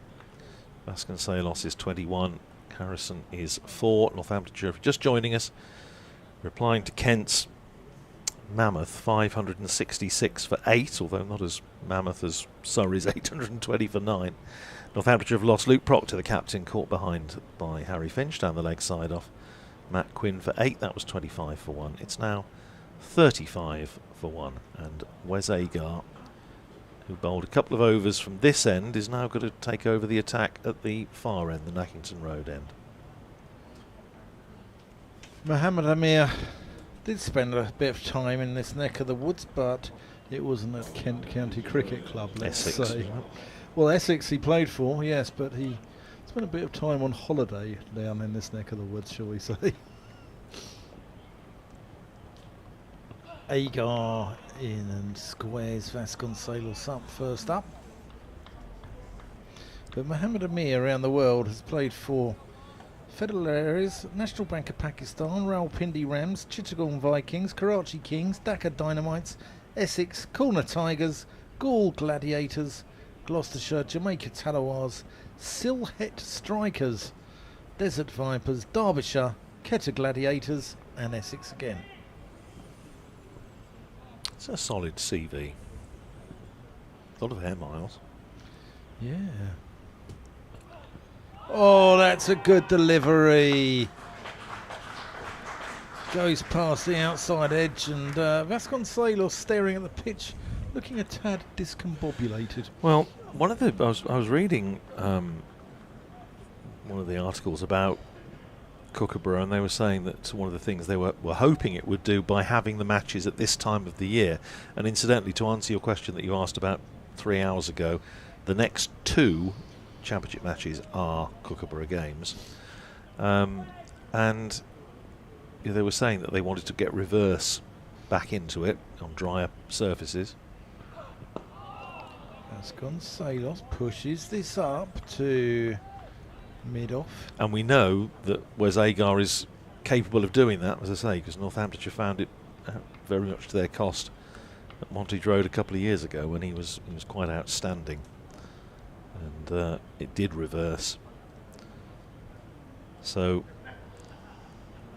he has the skills.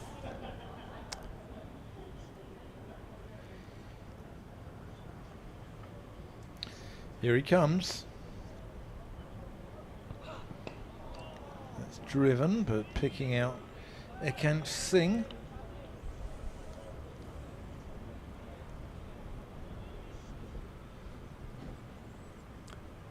Mentioned the Surrey declaration at the Oval, 820 for 9. Worcestershire have also declared 679 for 7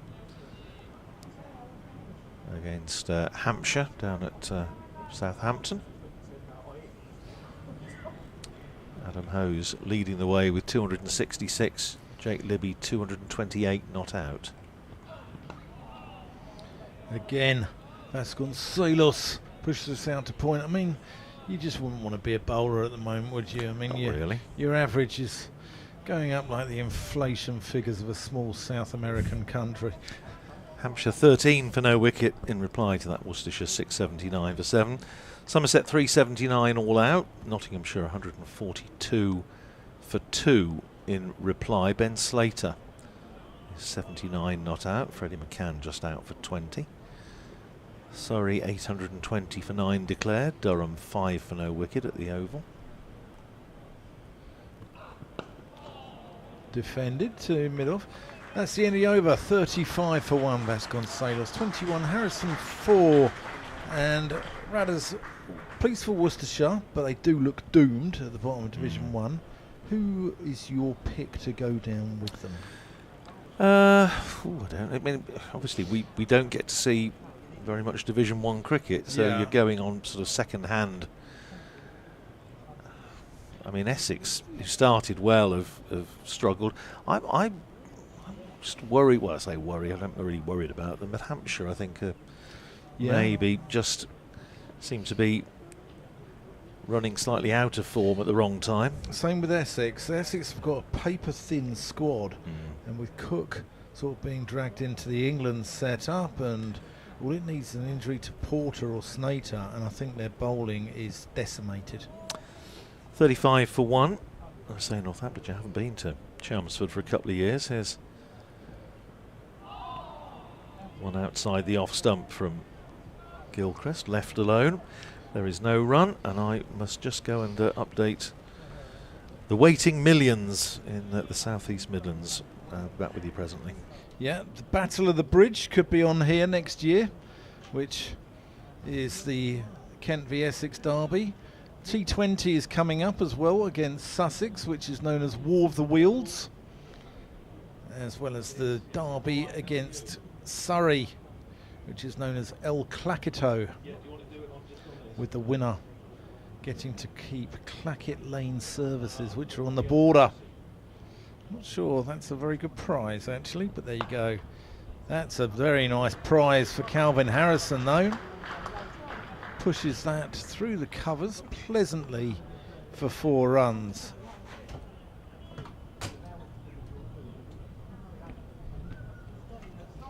Radder's just away, updating the good folk of Northampton as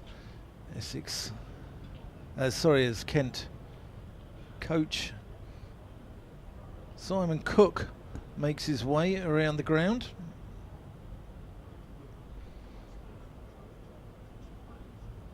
Quinn. Harrison gets on the front foot. Looks like he's got a lot of time to play, Harrison, sign of a good player. There seems to be a little bit of a wispy cloud away to our left, making its way towards Whitstable, towards the Denley household. But nothing else. Oh, there's one over the hospital to our right, and a very small one over in the direction of Dover.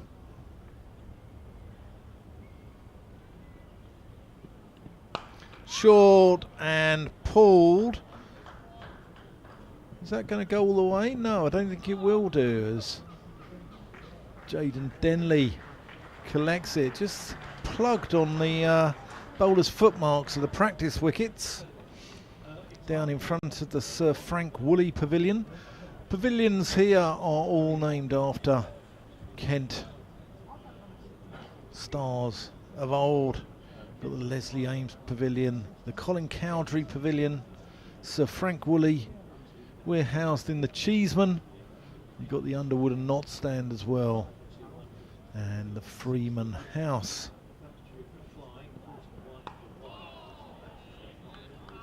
Harrison just feeling for that one a little.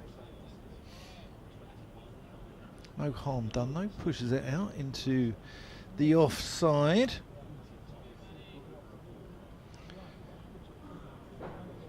Lovely ambience here. Cricket week at Canterbury. We had jazz bands yesterday. It's been school's day out today. And what a lovely environment.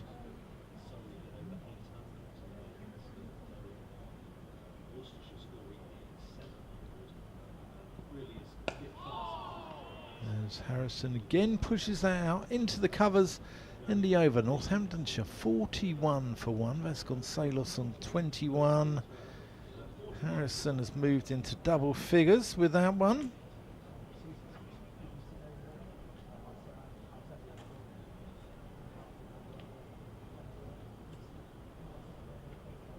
But it's a real hum around the ground.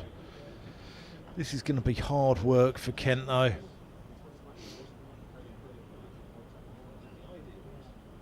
Difficult with a Kookaburra ball, flat wicket.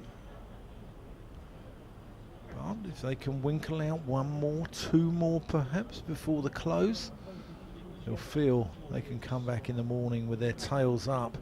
Here's Agar. Vasconcelos, you can't do that. That is dreamy. Through the covers, 4 runs.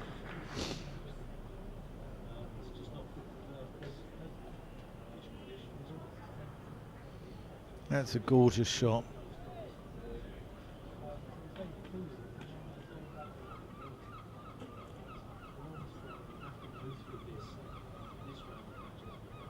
Cry of gulls making their way inland. Probably had their feed on the coast and now. Oh, that's a good delivery. What a comeback from Wes Agar. Gulls probably seeing what they can pick up from the school children's packed lunch. Maybe a few frubes or other yogurt based snacks may be available. Finch has gone for the floppy hat today.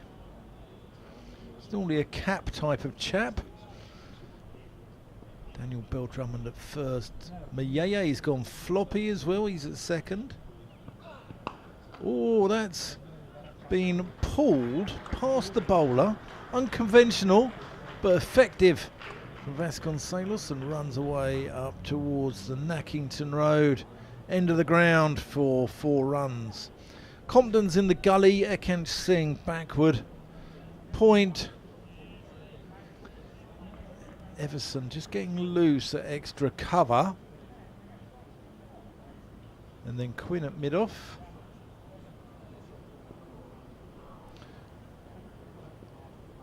Got mid on, Denley at square leg. Vasconcelos covers up. And then Matt Parkinson is down at long leg, down in front of the Sir Frank Woolley stand. Elegant left-hander. Woolley scored a lot of runs, took a lot of wickets as well.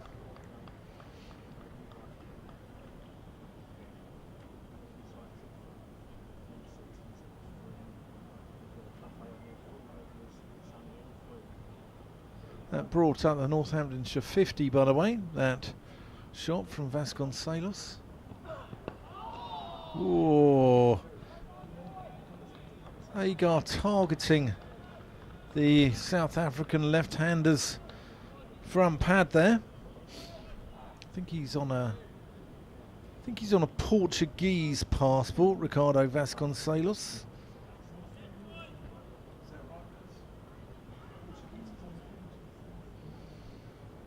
Big Portuguese community in South Africa.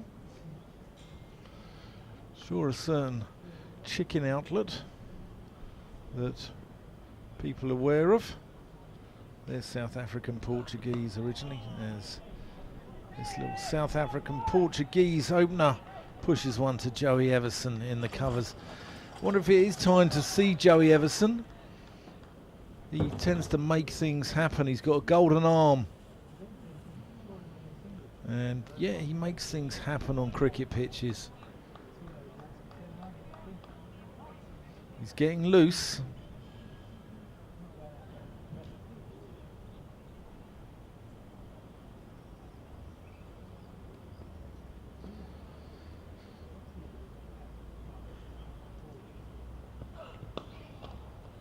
Whipped through mid-wicket here by Vasconcelos. That could well run away for 4.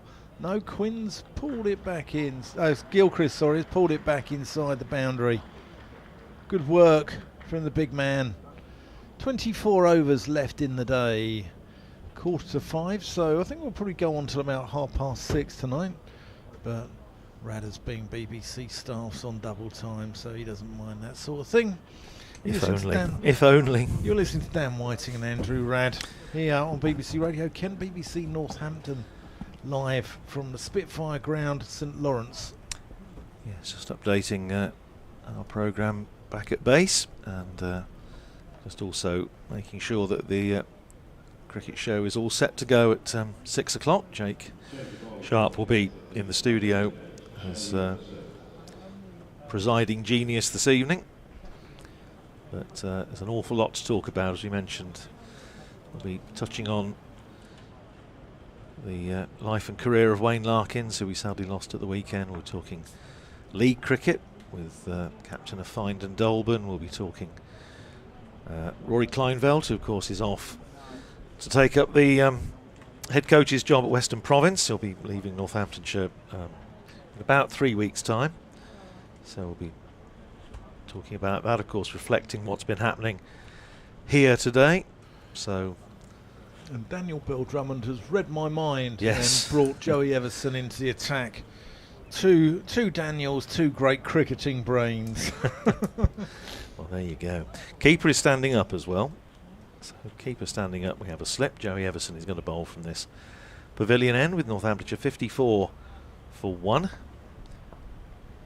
Phil Rowe will also be in the studio tonight with Jake. Here's Everson round the wicket, bowling to Vasconcelos, who turns that away down to backward square for a single. 33 to Vasconcelos, 55 for 1.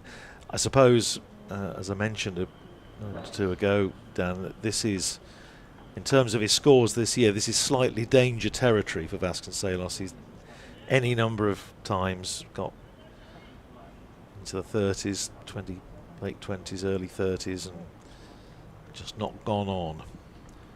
Well, as we say, Northamptonshire need him to, and this is a good opportunity for him to, is Everson in bowls. And Harrison plays it up to mid-off, and there's no run.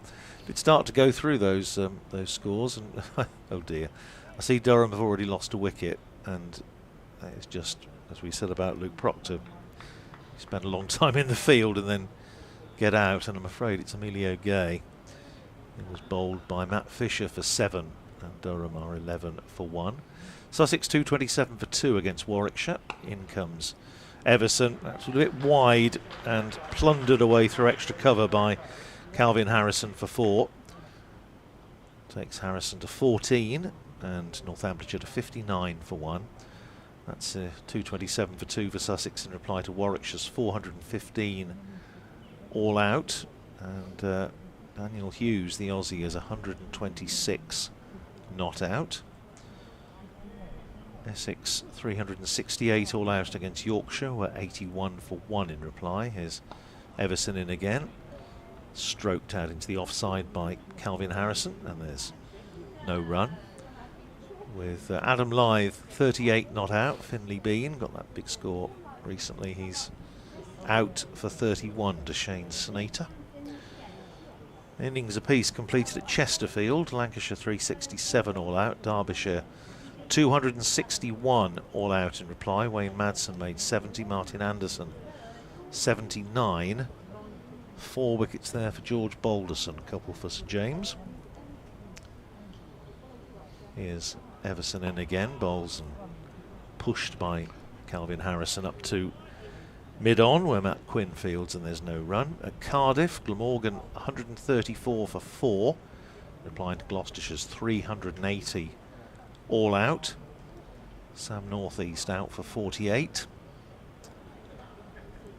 And last but not least, at Grace Road, in comes Everson, pushed up to extra cover by Harrison. There's no run. End of the over. 59 for 1. 33 to Vasconcelos. 14 to Calvin Harrison. At Grace Road, Middlesex all out for 534. And in reply, Leicestershire are 57 for 2. An early wicket for the young left armer, Noah Cornwell, who didn't play against Northamptonshire, but yeah, I like him. I saw him at Radlett last year in a 50-over game. That's his home club. Yeah, well, I thought he looked very capable, and certainly in the squad at Northampton. I think some of the travelling Middlesex faithful perhaps a bit surprised he didn't get a go. Yeah, he's got a bit about him, and he's not shy of a word or two either, which for a youngster, you don't mind seeing that sort of thing. Up to a point. Yeah. Oh, that is another splendid, sumptuous cover drive from Vasconcelos. Hit one in the last over the other side of Everson in the covers, and now he's hit one to his right. And I reckon Radders is a bit of kidology here. I reckon Vasconcelos has been scoring runs for fun all summer. He looks in really good touch. If that was the case, the records are wrong.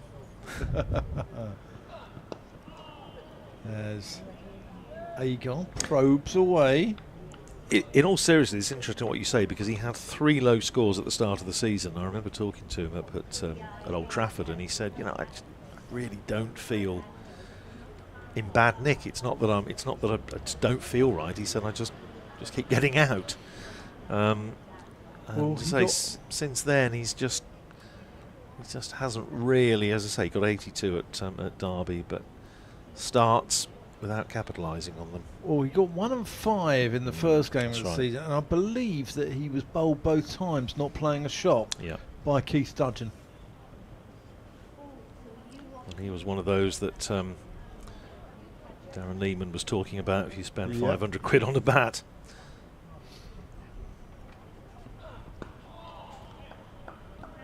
Agar bustling in, but to no avail. He's gone for 31 or 4.5 so far. Keith Dudgeon got him with the first ball of his second over in Championship cricket in the first innings, bowled, and then, as you say, bowled not offering for 5 in the second innings. Another group of the school children that we've had in today just starting to wend their way back round the ground. Still a few left. Yeah. Short, pulled, is that in the air? It is, but it's gone all the way for 6. Over the boundary. You can't put your fielders in the bottom tier of the Colin Cowdrey stand. It's not a shot that Ricardo Vasconcelos tends to play a lot, although I mean, the received wisdom is always that short players like to pull and cut. It's not a shot that he generally favours a lot, but he got hold of enough of that. I don't think he got hold of all of it, to be honest, but he got hold of enough of it to a relatively short boundary down here to pick up half a dozen. Well, I think they're going to bounce him because Stenley's gone out to deep square now. And he's on a run of ball 43, but is he a compulsive hooker? No, not really. He isn't as a rule.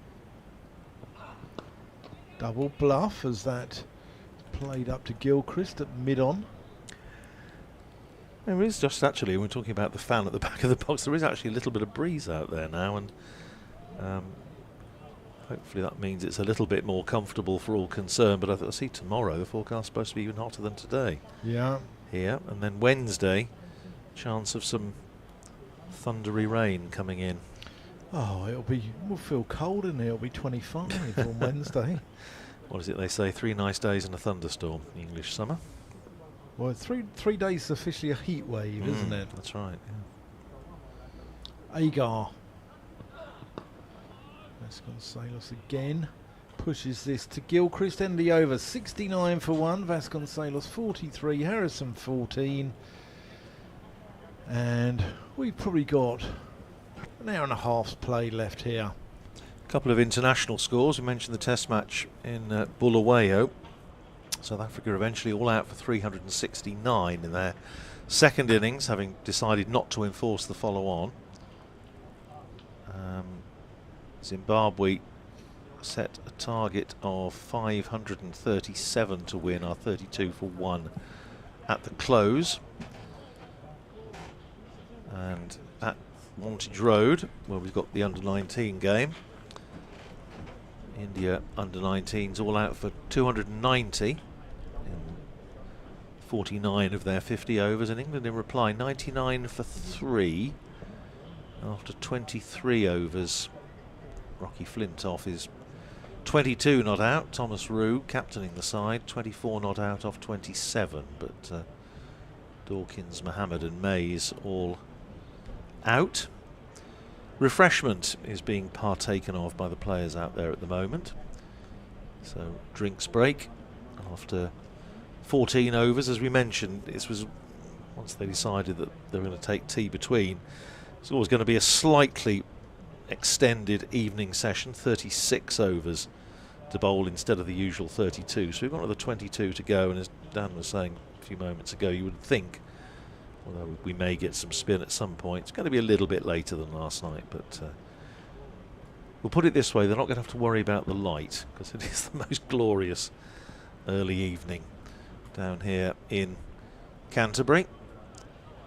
Just 12th man George Scrimshaw is out there at the moment having a chat with the umpires. Hampshire have lost a wicket down at Southampton in reply to Worcestershire's 679 for 7 declared. Fletcher Middleton has gone to another former Northamptonshire player, Tom Taylor.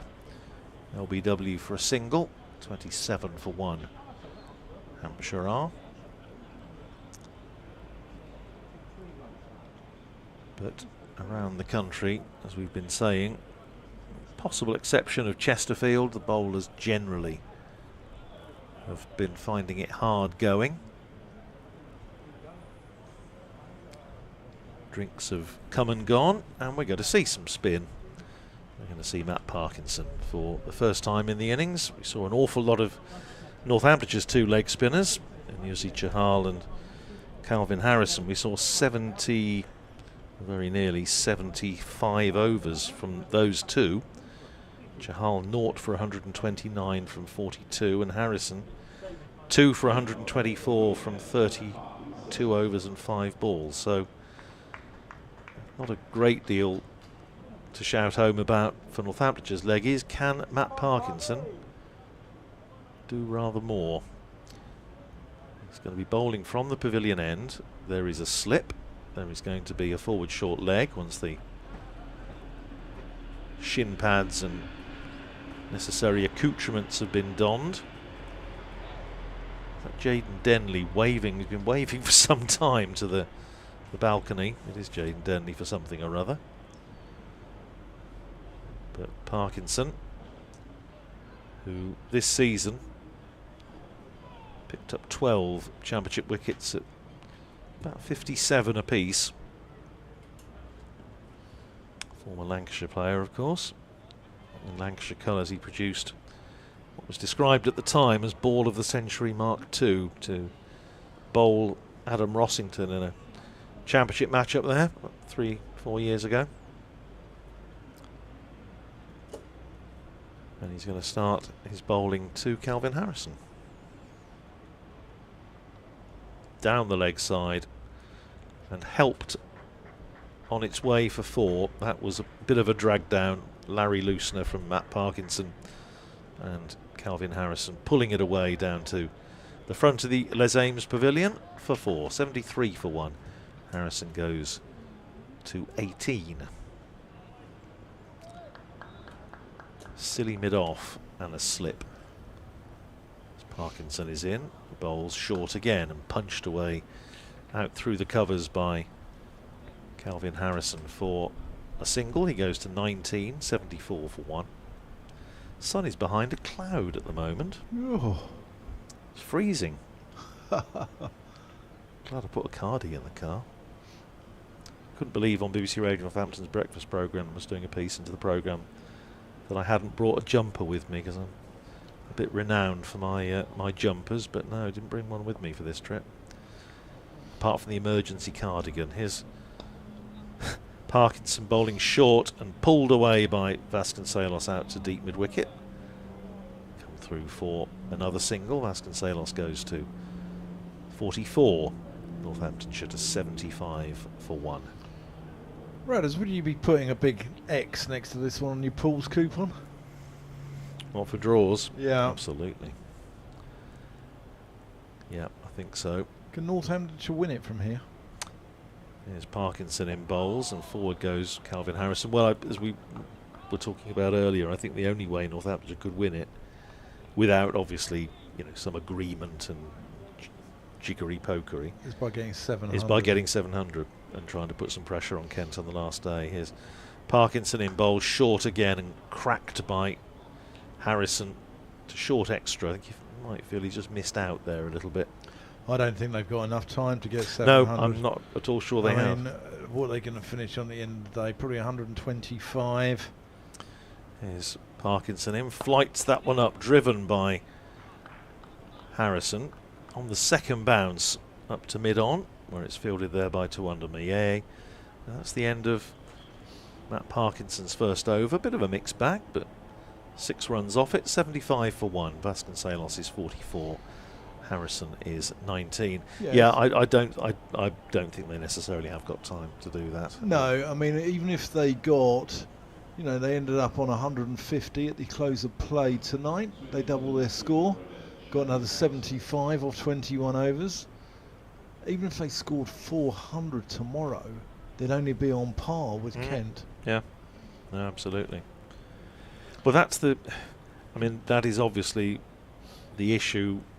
And you can say, well, it's hard for Kent to do anything else, but if you do put your eggs in one basket, you're gonna, you try and bat once and bat long, and it does mean then that getting a result, unless you obviously run through a side, it does make it difficult to, especially on this sort of surface with a Kookaburra ball, to get a result. But you know, Northamptonshire have had a few collapses in the last 2 or 3 years when nobody really saw it coming, so Kent have just got to plug away as Northamptonshire did. Joey Everson switched ends, and he's now from his favoured Nackington Road end. You know, there are a few players a little bit short of runs. We've been talking about Saif Zaib, who's been in terrific form, which he has, but James Sales obviously got a very good 100 last time out, having been out of the side for 3 weeks with a bit of back trouble. Didn't feature at all in the T20. Tim Robinson, new to Championship cricket. Everson bowling line and length. Robinson played at Northampton against Middlesex and scored 43 and 17 in that game. Northamptonshire's 563rd first class cricketer.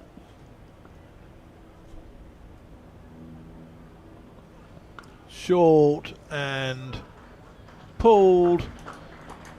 If you bowl short on here, that's what happens, and you've just got so much time just to put it wherever you want. And Vasconcelos moves too shy of a 50.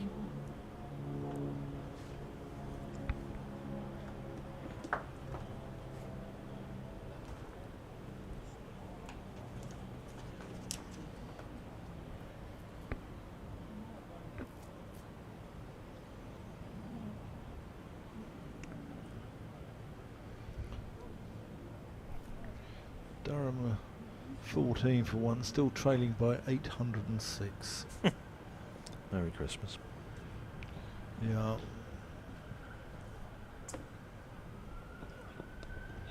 Tickled round the corner to Quinn, who wings it in to Finch. How many overs have we got left now? 22. 16, yeah, 20. 20 after this, yeah.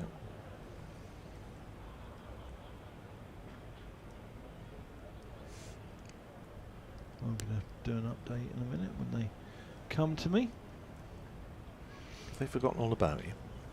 No, Couldn't just on be the hour, just on the hour. But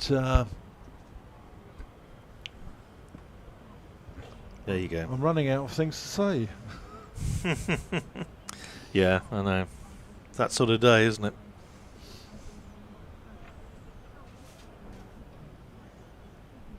Everson in, and Harrison works that towards Singh at square leg.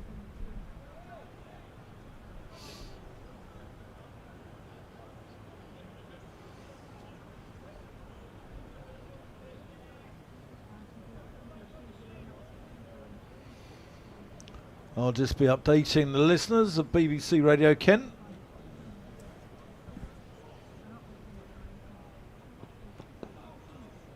And that's one off the hip there by Harrison. End the over, 20 left in the day. Northamptonshire 81 for 1.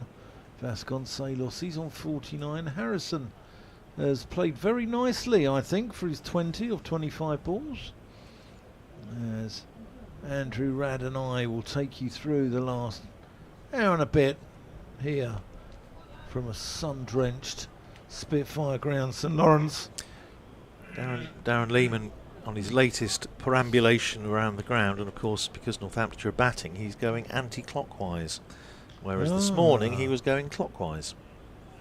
He must want a wicket to fall if he goes a certain way. It's Australian though, so it works in reverse. Here's Parkinson starting a fresh over bowl, short, pulled away by Harrison over the top of mid-wicket for 4 runs. 85 for 1. Harrison to 24. Let you update BBC Radio Kent. Well, you don't want to be a bowler on a day like today. Northamptonshire have started very well in their response to Kent's monumental 566 for 8. They're currently 85 for 1. The batter out, Luke Proctor, who was caught behind down the leg side by Harry Finch off the bowling of Matt Quinn. Back in the Kent side, having missed all of the season so far. But it's tough going for the bowlers. It's hot weather, a flat batting surface, the Kookaburra ball, and Northamptonshire look as if they are working their way towards parity with Kent. Meanwhile, at the Oval, it's even more favourable batting conditions. Surrey got 800 plus And in response, they've got Durham 13 for 1. And at Hove, Sussex are going along rather nicely. They're 230 for 2. Daniel Hughes with 138 so far. You can catch all these games on the BBC Sport website and app.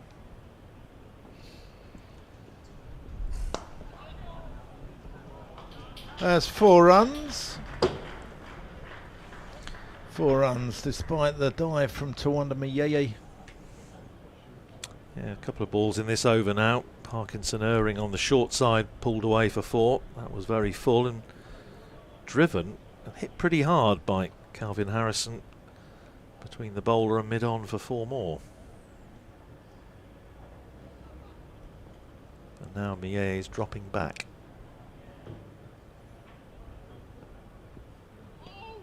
Outside the off stump goes Parkinson, left alone by Harrison. And at the end of the over, it's 89 for 1, 49 to Vasconcelos, 28 to Calvin Harrison. Remember, Northamptonshire's first objective will be to get to 417, which is to avoid the follow-on. You would think if Northamptonshire get there, then that's pretty much it as far as the game is concerned. It would be hard, I would think, to concoct anything out of that. But then again, so you can be proved wrong. Middlesex in the previous game, we were talking in the box about what they might be prepared to set, and in the end they made a declaration that was very much more generous than I think anyone was expecting. 311 in 73 overs. Northamptonshire knocked them off with some ease.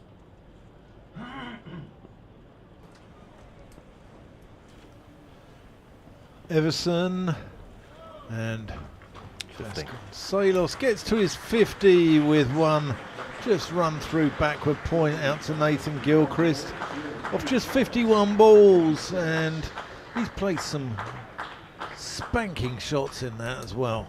Second of the season after his 82 at Derby.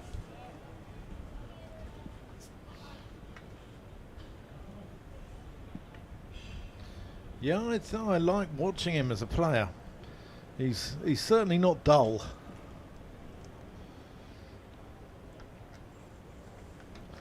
Everson to Harrison. He reminds me a little bit. There's a guy who opens at Leicestershire called Sol Budinger, who both when they came over here were really gung-ho. I mean, Budinger, I remember, absolutely like just hoiking across the line. Vasconcelos is more conventional than that, but he's extremely attacking, and the first ball's up there, it will go. Joey Everson to Harrison, who just defends. The sign of the slowness of the pitch here is Finch right up to the stumps. Yeah, Ricardo Vasconcelos probably hasn't really sort of kicked on from a very good start in Championship cricket, to the extent that Northamptonshire gave him a 5-year contract, which doesn't happen very often.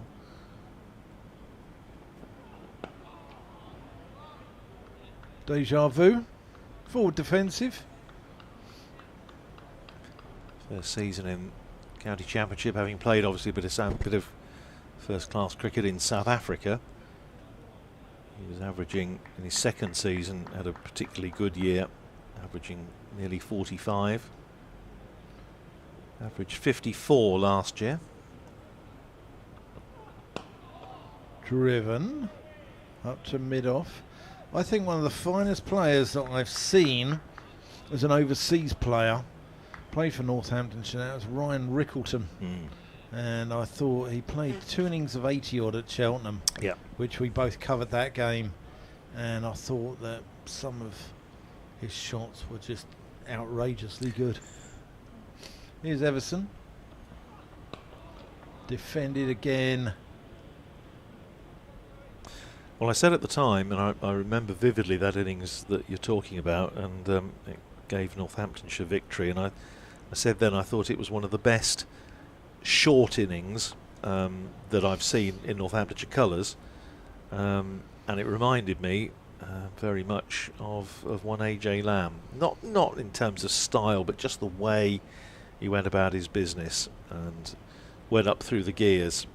And of course the last time Northamptonshire won here in the Championship in 2022, Rickleton made 100. In fact, he was sort of the common denominator really in the victories that Northamptonshire had in that season, because he got 100 here and he got obviously those runs down at Cheltenham.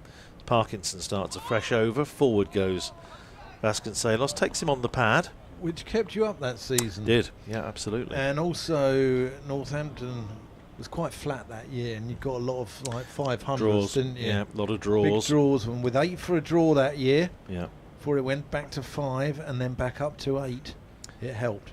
Here's Parkinson in.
Go on ISDN line. Hey, I'm back. Yeah, you're good, yeah. Is it framing? Is the green one on? Yeah, we're in. We're in. Thank you. Cheers, mate. Okay, do you want me back on at 5:30, by the way? Good. Well, good afternoon again. The good news is that we are back operating. Apologies for the break in the commentary. It was a technical problem over which we had no control, but we've managed somehow to patch ourselves back through, and so hopefully you're hearing us loud and clear. I say apologies for the break. Northamptonshire progressed to 99 for 1. Vasconcelos is 59. Calvin Harrison is 26. Ben Compton going off the field a few moments ago, having been hit fielding close in, so hopefully he's okay, but just gone off for a check. I hit him on the arm, I think, upper arm. Although, as I say, Dan and I at that moment were sort of rummaging around under the desk trying to get the line up again. But anyway, apologies for the break and thank you for your patience. 99 for 1. Here's around the wicket in and bowls Joey Everson, and he's going to get a single down to deep cover, and that brings up the 100 for Northamptonshire. So 100 for 1. Vasconcelos ticks over to 60. Harrison is 28. We have 14 overs to go after the one in progress. So it is going to be, as we've been saying throughout the day, probably around about 20 past 6, maybe a tad earlier. Yeah, with Parkinson on, I think maybe about 10 past, Yeah. quarter past. Yeah. Again, we apologise if any listeners have had their viewing interrupted. Here's Everson, bowls, keeper standing up to Harrison, plays it out short mid-wicket and there's no run. Many thanks to also those who just messaged to let us know that that you weren't hearing us. I think we'd sort of worked that out, and thanks to James in particular, who's said you're now loud and clear, so that's great. James Tarry, yeah, he's a nice guy. Yeah, so he certainly is, and thank you for the message. So here's Everson in bowls and driven by Harrison. Mid off, has to just make a bit of ground away to his right, Matt Parkinson, so they're through for a single. 101 for 1 at the end of the over. 60 to Vasconcelos, 29 to Calvin Harrison. 14 overs left in the day, and the rogue cloud from the south has reappeared. Yeah, and if I know we were still up on the live stream, so if you heard any profanities, I'm not one to grass one up, but it was Radders, not me. I'm joking. I think we were pretty good there, weren't we? We kept on calm. Yeah, it's just not absolutely sure still what the precise nature of the problem was, but suffice it to say we're now working, so we won't worry too much about it. But yeah, maybe overheated. maybe the heat, yes, it's possible. Although it's ironic that it's gone off actually when we haven't got the sun in. But Parkinson, as that's driven to Jaden Denley, the Whitstable wonder. has he inherited that that title from Joe? The Whitstable Warren, wasn't he? Was he? Joe, yeah. Yeah. That's a pleasant shot. Harrison looks a nice player. Plays under his head. Leaves well. Well, he's got a couple of 50s this year. Yeah, I like the look of him. His bowling impressed me as well. So he got 50 on debut at up at Old Trafford, where he's 11 wickets in the match on Northamptonshire debut. Broke a record that had stood since 1907 for the best bowling figures on first-class debut for Northamptonshire.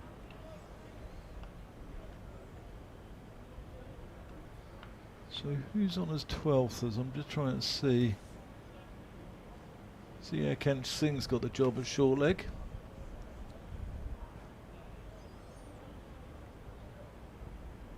Kashif Ali at extra cover. Oh yes, there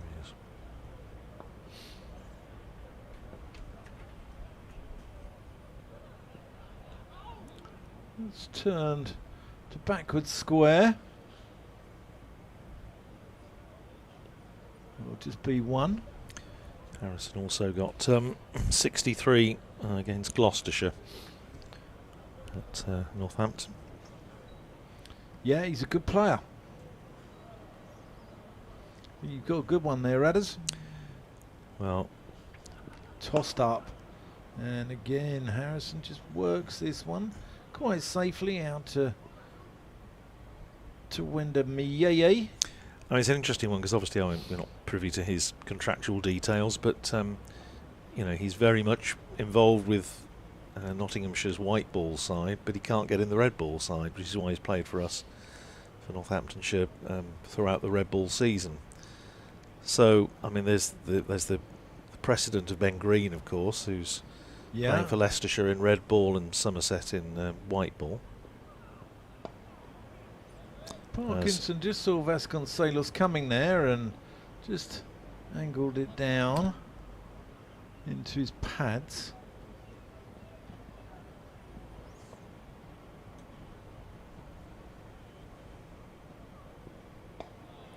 Vasconcelos watchfully defends. 13 left in the day. Northampton's 104 for one. And yeah, there have been precedents there. I think Lewis Goldsworthy as well was a similar scenario, wasn't he? He went to Leicestershire, I think the other way round. I think it was for it was for red ball cricket, wasn't it? But I'm not sure it's right. But whilst there's loopholes there, counties will take advantage. Well, I think I would imagine Northamptonshire would dearly love to be able to have Calvin Harrison on tap all the while. I say he's been such a good fit, but and I know Darren Lehman is always very appreciative of the relationship with Mick Newell at Nottinghamshire and the fact that they've been working amicably on this so far. Here's Everson starting a fresh over. Lovely looking drive from Harrison, and it's a misfield by Kashif Ali, the substituted extra cover, which allows Harrison a single, which he shouldn't really have got. 31 to Harrison, 105 for one. But yeah, I mean, whether there's any wriggle room there, we shall see. But he certainly made a lot of friends at Northampton with his skill as a cricketer, but I think he's just a very positive influence around the place. Yeah, he just seems like a decent chap. Like the cut of his jib. Here's Everson round the wicket, bowling to Vasconcelos, who is pushing it out into the covers. Jaden Denley fields, and there's no run. This is the time. It's a terrific scoreboard, main scoreboard here at Canterbury. This is the time of the day it's a little more difficult because the sun gets around on it, and figures, to my aging eyes anyway, get a little bit more difficult to make out. But yeah, well, we'll manage. Compared to the patrons of the Upper Cheeseman next door, Adders, you're positively juvenile. Round the wicket comes Everson. Vasconcelos plays that just a hint of an inside edge up to mid-off, and there's no run. Well, there was an area I worked at Lord's last week on the England disability, and Stephen Fletcher, Middlesex, told me that there's an area there, the back row of the pavilion near the bowler's bar is where the real elderly patrons go, and it's actually been christened Death Row. That's a bit harsh. Slip in as Everson bowls, and Vasconcelos covers up, plays it out to extra cover. The Jaden Denley fields again. Yeah, my predecessor in the press box at Northampton many years ago, Fred Speakman, used to talk about the West Stand as being the elephant's graveyard, where in his words, the old members used to go for one last bellyache before they shuffled off this mortal coil. Here's Everson in again, bowls to Vasconcelos, drives pleasantly, can't get it past. He does in fact get it past Jaden Denley at extra cover, who is mortified because he's fielded so well in there today. That one just, I don't know, got under his body. It's such a surprise to see Jaden Denley not field cleanly. Anyway, it's another single to Vasconcelos. He goes to 62. Yeah, Denley and Singh are absolute gun fielders, both of them. So it was an unexpected lapse. 106 for one. One ball to go in this over. Harrison on strike, still with his man at silly mid-on, very straight, and Harrison pushes it out into the covers. It's an exclamation from the keeper for no apparent reason, but keepers do that. End of the over, 106 for 1, 62 to Vasconcelos, 32 to Calvin Harrison, and the very good news is that Ben Compton is coming back onto the field, so obviously no damage done. He's got a bit of strapping there on his hand, but he's in one piece, and that's good to see. 106 for 1 it is. We have 12 overs left in the day. Yeah, I think that exclamation the last over, I think that was from Everton in his delivery stride. He tends to give it a little bit of a cornucova at times. I think Monica Seles was the other one. Yeah. It was a bit noisy. Yeah. Martina Navratilova. Roscoe Tanner always gave it a decent... Oh yes, when he was serving, yeah. Yeah.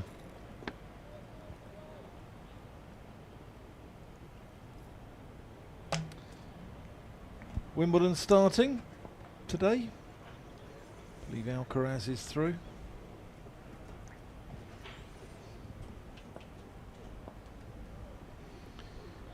Here's Parkinson. Oh, he balls his run up.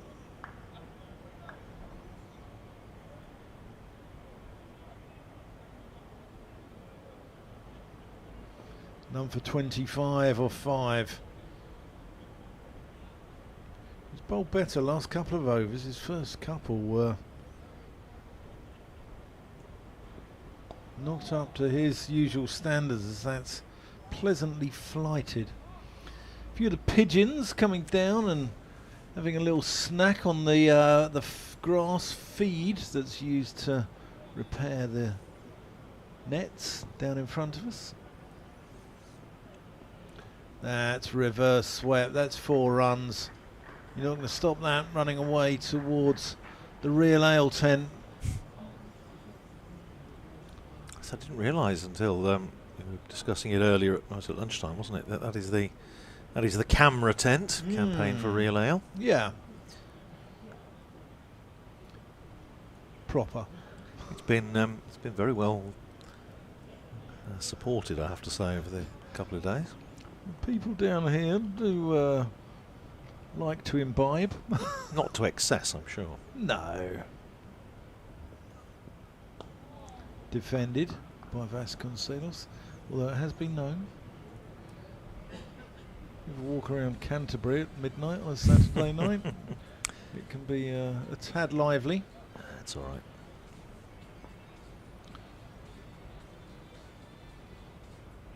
Oh, Vasconcelos reverse sweeping now off middle stump. Probably quite pleased he got something on that. Yeah, if we talked about the fact that obviously Ricardo Vasconcelos had a solid record since coming into county cricket in 2018, but if he has a little bit of an Achilles heel, maybe against spin, I think he prefers the ball coming on. Well, Nelson. Harrison drives pleasantly to Jaden Denley. Yeah, the beauty of Canterbury is you get a lot of sort of students come in here, European students, and it's a good night out, Radders. That's well bowled. I think got a feeling that may have been the googly. 111 for 1. Vasconcelos 67, Harrison 32. And we have got 11 overs left in the day. Elsewhere, at Taunton, Nottinghamshire 189 for 3, replying to Somerset's 379. All out. Ben Slater has gone to his 106 not out. Hampshire have lost another wicket in reply to Worcestershire's 679 for 7 declared down at Southampton. Hampshire now 48 for 2. And after Tom Taylor nipped out the first one, Adam Finch has got the second one. Ali Orr gone for 32. We have a change of bowling here. Matt Quinn coming back into the attack from the Nackington Road end. At the Oval, Durham 41 for 1, replying to the Surrey total of 820 for 9 declared. Alex Lees 23 not out. Emilio Gay, the man out, for 7. Sussex 252 for 2, going well against Warwickshire at Hove. Daniel Hughes 141 not out. James Coles is on 40. That's in reply to Warwickshire's 415 all out. Yorkshire 124 for 2 at York, Clifton Park, in reply to the Essex total of 368 all out, which was a bit of a grind. Adam Lythe is 63 not out there. Into Division 2. You're not missing, of course, any cricket here because the field is being set for Matt Quinn. At Chesterfield, Lancashire 51 for no wicket in their second innings against Derbyshire. They lead by 157. Derbyshire bowled out earlier for 261. Here is Quinn starting a fresh spell from the Nackington Road end, turned into the leg side by Vasconcelos out to mid-wicket, and there's no run. Glamorgan 178 for 4 against Gloucestershire at Sophia Gardens. Sam North East out for 48. Colin Ingram is 33 not out. And at Grace Road, Middlesex 534 all out. Leicestershire the leaders in reply, 84 for 3. Rishi Patel is 47 not out, but wicket apiece for Cornwall, Higgins and Sharma. It's a good player, Rishi Patel. Here is Quinn, and again and bowls to Vasconcelos, plays it out to Jaden Denley at extra cover, and there's no run. Well, yes, I mean his century that he made against Northamptonshire at Grace Road in a generally low-scoring match was basically the difference between the two sides. It was a very, very important innings, and conditions that were far from easy. He made 105 on the first day out of 304 all out, and Leicestershire went on to win by 132 with a day to spare. Here's Quinn in again, and Vasconcelos covers up, plays it back down the pitch, and there is no run. But to be fair, Leicestershire's seam attack looked very impressive that day on that Sunday afternoon, especially Josh Hull coming in and knocking over 3 key wickets, about which I had, as you can imagine, slightly mixed feelings. Yeah, being from my club, but yeah, I think the thing with Leicestershire as well is they've taken advantage of this 8 points for a draw, and I mean that Scriven at number 11 is unbelievable depth. Quinn in bowls and turned away by Vasconcelos out to mid-wicket, and there's no run. That said, I mean they've had a terrific start, and again it always pains me to for a Northamptonian to praise Leicestershire, but they looked, as I say, when Northamptonshire played them, a very good side, and they will be Northamptonshire's final championship opponents of the season, deep into September. But to be fair, Leicestershire have won 5 out of 8, drawn the other 3, unbeaten. That's our Derbyshire, of course. I believe the rugby matches can get a bit spicy between the two, can't they? Has been known. Turned away by Vasconcelos again to mid-wicket, and there's no run. Oh yeah, the East Midlands. Visit the Gardens. East Midlands derby, yes, the Saints, Leicester Tigers against Northampton Saints, and of course there are villages like Welford is the one that springs to mind, which is right on the border between Northamptonshire and Leicestershire, and you do tend to find supporters of both teams in the same village, and it's always good for a BBC feature. Divided village. Do you wear the black, green or gold, or the green and red and white? Here is Quinn round the wicket again to Vasconcelos, who drives into the ground, half stopped by Quinn off his own bowling. 111 for 1 at the end of the over. Vasconcelos 67, Harrison is 32. They both play in fine stadiums, actually. Yeah, well, the Gardens is a wonderful venue now. It's going to be used, I know, for some of the games in the Women's World Cup.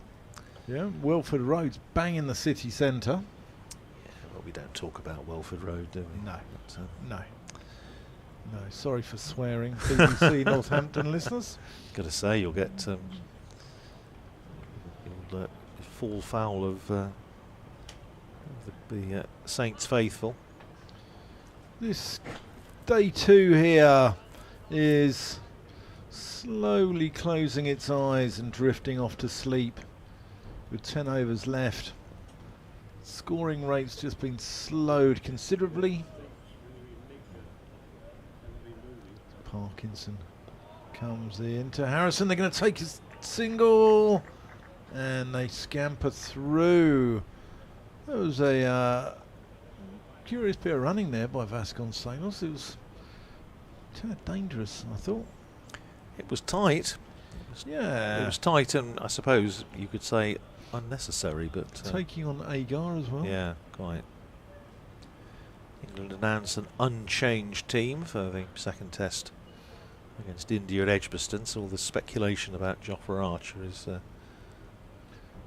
just that.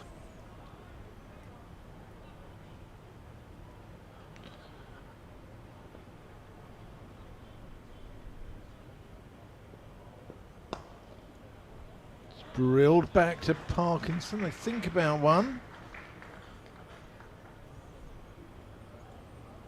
Lovely bit of fielding off his own bowling from Oh, well, you got more to lose, haven't you? Parkinson. Well, yeah, they always, coaches always say, if you're not going to field well off your own bowling, then why should anybody else?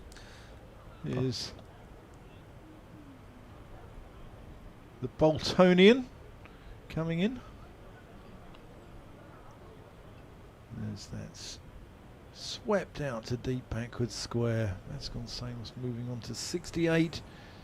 The visitors on 113 for 1.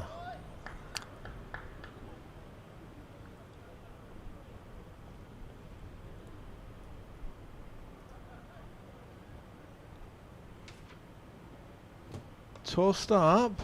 Harrison sweeps pleasantly, and that's going to beat Quinn out at deep backward square and runs away to the Leslie Ames Pavilion, which is rather well populated with these school children in all those coloured outfits over there, Radders.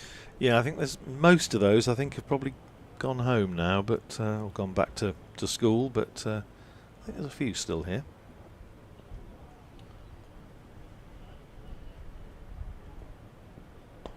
Harrison defends.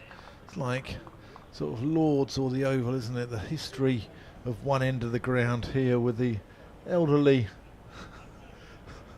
sort of population of the Cheeseman and the Frank Woolley.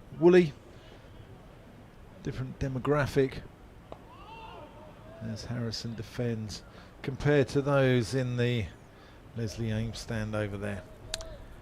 Well, there's lovely. There's looking as I always do when I come up the stairs here to our commentary position here at Canterbury. They've got all those wonderful photographs of all the capped Kent players. I did spot Hopper Levitt, who we were talking about yesterday, was capped in 1931. The other one I always think is a lovely photograph is the one of Frank Woolley, looking very dapper in his cravat and blazer, and of course his brother Claude, known as Dick, opened the batting for Northamptonshire for many years, played just before the First World War and was still grinding away in 1931, I think was his last season, and then became sort of unofficial coach. First class umpire, indeed a test umpire, and eventually assistant groundsman at Northampton before he died in 1962. Yeah. So it's quite a family, and there's still, I know, some of Claude Woolley's family still around locally. One of those sort of unsung heroes of Northampton cricket. He's got a very good record, and he's one that nobody tends to remember too much about. 117 for 1. Here is Quinn from the Nackington Road end in bowls to Vasconcelos, who just opens the face, runs it down to deep backward point for 1. Vasconcelos goes to 69, Northamptonshire to 118 for 1. In fact, Dennis Brooks, when he did an article many years later about some of the people that had influenced his career and helped his career, he mentioned Claude Woolley as being the most helpful of the old guard at Northampton when he arrived in the mid-30s from Yorkshire, early 30s. Frank Woolley's record was, or It's Sir Frank Woolley, astonishing, isn't it? wickets as well. You know, not just runs. Well, and catches as well. Of Yeah, course, catches. One of the great slippers of cricket history. Here's Quinn in bowls to Calvin Harrison. Plays it back down the pitch, and there is no run. Yeah, Frank Woolley, did quite a lot about him when I was writing my book about George Thompson, because he, Thompson and Frank Woolley were relative newcomers to the England setup back in 1909-10 when they went to South Africa, and they had one thing in common: they were both very bad sailors. Both Thompson and Frank Woolley suffered from seasickness. Here's Quinn in and bowls to Harris, who is running it out to point. Frank or Claude was seasick. Frank, no, Claude didn't. I think Claude went abroad very much, but obviously he was very much a sort of county yeoman. Probably why he went to Northampton, Claude, if he did suffer, because it's about as landlocked as you can get. But Yeah. he played actually one match for Gloucestershire back in 1909, I think. It's the Australians, but then joined Northamptonshire. Here is Quinn in and bowls. And Harrison, that doesn't bounce a great deal, and Harrison's pushing forward. It's somewhere on the bottom of the bat and rolls up to mid-off, and there is no run. Sounds as though somebody's changing the barrel downstairs. Bit of a clanking sound. Might have to go down and they might need to go down and test it, Dan. Make sure it's fit for human consumption. I can do that. I thought you would. Yeah, I'll take one for the team. Here's Quinn. And again in bowls, and forward goes Harrison. Plays it out to mid-wicket, and there's no run. Yeah, Claude Neville Woolley, but I say always known as Dick. Born at Tonbridge in 1886, brother of Frank. Yeah, played for Gloucestershire in 1909. Played for Northamptonshire 1911 to 1931, and his benefit season 1928 raised just over £400, which I suppose was a decent sum in those days, but It's a good night out for me. well, there you go. Quinn in and bowls, and Calvin Harrison pushing it out to extra cover, and there's no run. End of another over. 8 to go this evening. 118 for one it is. Vasconcelos is 69. Harrison is 37. The man out, Luke Proctor, seems a long time ago, caught behind down the leg side off Matt Quinn for 8 when the total was 25. But he scored over 15,000 runs for Northamptonshire. Picked up some useful wickets as well. 352, 12 fifers. Very, very handy cricketer. Unfortunately, his career ended when, I mean, he was 45, but Northamptonshire in 1931 had an awful year on and off the field, and they had to make economies, and unfortunately senior players were obviously first in line. That was just before their grim time, wasn't it? Before the Second World War. Yeah, 4 years without a win, but 31 was an awful season. Here's Parky, and he baulks his run again. In fact, the pavilion we're in here, I'll come on to it after this ball from the Kent leg spinner. Oh, that's well bowled. Vasconcelos going down the pitch. The pavilion here is the only one not named after a former player. Cheeseman was a big benefactor here in the 60s and 70s, but the pavilion has been here since 1900.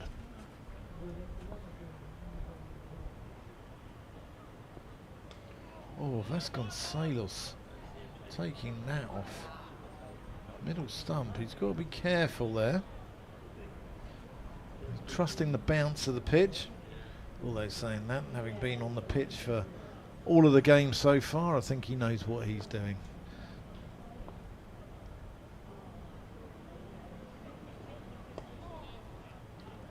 As he moves into the 70s with a cheeky single into the covers.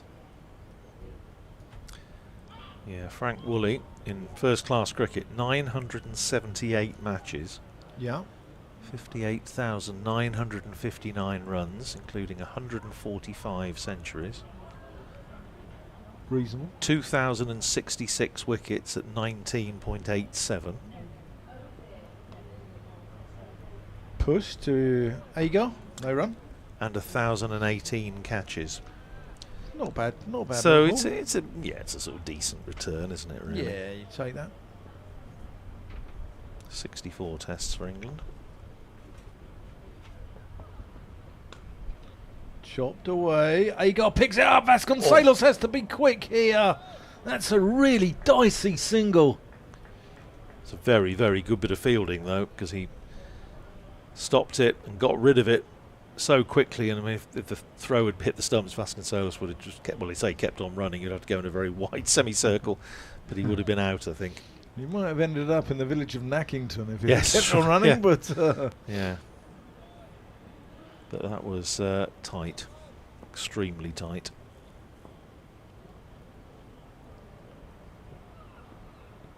oh, big shout for LBW. Parkinson pleading on one knee, but Ben Peveril, the man who matters, he say no. 120 for one. We have 7 overs to go in the day's play. Frank Woolley, a couple of benefit years, testimonial in 1938, so they obviously looked after him, finished up moving to Canada, passed away in 1978 at the age of 91. And it's absolutely right and proper that he's remembered here at the ground that he graced for so many years. Quinn it's going to be, with the trees at the Nackington Road end behind him. Few people now just starting to drift off. I was going to say get to the tube, but it's not here, is it? No. 120 for one. Slip in as Quinn comes in and bowls, and driven crisply by Harrison, hard into the ground, well stopped off his own bowling by Quinn, and there is no run. Yeah, just a few starting to.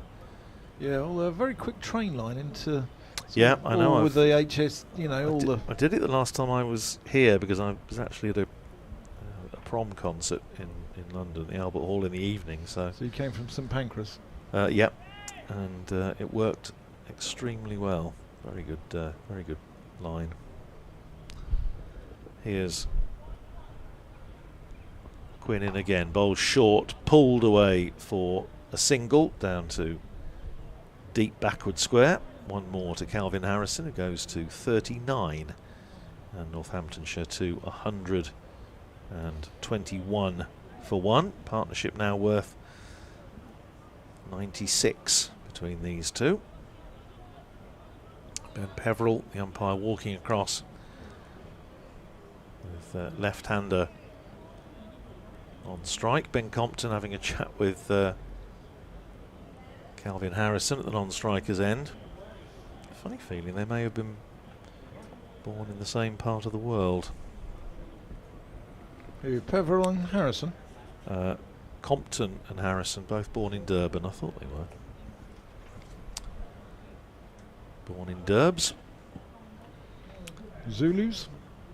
121 for one. Here is Quinn around the wicket, bowls to Vasconcelos, who covers up, plays it out to mid-off, and there is no run. The last outpost, as it was known for many years. Durban.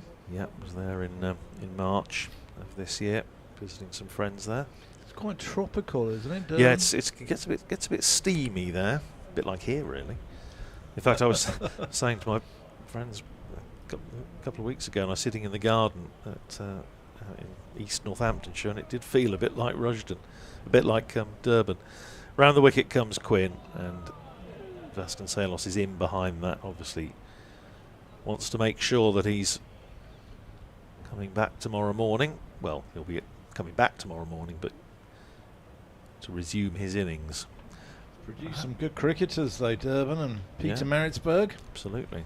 Well, I have to say at the moment, my problem in my mind is I have absolutely no idea who to talk to this evening, because I don't think Ricardo Vasconcelos will probably want to have a chat when he's in mid-innings. I think that's the sort of etiquette, is that you probably don't do that. Not quite sure who to do otherwise. Round the wicket comes Quinn, and driven by Vasconcelos down to backward point, deep backward point in front of Freeman House, and they're through for another single, 122 for 1, and Vasconcelos to 71. Again, field changes over for the right-handed Harrison. I had that Lords where I didn't know who to interview, and Adam Hollyoake said, "Who do you want?" And I said, "Well, I suppose I'd like Daniel Bell-Drummond, but he's not out overnight." I said, "You're not really supposed to do that." And Adam Hollyoake went, "Don't worry about that mumbo jumbo," and wheeled him out. Yeah, it's an interesting one, isn't it? Different ideas. Here's Quinn in, bowls, and Harrison plays it back down the pitch, and there is no run. End of the over, 122 for 1, 71 to Vasconcelos, 39 to Harrison. Yeah, I mean, I don't think it's not a sort of, written down thing. It's just sort of precedent, isn't it, and custom that you. I think it's a bit different if somebody's got over 100. I think if they're sort of 130 not out or something, then I don't have a lot of problem with that. But usually if somebody's sort of short of 100, you don't tend to do them. No. I think Daniel Bell-Drummond was on about 210. Yeah. I think that's I don't think there's too much of an issue there. Here's Parkinson. Oh, he's almost poked that to Ekant Singh at short leg. Ball just dropping short of Singh from Vasconcelos. Singh, ball in Sig Cup. Made a bit of cricket at Dartford. He's now joined Bexley this year.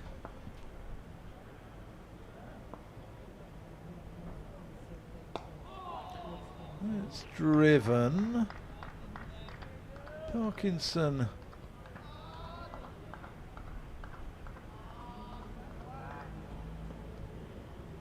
Been a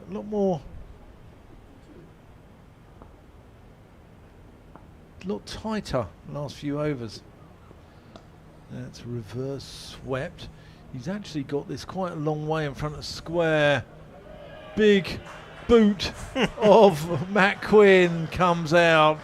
Size 12 that stops it from going over the rope. And I'll tell you what, Dom Leach could have a look at the footwork there of Matt Quinn and actually take a few lessons.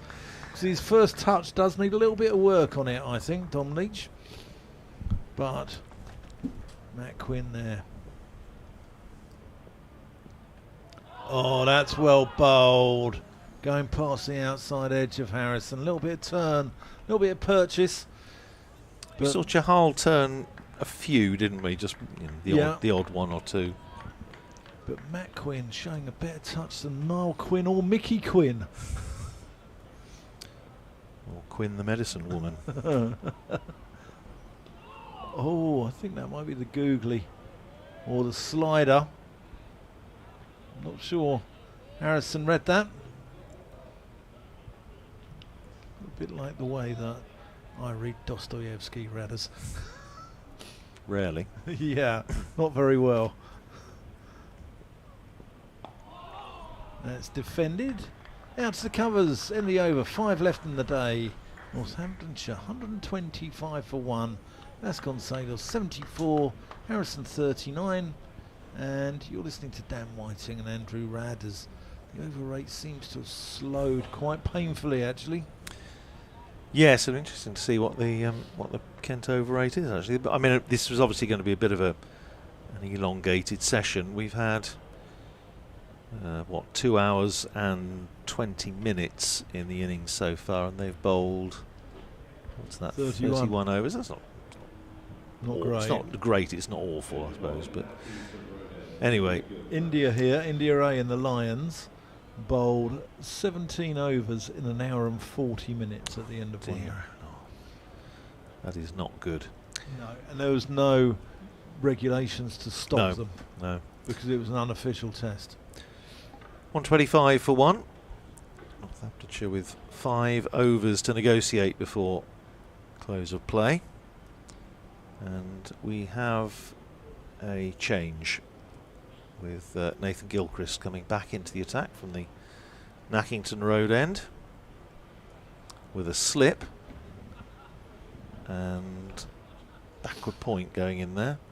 Deep backward point, sweeping on the boundary, extra cover, mid-off, mid-on, mid-wicket, square leg just in front as Gilchrist is in and edged by Vasconcelos, but there's only one slip in and it's gone between slip and backward point, and it's run away down to third man for 4. There is no third man, so Vasconcelos and Northamptonshire profit to the tune of 4. 78 to him, 129 for 1. I knew Matt Cole was right about that third Well, man. he always is. He's an erudite man. Yeah, he's a wise old sage. Just worried a little bit about his skiing trousers when he wore them at Northampton a few years ago, but there we go. Here is Gilchrist. In and bowls to Vasconcelos, who drives, doesn't time it, just scuffs it out to extra cover where Compton fields, and there is no run. He did tell us that day at Northampton, he said it was so cold he saw a polar bear on the outfield. Well, it was very cold, and indeed that match was terminated by snow. Snow shower on the final afternoon, and the man out there at the moment, Rob Bailey, was umpiring, and happily common sense prevailed and they called it off at a decent hour. There was absolutely no question of getting a result. Gilchrist in bowls, and Vasconcelos goes to try and swing that away over mid-wicket. Doesn't make contact, hits him on the thigh pad and drops down towards backward point where Ekansh Singh is fielding. Not sure Vasconcelos is playing for stumps here. No, he's certainly looking for scoring opportunities. He's not careful, you might get your interview after all. Well, yeah, absolutely. The nicest possible way I could do without having to talk to him tonight, but not officially anyway. Here's Gilchrist around the wicket, bowling to Vasconcelos, and that keeps low. And Vasconcelos does well to get a bat on it, rolls out to extra cover, and Ben Compton fields. Is that a sign of things to come? Yeah. That's the first one that's scooted. Well, we saw one or two earlier, didn't we, in the Kent innings, but not quite to that degree. I don't think that really has p-rolled. Vasconcelos did very well to get bat on it, as they say. If you could bowl that one straight, Gilchrist in bowls and pushed out by Vasconcelos past point for a single. I'll be glad to be down the other end, at least for now. 79 to Vasconcelos, and Northamptonshire are 130 for 1. It's needing another 287 to avoid the possibility of being asked to follow on. Not at all sure that were Kent in a position to enforce it. I suppose it would depend at what point tomorrow it became an issue. I'm not certain they would enforce it, but it seems to be the sort of modern way not to, or to find a reason not to. Harrison on strike on 39. One ball left in this over from Nathan Gilchrist. He's in bowls to Harrison, who stands tall, plays it up to mid-off, and that is the end of the over. 130 for 1 Northamptonshire, 79 to Vasconcelos, 39 to Calvin Harrison. These two have now put on over 100 for the second wicket, 105. And there are 4 overs to go in the day's play. Well, getting rid of the empties now. Yeah, he's been a good bowler this year, Gilchrist. He bowls a lot of people for an opening bowler. He goes wide of the crease, angles it in, pitches it middle, moves it away, hits the top of off.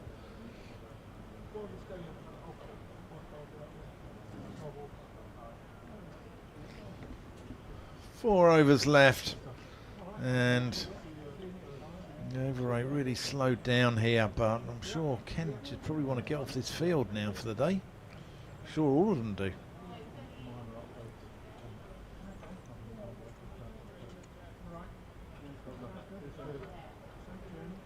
Parkinson.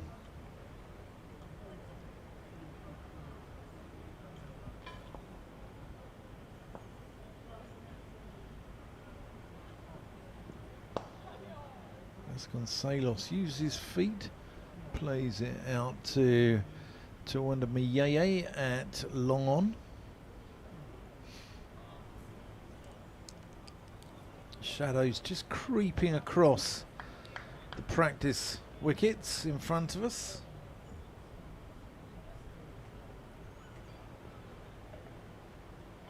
Parkinson tossing it out of the sun.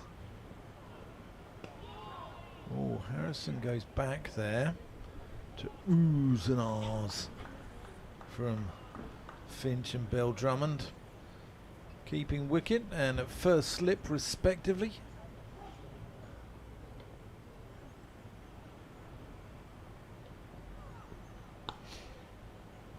Finds the gap with that one. Goes out to Gilchrist at deep cover.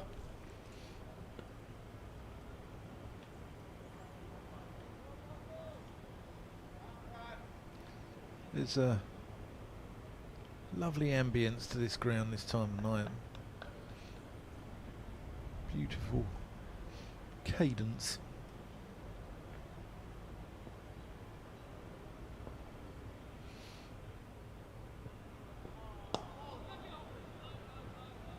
Played up to Everson at mid-off, but no run.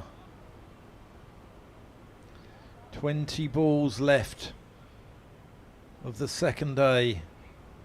Can Kent winkle out one more Northamptonshire wicket?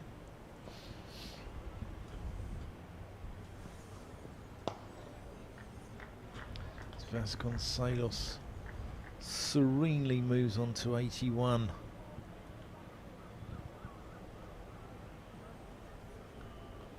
One shy of his highest score of the season, 82 at Derby.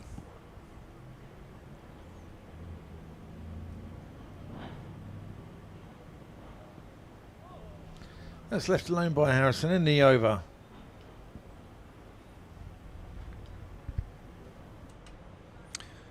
So 133 for 1. 81 to Vasconcelos, 40 to Calvin Harrison. As far as Northamptonshire are concerned, first objective is basically to get through to the close with no further loss. Still Proctor the only man to go, strangled down the leg side by Matt Quinn for 8. That was 25 for 1. These two now put on 108 for the second wicket. There are 3 overs to go in the day,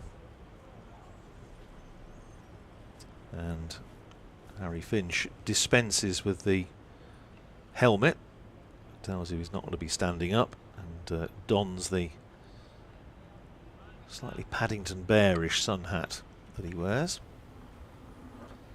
And it will be Nathan Gilchrist starting his 6th over from the Nackington Road end in, and bowls an angled bat from Vasconcelos. It eludes Singh at backward point, runs away for 4, down to third man, and that is Vasconcelos' highest score of the season, 85 to him now.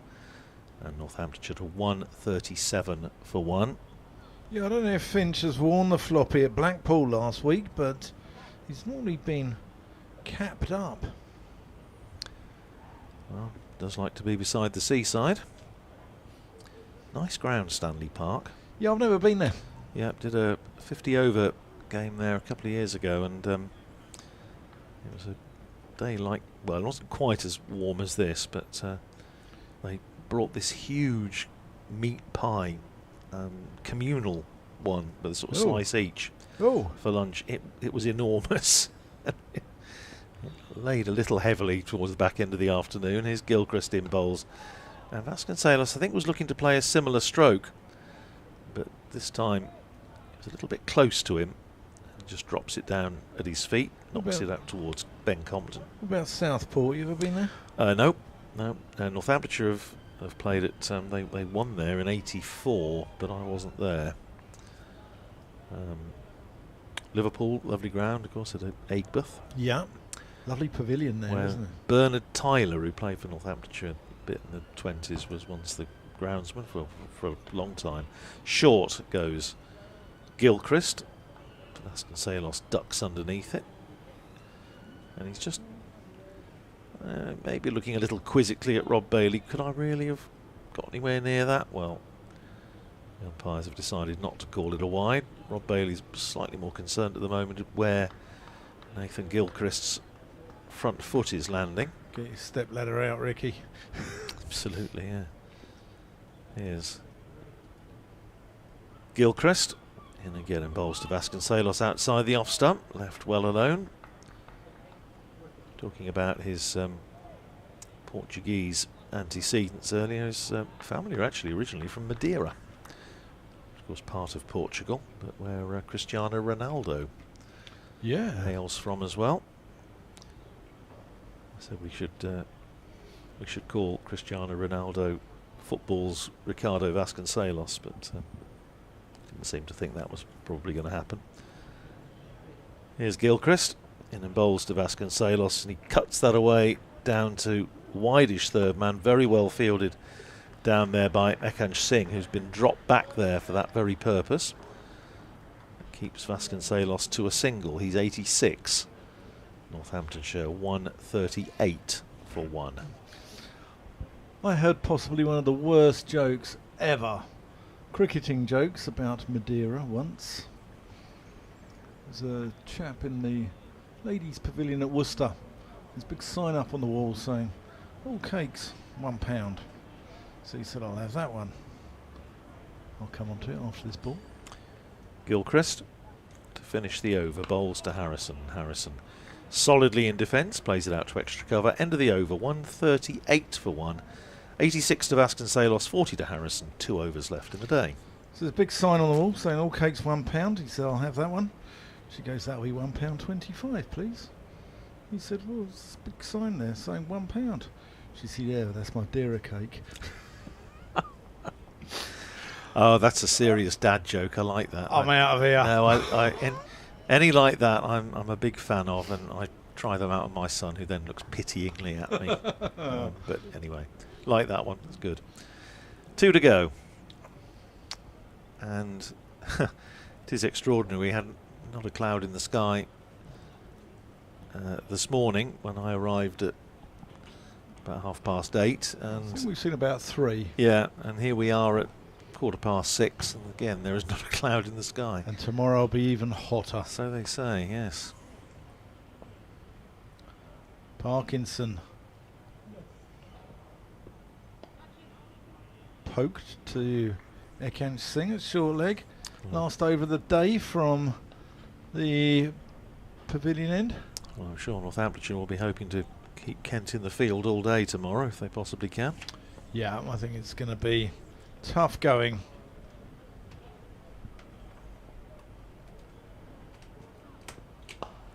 That's whipped out to long on by Vasconcelos, who moves on to a score that the Australians don't like. 87. 13 off 100.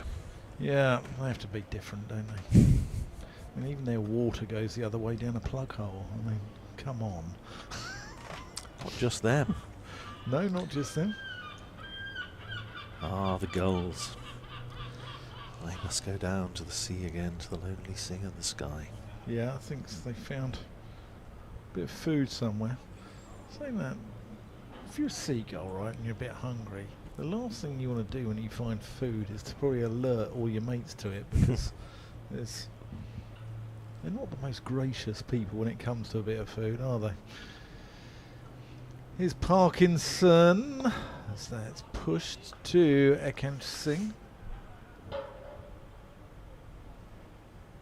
He's a good fielder, Ekhansh Singh, isn't he? Yeah, he's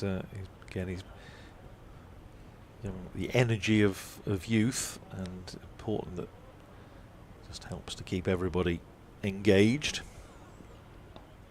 Oh, Harrison covers that up, but the ball almost spins back behind him.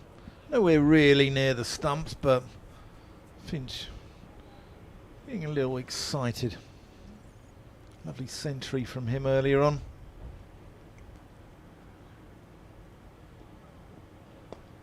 That's tickled into the onside. He might get 2 here. No, he won't. Vasconcelos was not interested in 2 to the extent that he'd sort of turned his back on. Yeah. Calvin Harrison made it quite clear that he didn't fancy 2. But you can see what Harrison was doing. He Oh, was yeah. trying to play a nice weight of shot. Yeah, didn't hit it too hard. Might have been 2 tomorrow morning, but I think probably not this Yeah. evening. Oh, Vasconcelos having to defend. Parkinson probing away. That's his spell finished for the day. He's going to finish on none for 46 off 11. As Nathan Gilchrist troops up to the Nackington Road end to conclude the day's proceedings. Well, we've seen so far, obviously with an over to go, 360 odd runs scored, 5 wickets in the day, 4 Kent wickets and 1 Northamptonshire wicket. Yeah, I think we'll see something similar tomorrow, maybe even more, perhaps 400, but it'll still only take Northamptonshire to 540. They'd still be behind Kent. Yeah, it is a little hard to see. Well, I suppose the obvious thing is if Kent can bowl Northamptonshire out, but That looks a difficult. it doesn't look the easiest task, but I'm No. sure they'll come back refreshed in the morning. It is going to be Nathan Gilchrist to bowl the final over of the day. Outside the off stump to Harrison, who leaves it alone. They have a slip in. Mayeye. Point. Forward short leg. It was not that close. Not sort of bat pad. Then mid wicket, mid on, mid off. Deep square, just behind and a long leg. In case Harrison decides to take on the short ball. The third man as well. Down to our right. Here's Gilchrist in bowls, and that is a short ball, and Harrison does not take it on. Just ducks underneath it. Tall man. Calvin Harrison was about 6'4". Not quite as tall as Harry Conway, who gave me arm ache trying to interview him when he came over at Grace Road. Got some wickets in his first game, and was yes, at least a foot taller than me. It's not good for the arms. Here's Gilchrist in bowls to Harrison. That again doesn't bounce a great deal. Harrison using his height to get to the pitch of the ball, plays it down to backward point where Matt Quinn fields. But that is, if it is going to start keeping a little bit low, then obviously that will give Kent something to work with tomorrow morning. Yeah, I think what Kent would like to see is a couple that maybe bust the surface and pop. Yep. As well as keep low. Here is Gilchrist. In and bowls to Harrison. Hits him on the pad. Appeal for LBW. Not out, says Rob Bailey. Judging by the stroke that Harrison played, you would hope that was going down the leg side. Otherwise, it wasn't a great bit of judgment from Harrison, but not out, says umpire Bailey. Well, he might want to get off the pitch for his lunch early, but he doesn't want to get off the pitch for his supper that early. No. 2 balls to go in the day. Here's Gilchrist from the Nackington Road end. In and bowls to Harrison, and that's hit him. That was quick. That was a bouncer from Gilchrist, and Harrison just didn't touch the Brian Closes there. It was like chesting it down. That was quick. I He can don't- bend his back, Gilchrist. I don't bruise easily, says Calvin Harrison.